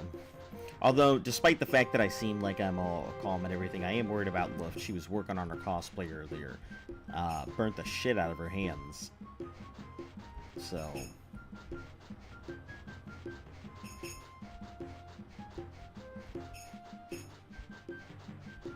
I'm hoping she's doing okay.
It's funny because I keep seeing like all these things, and I'm looking down at my screen right now, and I'm not even thinking because I have my YouTube up on my actual television, so I can see if you guys are commenting and get to them. But yeah, I'm seeing these black like things pop up across the screen, and it's scaring the shit out of me because I think there's something going on behind me with the light. Not even thinking about the fact that like the palm trees and shit are passing by on my TV and scaring the fuck out of me for some reason because I'm an idiot.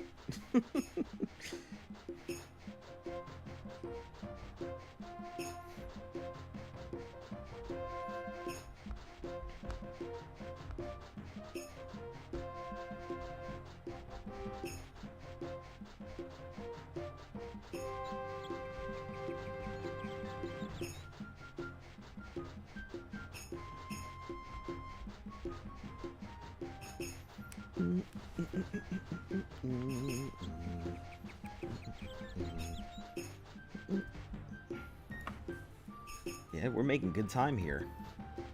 Making some real good time here.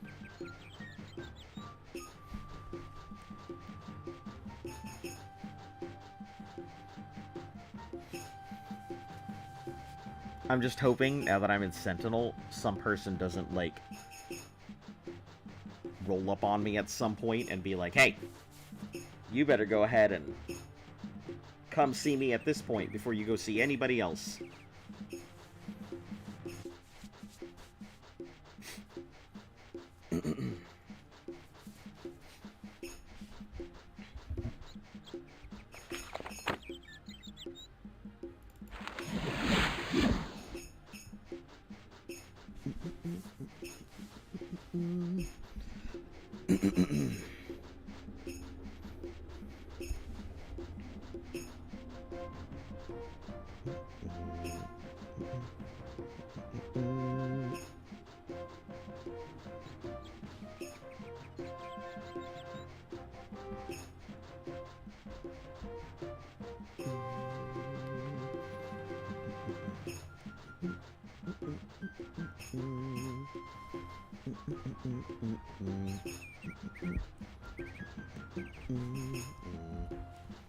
I know it's weird that I still keep doing this, but I still feel like crouching is better than standing.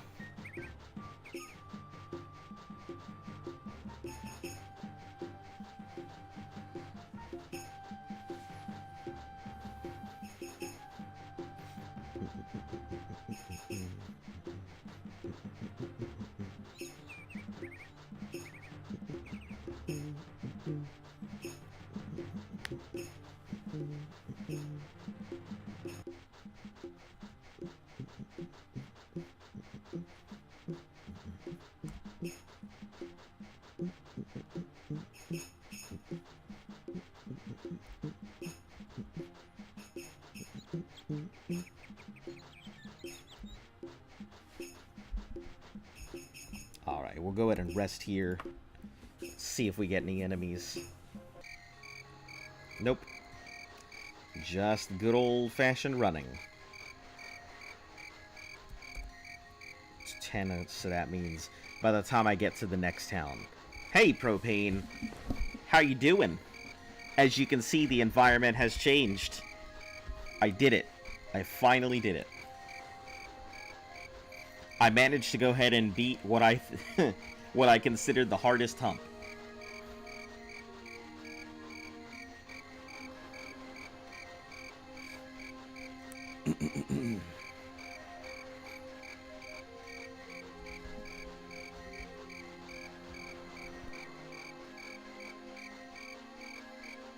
And now that we're past that, I think everything else will be pretty simple. You know, obviously I haven't gotten to the story, so I don't know where it's going to go ahead and send me, but...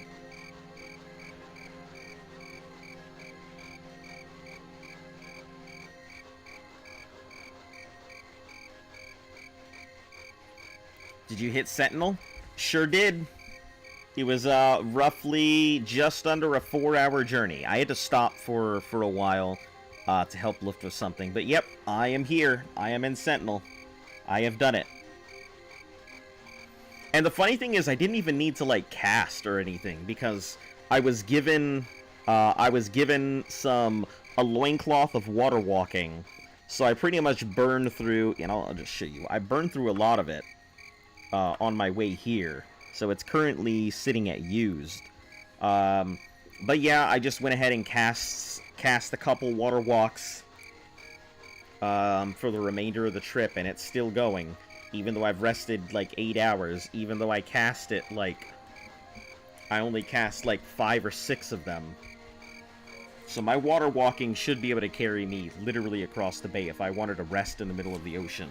I feel confident that I could do so without drowning.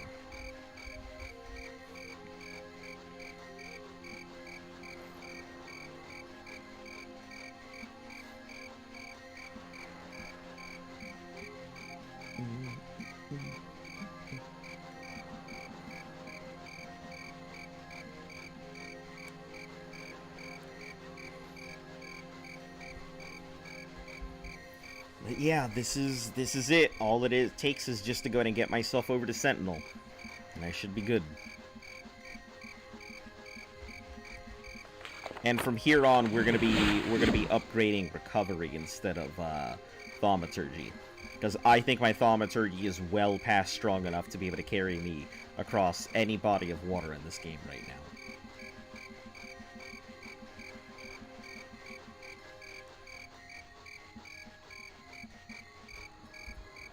So we're checking out some of the cities, seeing if there is anything worth grabbing in any of these.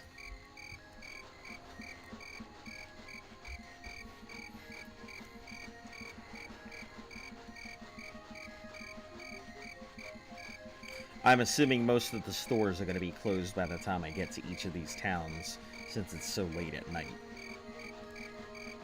If they're not, though, I will spend some of my hard-earned gold, rather than just haul it around.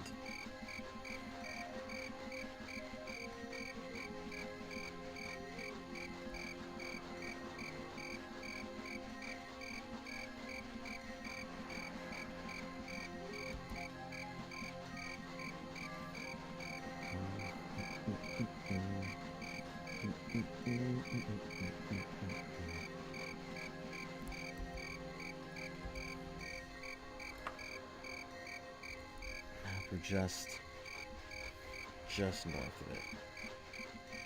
Hey! Okay. So I entered right into it. Cool. Didn't even realize it was right up the hill. Oh, and it's a major city too? Yes.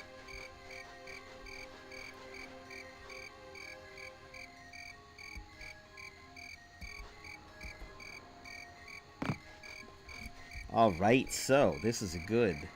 I've got a major city, Thieves Guild. I say major city, but, you know.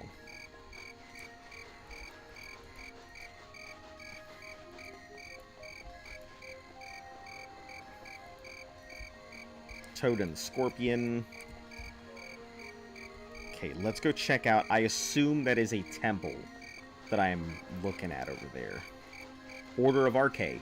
Also, I got downgraded in the temple, so, yeah, that kind of sucks.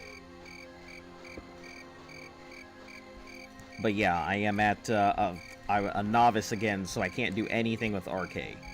So, it's almost pointless for me to have done anything with Arche to begin with.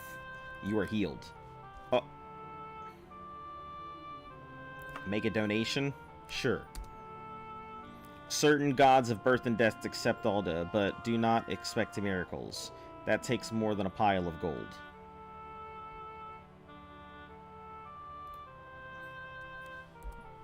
Okay, let's see my affiliation. Cool. Back up to rank 10.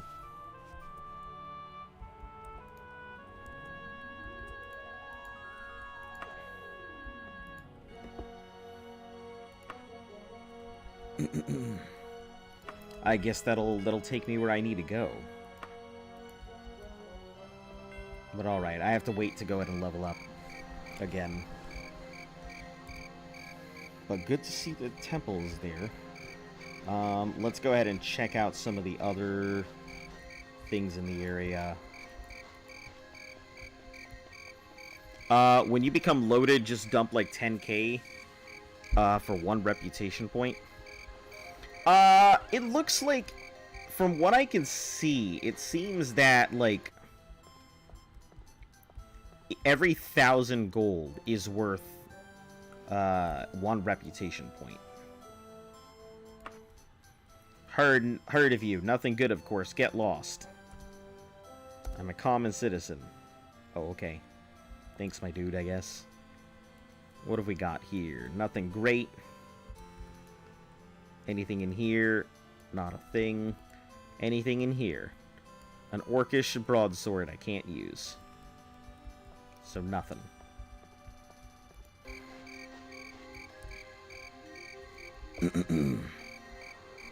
Alright, next we'll go check this thing on over here. Essential and antiques. What are you? Ah, baubles and bullshit. Got it. Let's see, any other store? Probably another small one somewhere around here. Medicines. Potion recipe for restore power. I'll take it.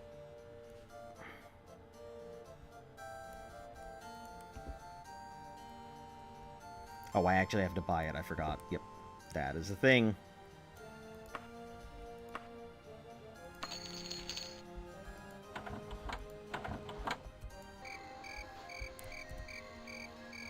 Okay, let's go to the next one. Metallurgy.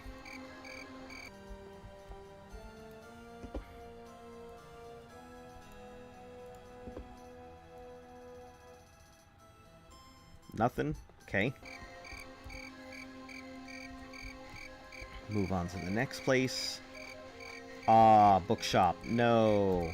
Whatever will I do? The bookshop's closed. Lyceum, also a bookshop. Judery, that is just random.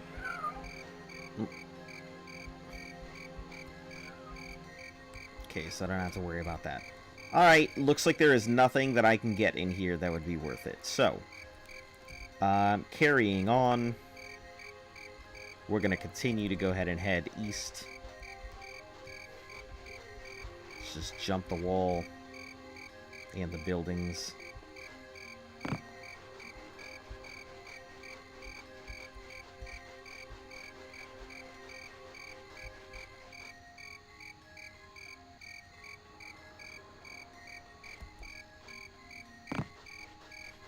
Alright, and continue on our way. We'll keep casting into stamina, get that restoration up.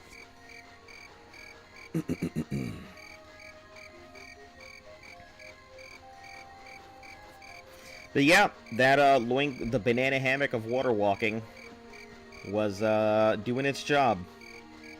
Now it's just a matter of continuing on.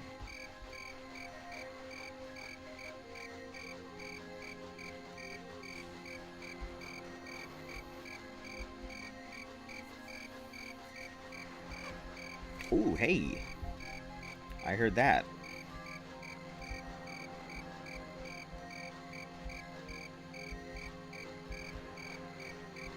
Haven't had a fight in a while.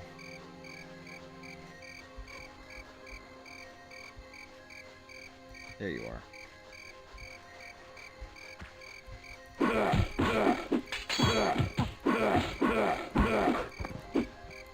A warrior. Nice. Golds. What else is in here? Hey, mithril left. Take that.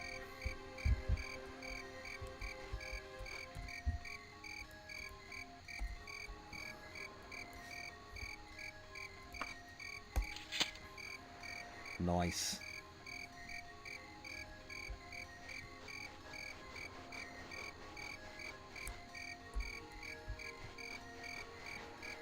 Nine, just in case something happens. Yeah, I've got a bunch of gold sitting in the cart. I mean, I'm slowly burning it out and just buying stuff when I need it. But I'm sure once I start getting plenty of letters of credit from selling Daedric stuff, I won't have a problem.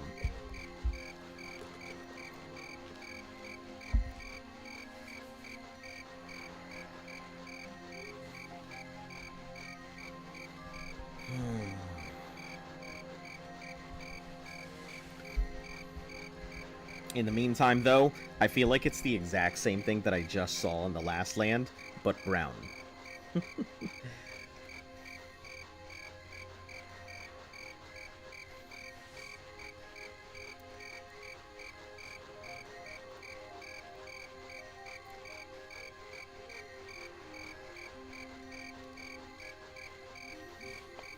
If I'm not mistaken, isn't this all considered high rock?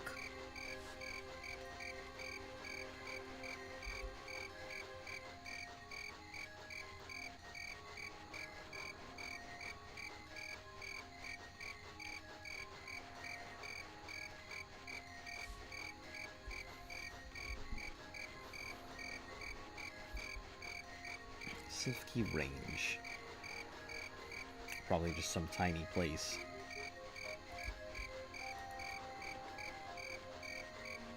Oh. Yep, locked.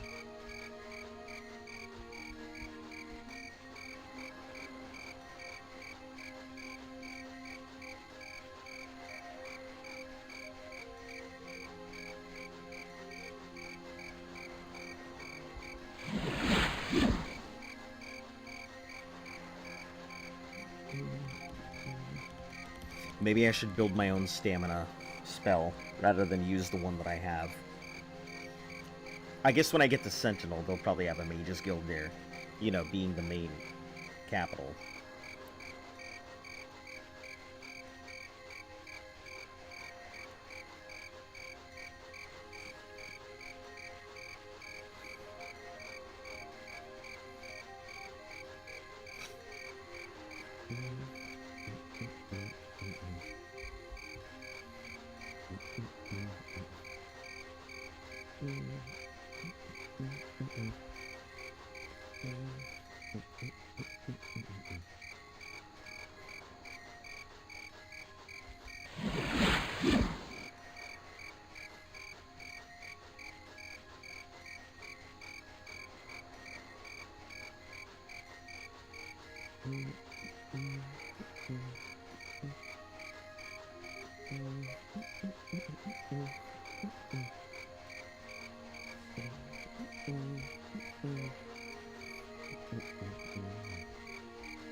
That's good.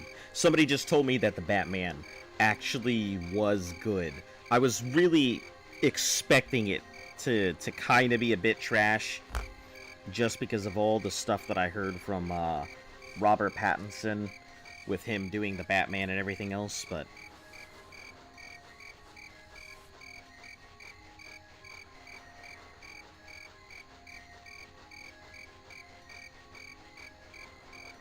you know.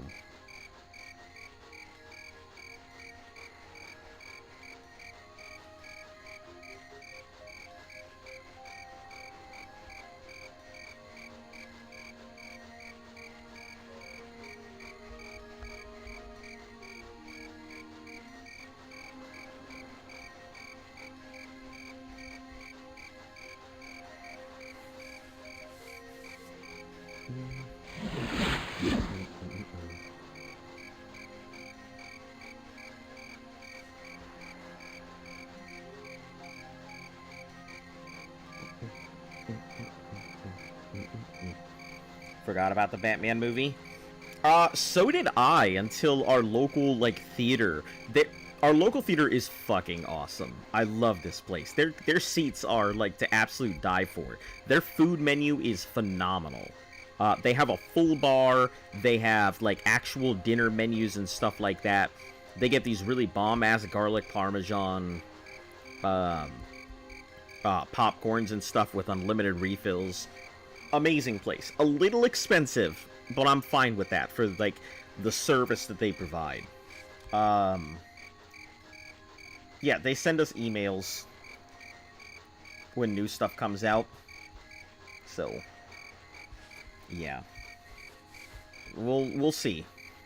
I was going to go ahead and go see it tonight, but since Luft burned the shit out of herself, I don't know if that's on the menu anymore. If it isn't, that's fine. You know, I would prefer her to be safe and okay than not. Is that a dungeon? No, there's only a couple dungeons here, so.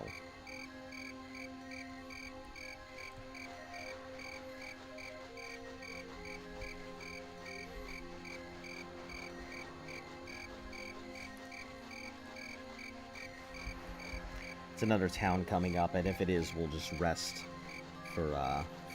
until we're healed, and then wait a while.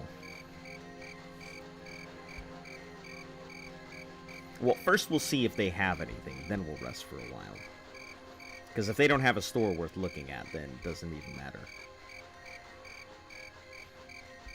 I'd like to see if I can find an armory, weapon shop, something like that. Looks to be a small village, so I assume it'll have at least 1 or 2 shops.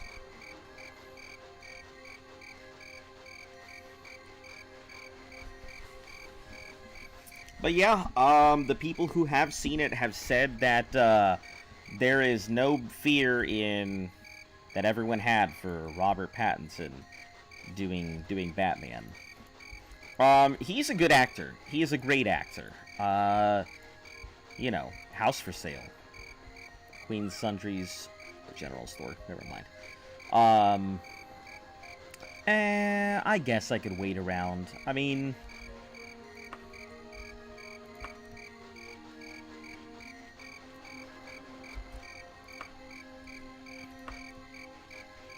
they could have something good in it.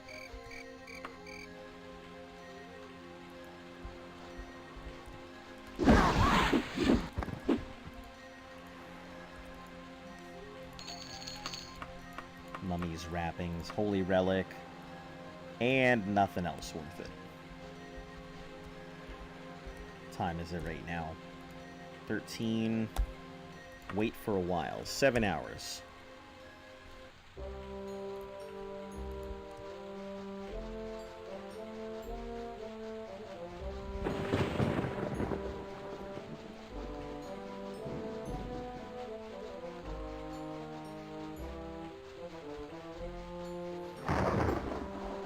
Let's see what you got. Probably nothing. I will have wasted my time.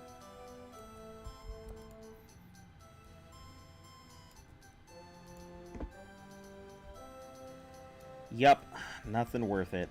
Wasted my time. That's fine. It's not like I'm on a clock or anything here. So, just keep going.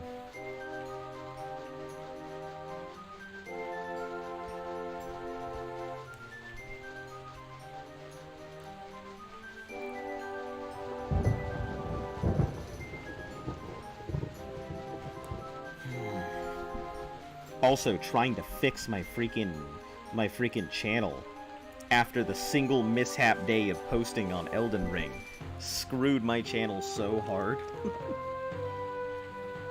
that I'm just like, I don't really know what to do with it. The recovery process is going to be super, super long. Seems like I'm just going to have one day where it's phenomenal, and that should fix it. But in the meantime, the worse my videos do, the less they get recommended, the less people pop in.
Personally, I think I'd be fine if the DC universe decided to keep itself separate rather than trying to create a united, you know, universe like Marvel has. I think I'd be okay if everything was just separate.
We're making it there. Slow but steady.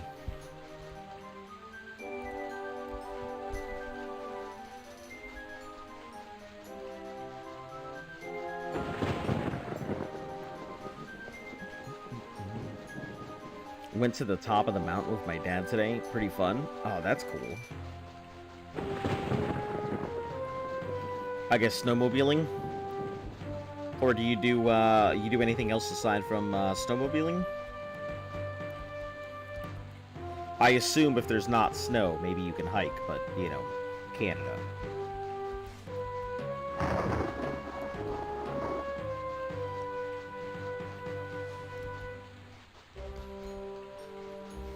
I really enjoyed hiking when I was out in Utah. We had the mountain ranges. Oh, there we are.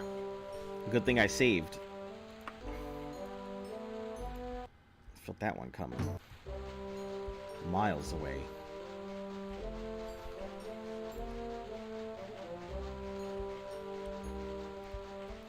Let's do a hard save on land.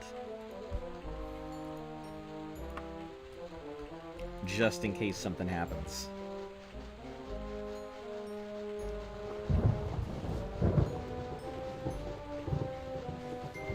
Alright, that sounds pretty cool.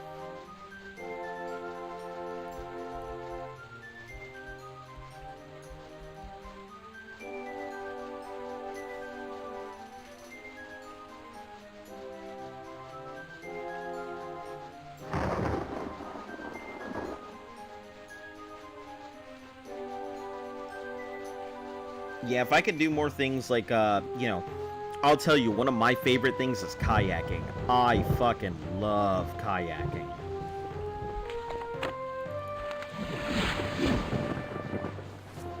So I'd really enjoy getting out there and doing some of that. I don't know, I grew up next to the ocean, so for me, water is more my element than anything else. Old Planish place. It's not a dungeon. Is it a home? Yeah, it must be somebody's home. I guess we'll take a look around. It definitely doesn't look like a home. It looks like a tomb of some sort.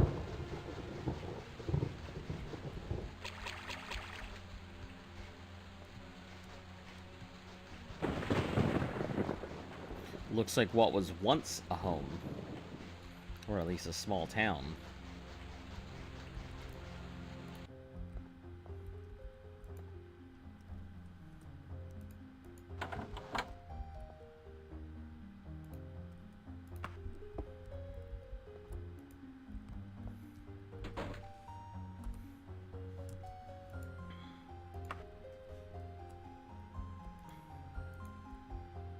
Nothing even worth it in here.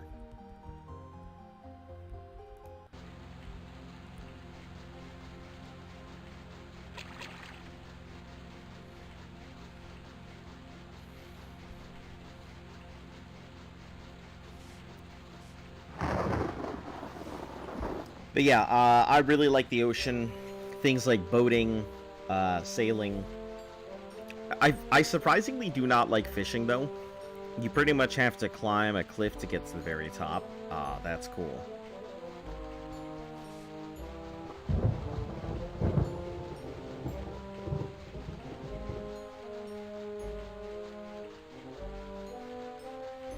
Yeah, I like climbing a lot, too. We had a lot of that out in the Midwest.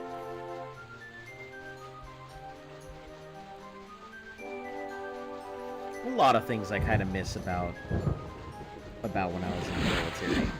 Not so much the military, but a lot of things about the area that I miss.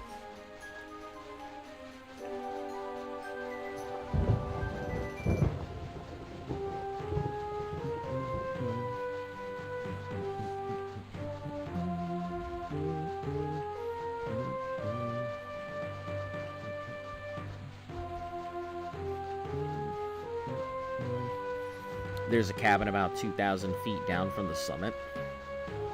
Huh. That's pretty cool.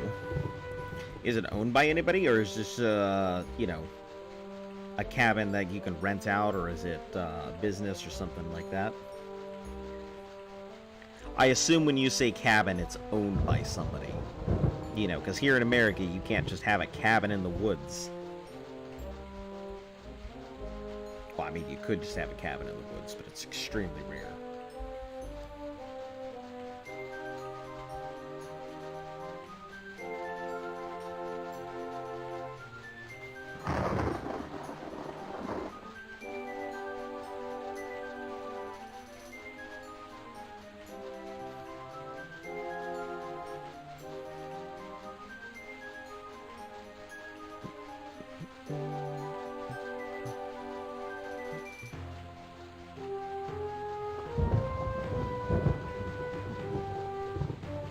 It's like the town cabin where you can take a break and chill. Oh, see, that sounds cool. You can't have shit like that out here. You know, a communal cabin where everybody just kind of respects the rules and gets to enjoy it. Yeah. Can't have nice things out here like that. Thing would promptly find itself vandalized, completely stripped down, or burnt to the ground.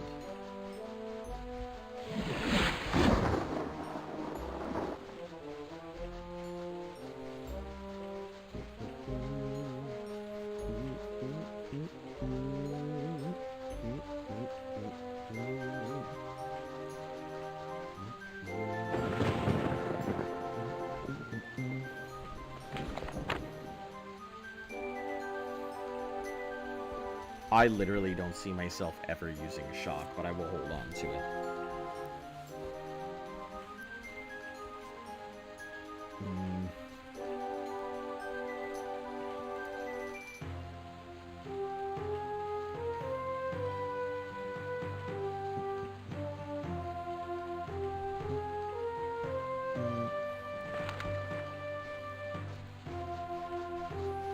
There's a cabin in the valley.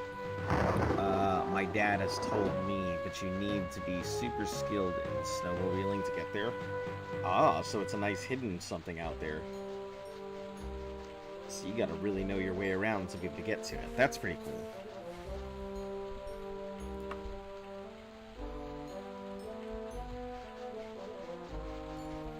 Hold on, Sentinel is this one right here.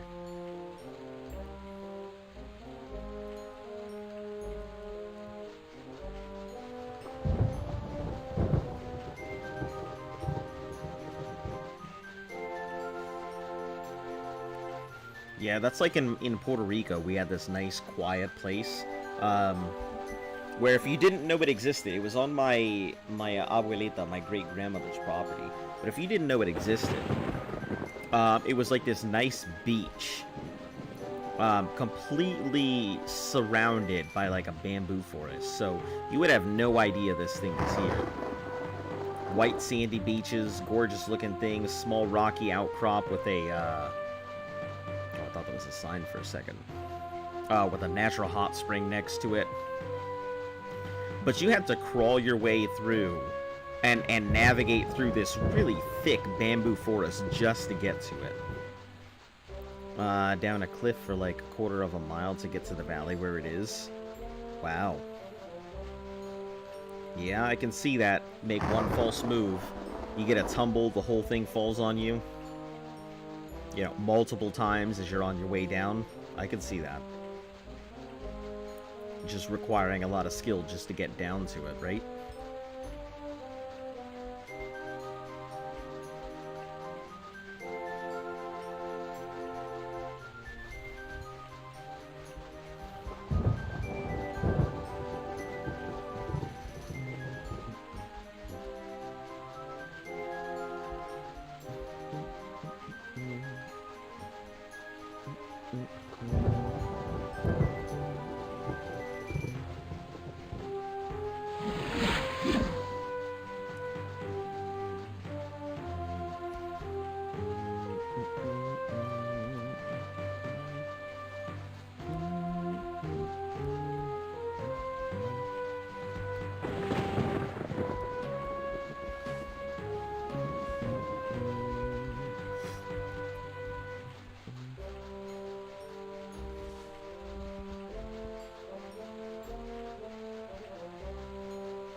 shouldn't be too much longer.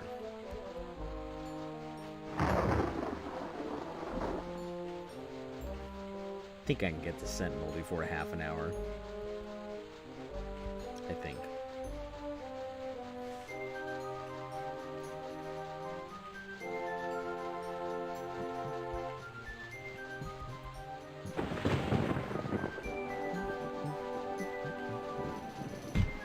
Oh!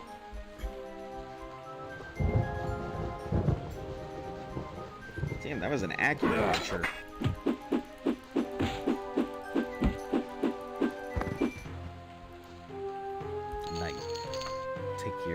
Thing, take your broadsword.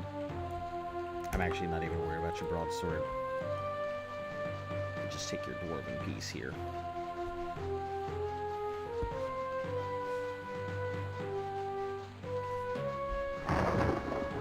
Logical court.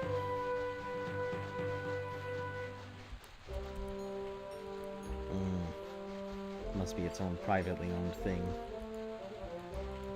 Yeah, all just residents here.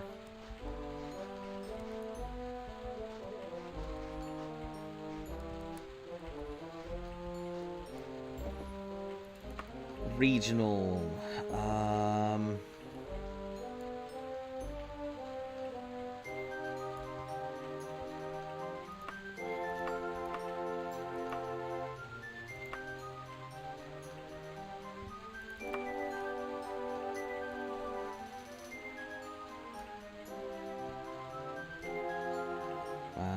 let's go, I guess Mage's Guild. Yeah, so there is one in Sentinel. That's what I needed to know. Just wanted to make sure. I assumed, obviously, it's the capital that it would have it, but...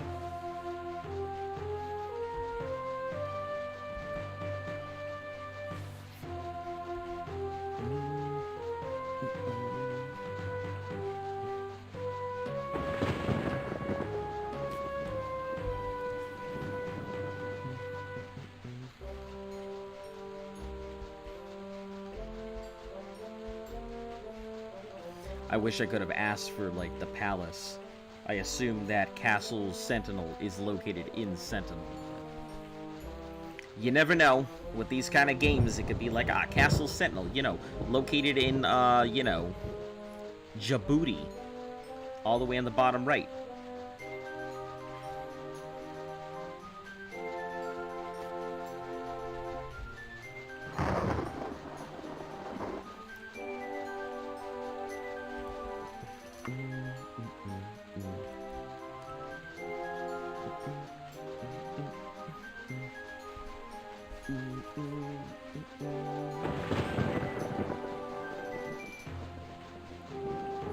Dad said when he was younger, he had to crawl his way back up the cliff. Yep. Not having a snowmobile or anything would make it pretty difficult. Damn, so that cabin's been there for a while then, huh?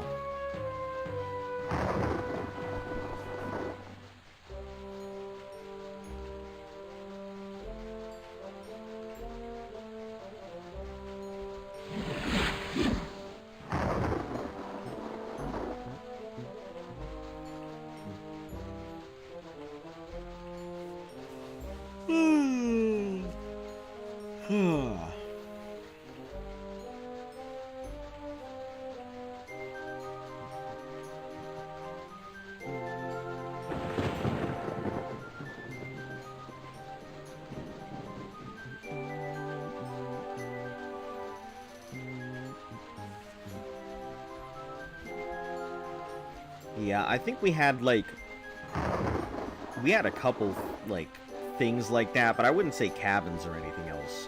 We didn't have anything nice. We had, like, well, I guess the caves were pretty cool. I really like spelunking, you know, cave diving and stuff. I think that's pretty cool. Pretty cool thing to do.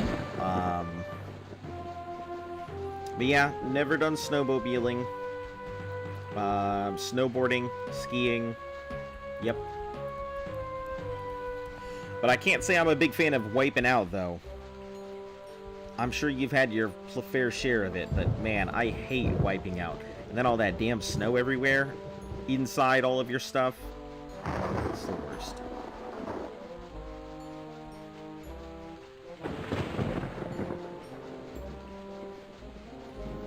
Yeah, this is back in the 70s, 80s. Wow. I love that people can go ahead and build stuff like that that just lasts for so long. And as long as somebody is out there and you can take care of it, you can easily have... It can go from one generation to the next and everybody gets to enjoy it.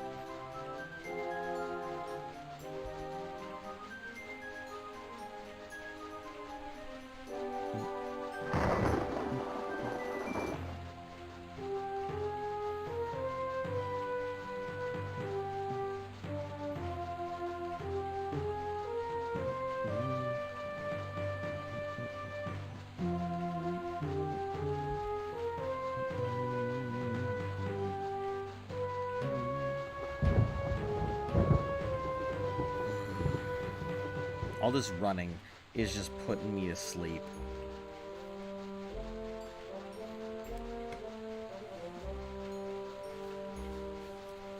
I was hoping I'd be able to fight a whole bunch of who's you what's it, but it seems relatively bare. Plus, I'm not resting as much as I would be.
What is this over here? Vanessa.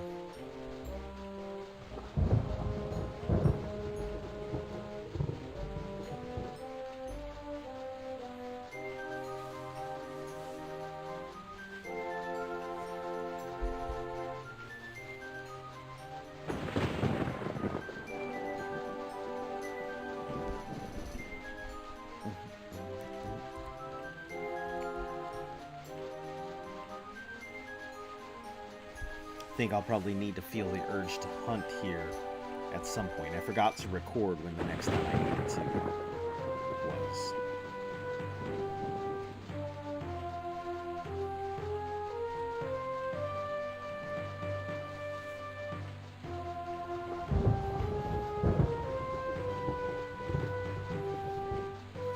I will say it only cost me, what, 2 in-game days to cross the Illiac Bay? So technically traveling by horse on foot, or on horse, is faster than traveling by boat. Not in game time, or not in real world time, but in game time. So that's pretty cool. They just don't build horses like that anymore.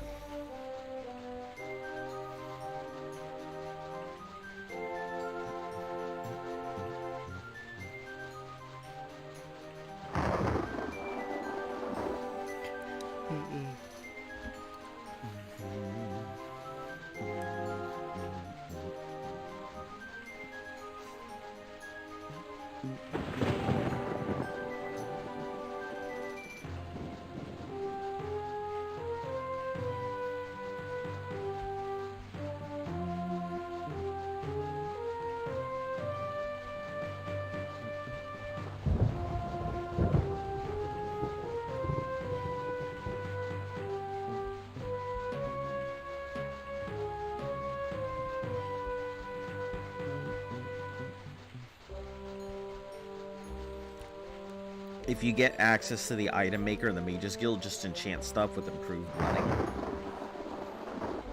Yeah. You'll run even faster. Hold on. So if I were to have cast Feet of Navarro, or Nagato, whatever that is, I could have run even faster. I mean, because my running skill is like... It's a 122. So I assume that there's not much I can do past that. I mean, at 23%, I'll be maxed out, so I assume it couldn't improve from there, could it?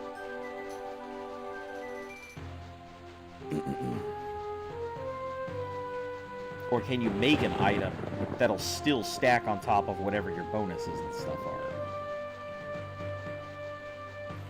Because I think that spell was Fortify Speed, but since speed caps out at 100, there was nothing to be done.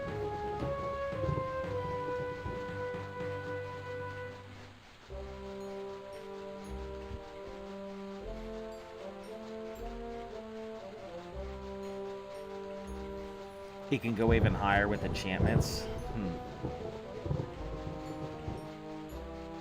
Got it. So I should keep a set of just a whole bunch of running gear.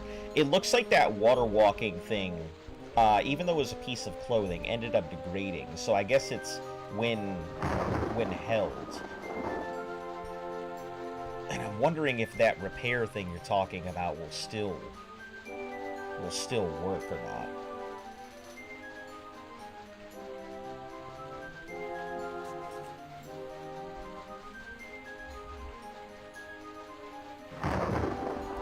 Because if it's going to repair when held, you know, I feel like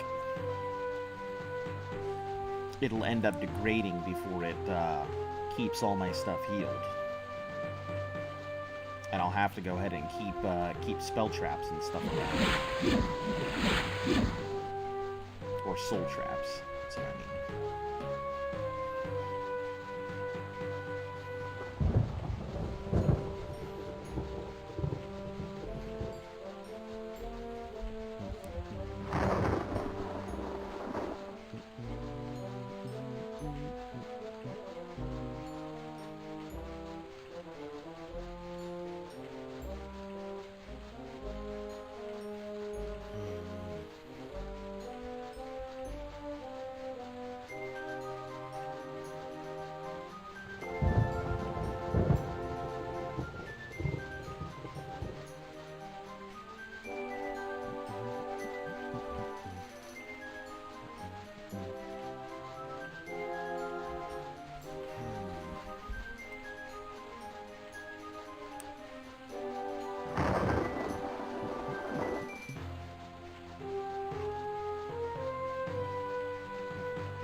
Yeah, I did level up my stuff to 70, so that way I should be able to leap up to rank 7, which will give me the chance to go ahead and do enchanting.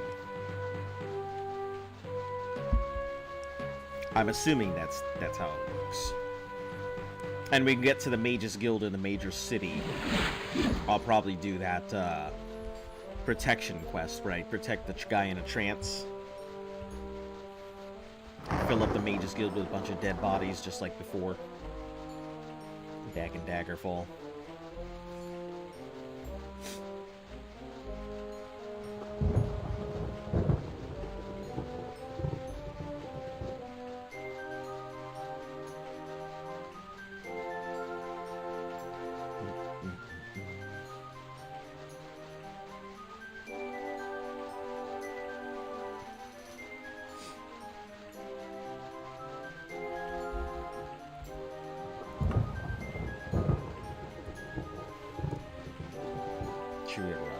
You can also summon Daedric Lords when you're rank 7.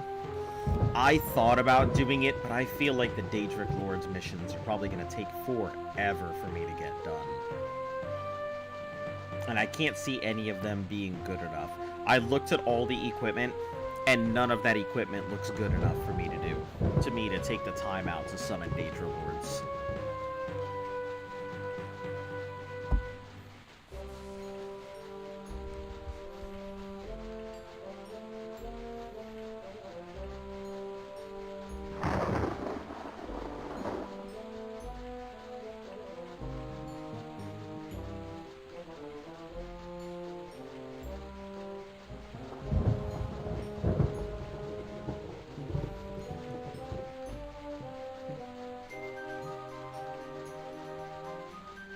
most of them, you just go to a dungeon and kill something. Yeah, but that also takes, like, especially if I were to summon one here, there's only so many dungeons and they're all, like, at the very bottom. So it would be a whole episode just getting there and, clearing out the dungeon or killing something. And then a whole thing just getting back. Or half an episode just getting back. Because the only dungeons, I'm sure that, you know, these two, these, and these. So regardless, all of them would be a ways away. Plus, like I said, none of those items look worth it. I looked at the list and none of it seemed like it was good enough to go out of my way and stop everything I was doing for.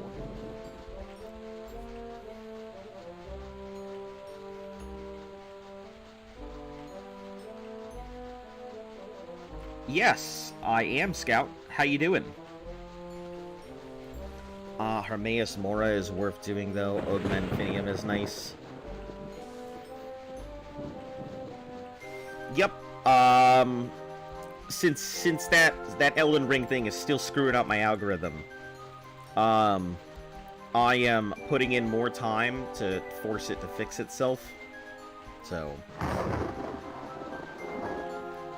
there's only one of two answers. You gotta get more people in, or I gotta put in more stream time to force the thing to give me more, to prioritize my stuff.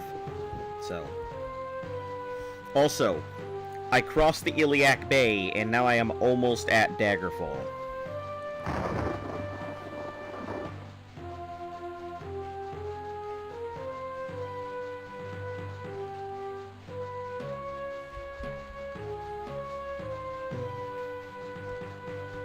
Good, thanks for asking. You feeling better? Yeah, I'm feeling much better.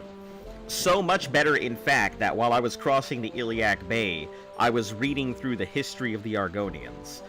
Yeah, and I got through about halfway of the page. Of the wiki page, so, yeah. I mean, the wiki page, the EU whatever thing that they put together, that fan page.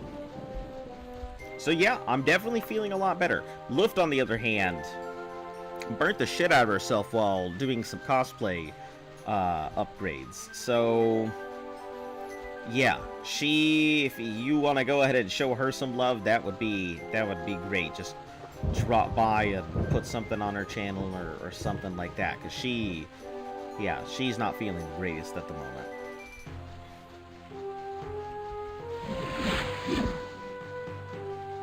She's not here. She had to go to work. I mean, I told her probably be best to not go to work, but, you know, she insisted and said she had to. Didn't have a choice. And I'm like, okay. All you have to do is just go to some palace and murder a noble. Oh, that's simple, right? Go to a palace, murder a noble. Simple indeed. I mean, that's basically the same as what's it called?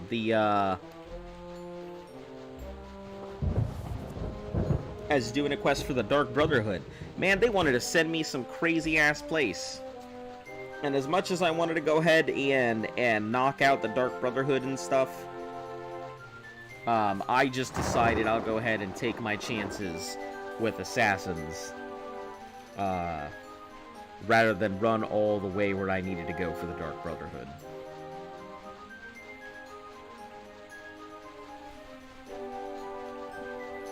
I mean, your fiance, could you link her channel? Go ahead and give her a sub. Yeah, sure thing. Give me a second.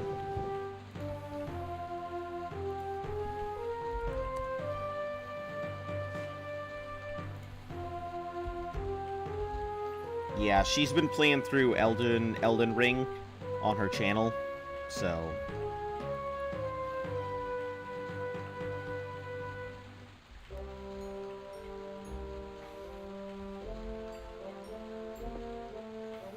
honestly, I've really enjoyed it, and let me tell you, she's definitely kicked my ass so far in Elden Ring.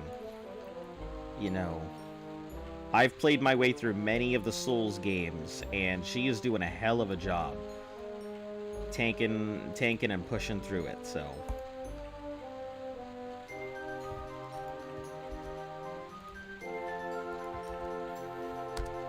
Yeah, that's her thing. She's been doing a lot of stuff on Twitch. So if you're curious about her Twitch as well, you know, let me go ahead and pull up her channel there. Yeah. And so, yeah, she does stuff on Twitch too. So, if it's not my current challenge, I will stream my stuff on Twitch. So, if you're ever looking for other content that is not what I am currently doing at the moment, yeah, that's where you'll find it. Or if you ever request me to do something that is not my current challenge, it'll be over on Twitch. And I can also just port that over. Simple enough. But yeah. Yeah, just you know, pop in. Leave a comment or something. Hoping she feels better, because she can use it. She has a very cool wallpaper, whatever you call it. Yeah, it's because she has a VTubing thing. She's actually getting it rigged right now. She does her own artwork and all of that, so her VTube character she designed herself. It has a 3D model and everything, a functional one too, which is really fucking cool. She just needs a better computer, which is on its way here. It's been shipped already. Just need it to arrive. But yeah, once that better computer arrives, she'll be able to go ahead and do VTubing stuff. So she'll have a lot more stuff going on her channel here shortly. I think we're almost there. Yeah, I think that's it. I assume that's the main city.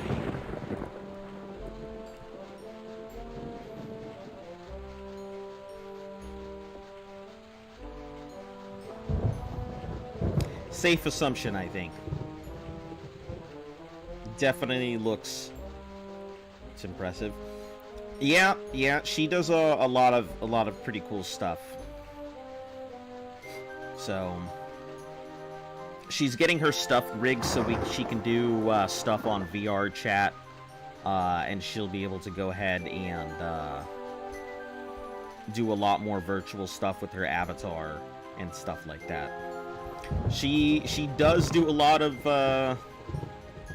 interactions with other VTubers and stuff like that. So once she... Oh, nice, a metalsmith immediately. Once she gets this done, she will sell. I think she'll really be able to go ahead and take off and join one of those VTuber crews. So...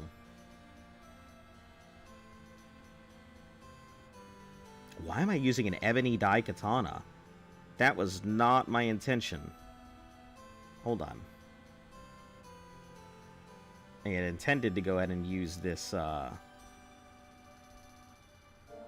this mithril dye katana. I think I have two of them, don't I? Yeah, I have two mithril dye katanas, so... Get her that mithril longsword.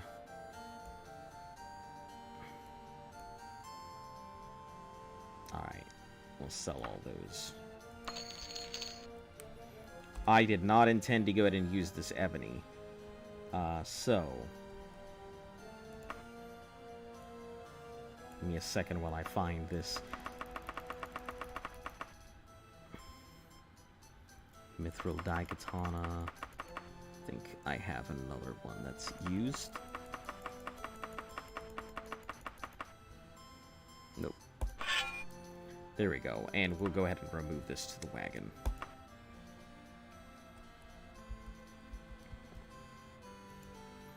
Alright, what you got? What you got, old man? Nothing even remotely worth looking at. Garbage. The essentials. Just the essentials, apparently.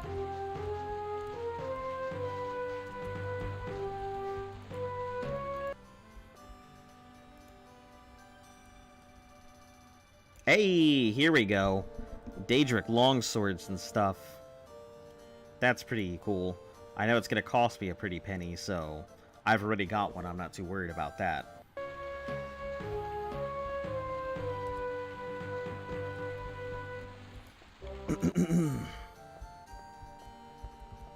Much better suited. Let's see what you got in here. Nothing?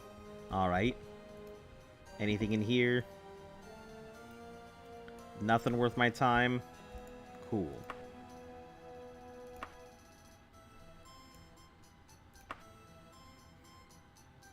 Iron Dagger, the Protector. No, we're gonna get rid of that. I don't need it.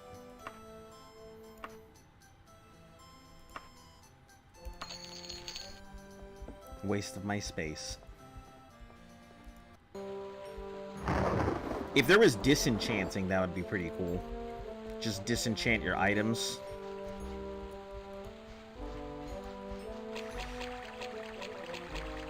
If you find Daedric Daikatana, it's the best weapon in the game. Yeah, I figured if I found one, I would probably end up just buying it, no matter the price. Cure disease. I'll take your potion.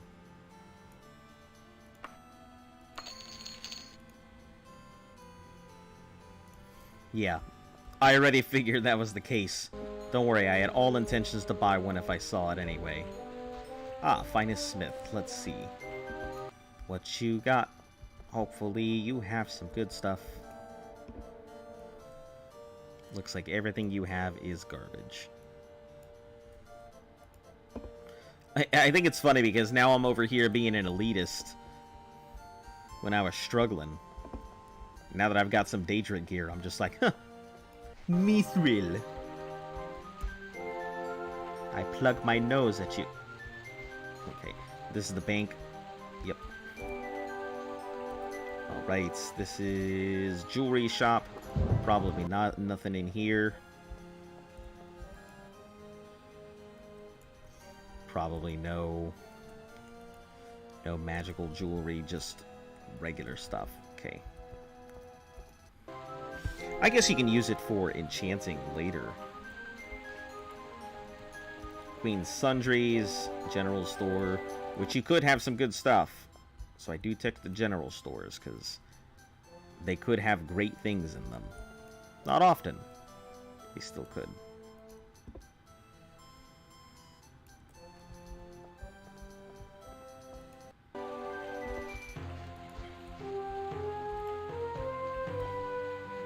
Dungeons.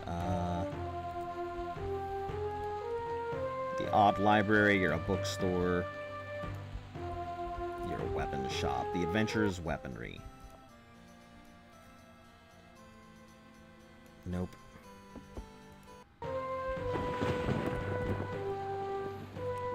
And one last store. General Pawn Shop.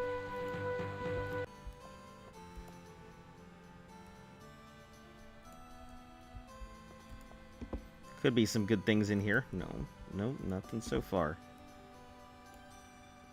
Doesn't look to be a damn thing.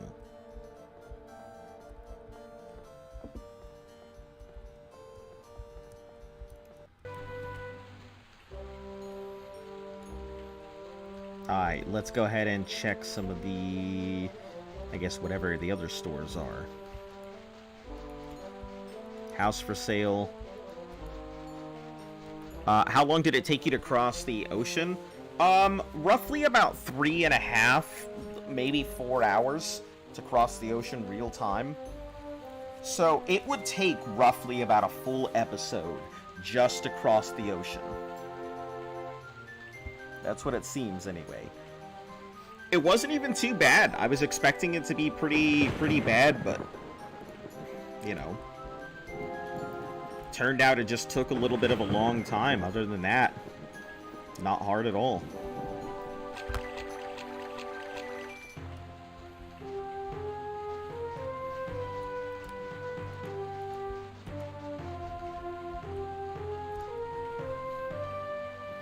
Yeah, the time it took to cross is probably the hardest part about it.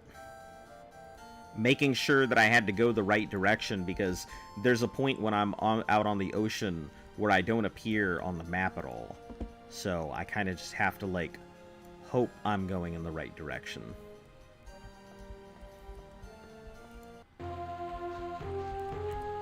Yeah, wasn't too bad, though. Wasn't too bad at all.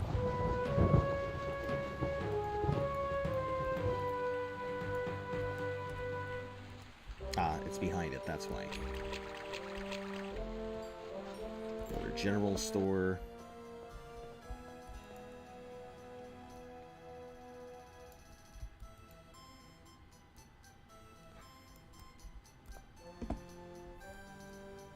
Steel? Silver. Silver's just a tad lighter.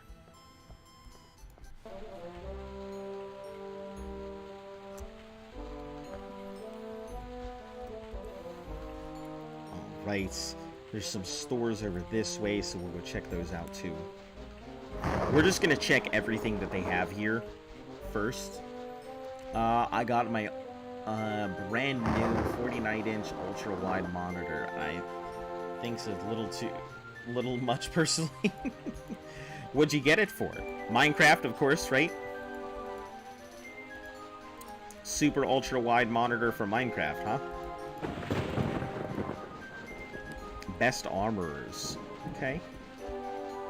Sentinel. First we'll check the Queen's equipment. Probably nothing good in here. Nothing. Nothing. And with a Daikatana. So nothing. Okay.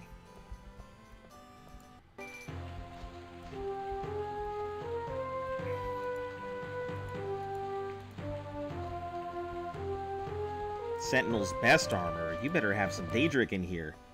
Or at least a bunch of Orcish, even if I can't wear it. Calling yourself the best.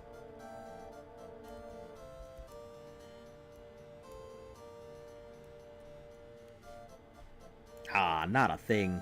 It's nice because I can treat it like two monitors merged together. Yeah, having a big monitor is pretty nice. That is pretty significantly large. I mean, you could definitely drag things all over the place, make Windows a hell of a lot smaller, and have a whole bunch of stuff.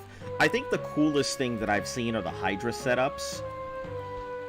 I'm not sure if you've seen those, where people have a bunch of monitors all together.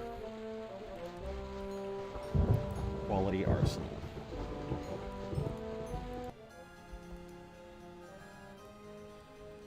Hey, Daedric broadsword. I will say that's pretty good for you. You're having better stuff than the other ones.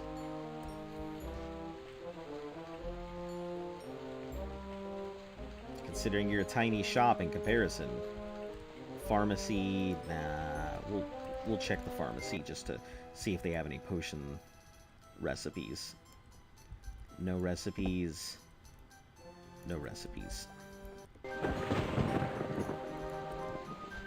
Emperor's Wares, probably a general shop.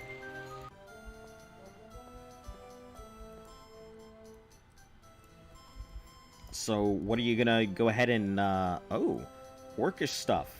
Yeah, you're well and above already better. Daedric Saber, oh, they got more of those than I want. May end up selling them later, but...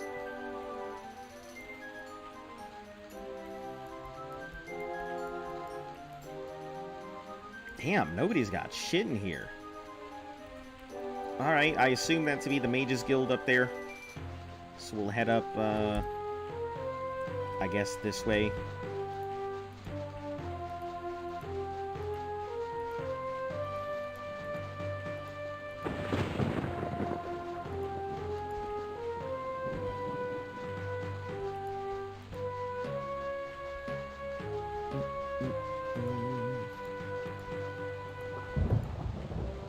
The Beaver and Hedgehog. Wrong way. Order of the Candle. That is not what I am looking for. Means it is one of a few buildings here. Played Fallout 76 on it, and it's super buggy. The game or the monitor? I mean, if it's the game, I wouldn't expect any less. If it's the monitor, that's unfortunate. You know, if it's a desync issue.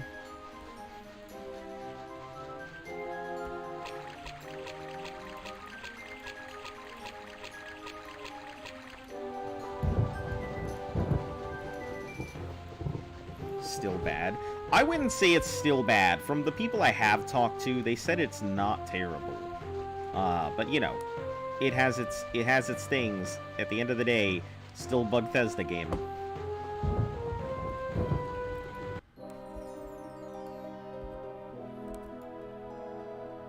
Oh, come on, guys. Listen, I have rank 74. It should... Alright.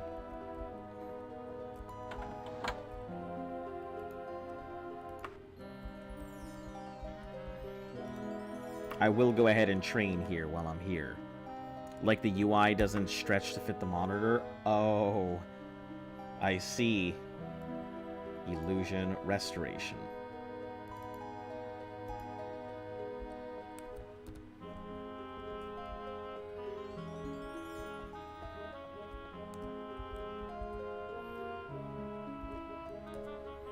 Alright, save game. We'll go ahead and rename these wait times to Sentinel. Oh, rename.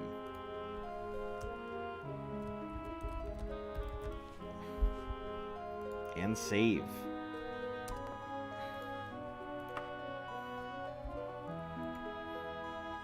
Get quests. Kill a rogue imp, no thanks. Kill a rogue imp, no thanks. Study one of the subjects. Very annoying, but what can you do? I don't know, at this situation, usually it'd be get a new monitor, but clearly you've got a new monitor. No, I don't want to help you with your research. I don't want to prove my loyalty.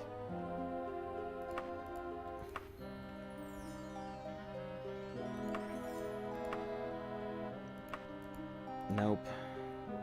An herb, a mineral. No, rogue imp.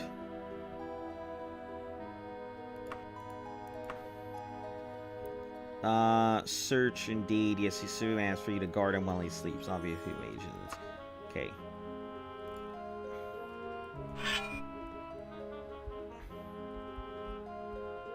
Yep, just gotta go ahead and loiter.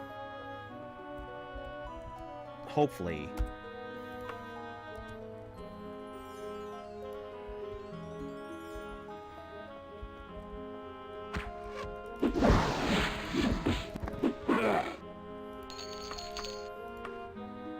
Yeah, we're just gonna fill this place with dead bodies the same as I did before with the other one.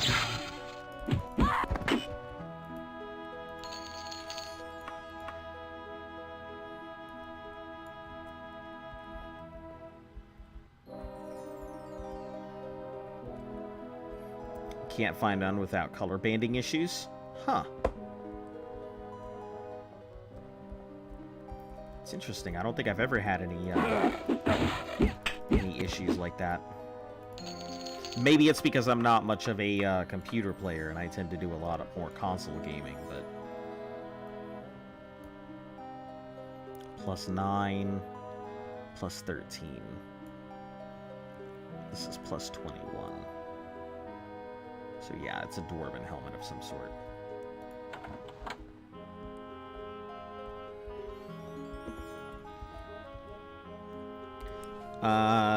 Get a 10-bit monitor. You don't have color banding at all. That's funny.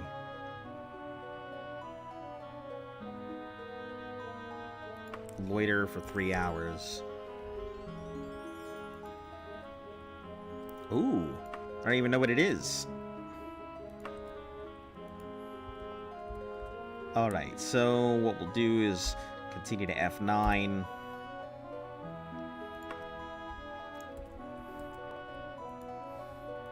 I'm just gonna go ahead and keep going until hidden in a nearby dungeon. No thanks. Famous specifically asked for you to guard him. Yep.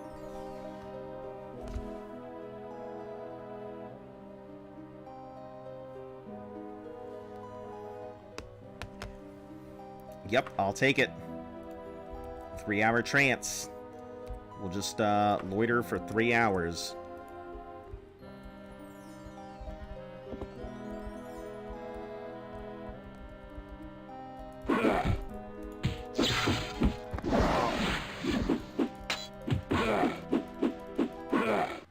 Aw, man.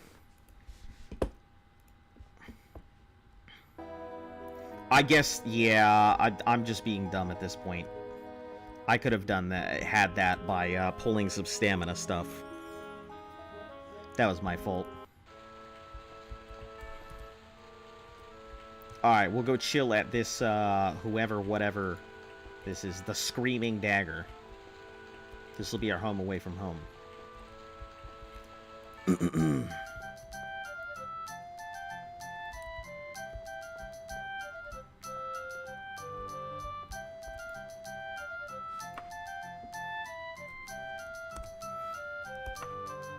be here for a day. Ooh, hold on. Let me cast out the rest of my stuff here.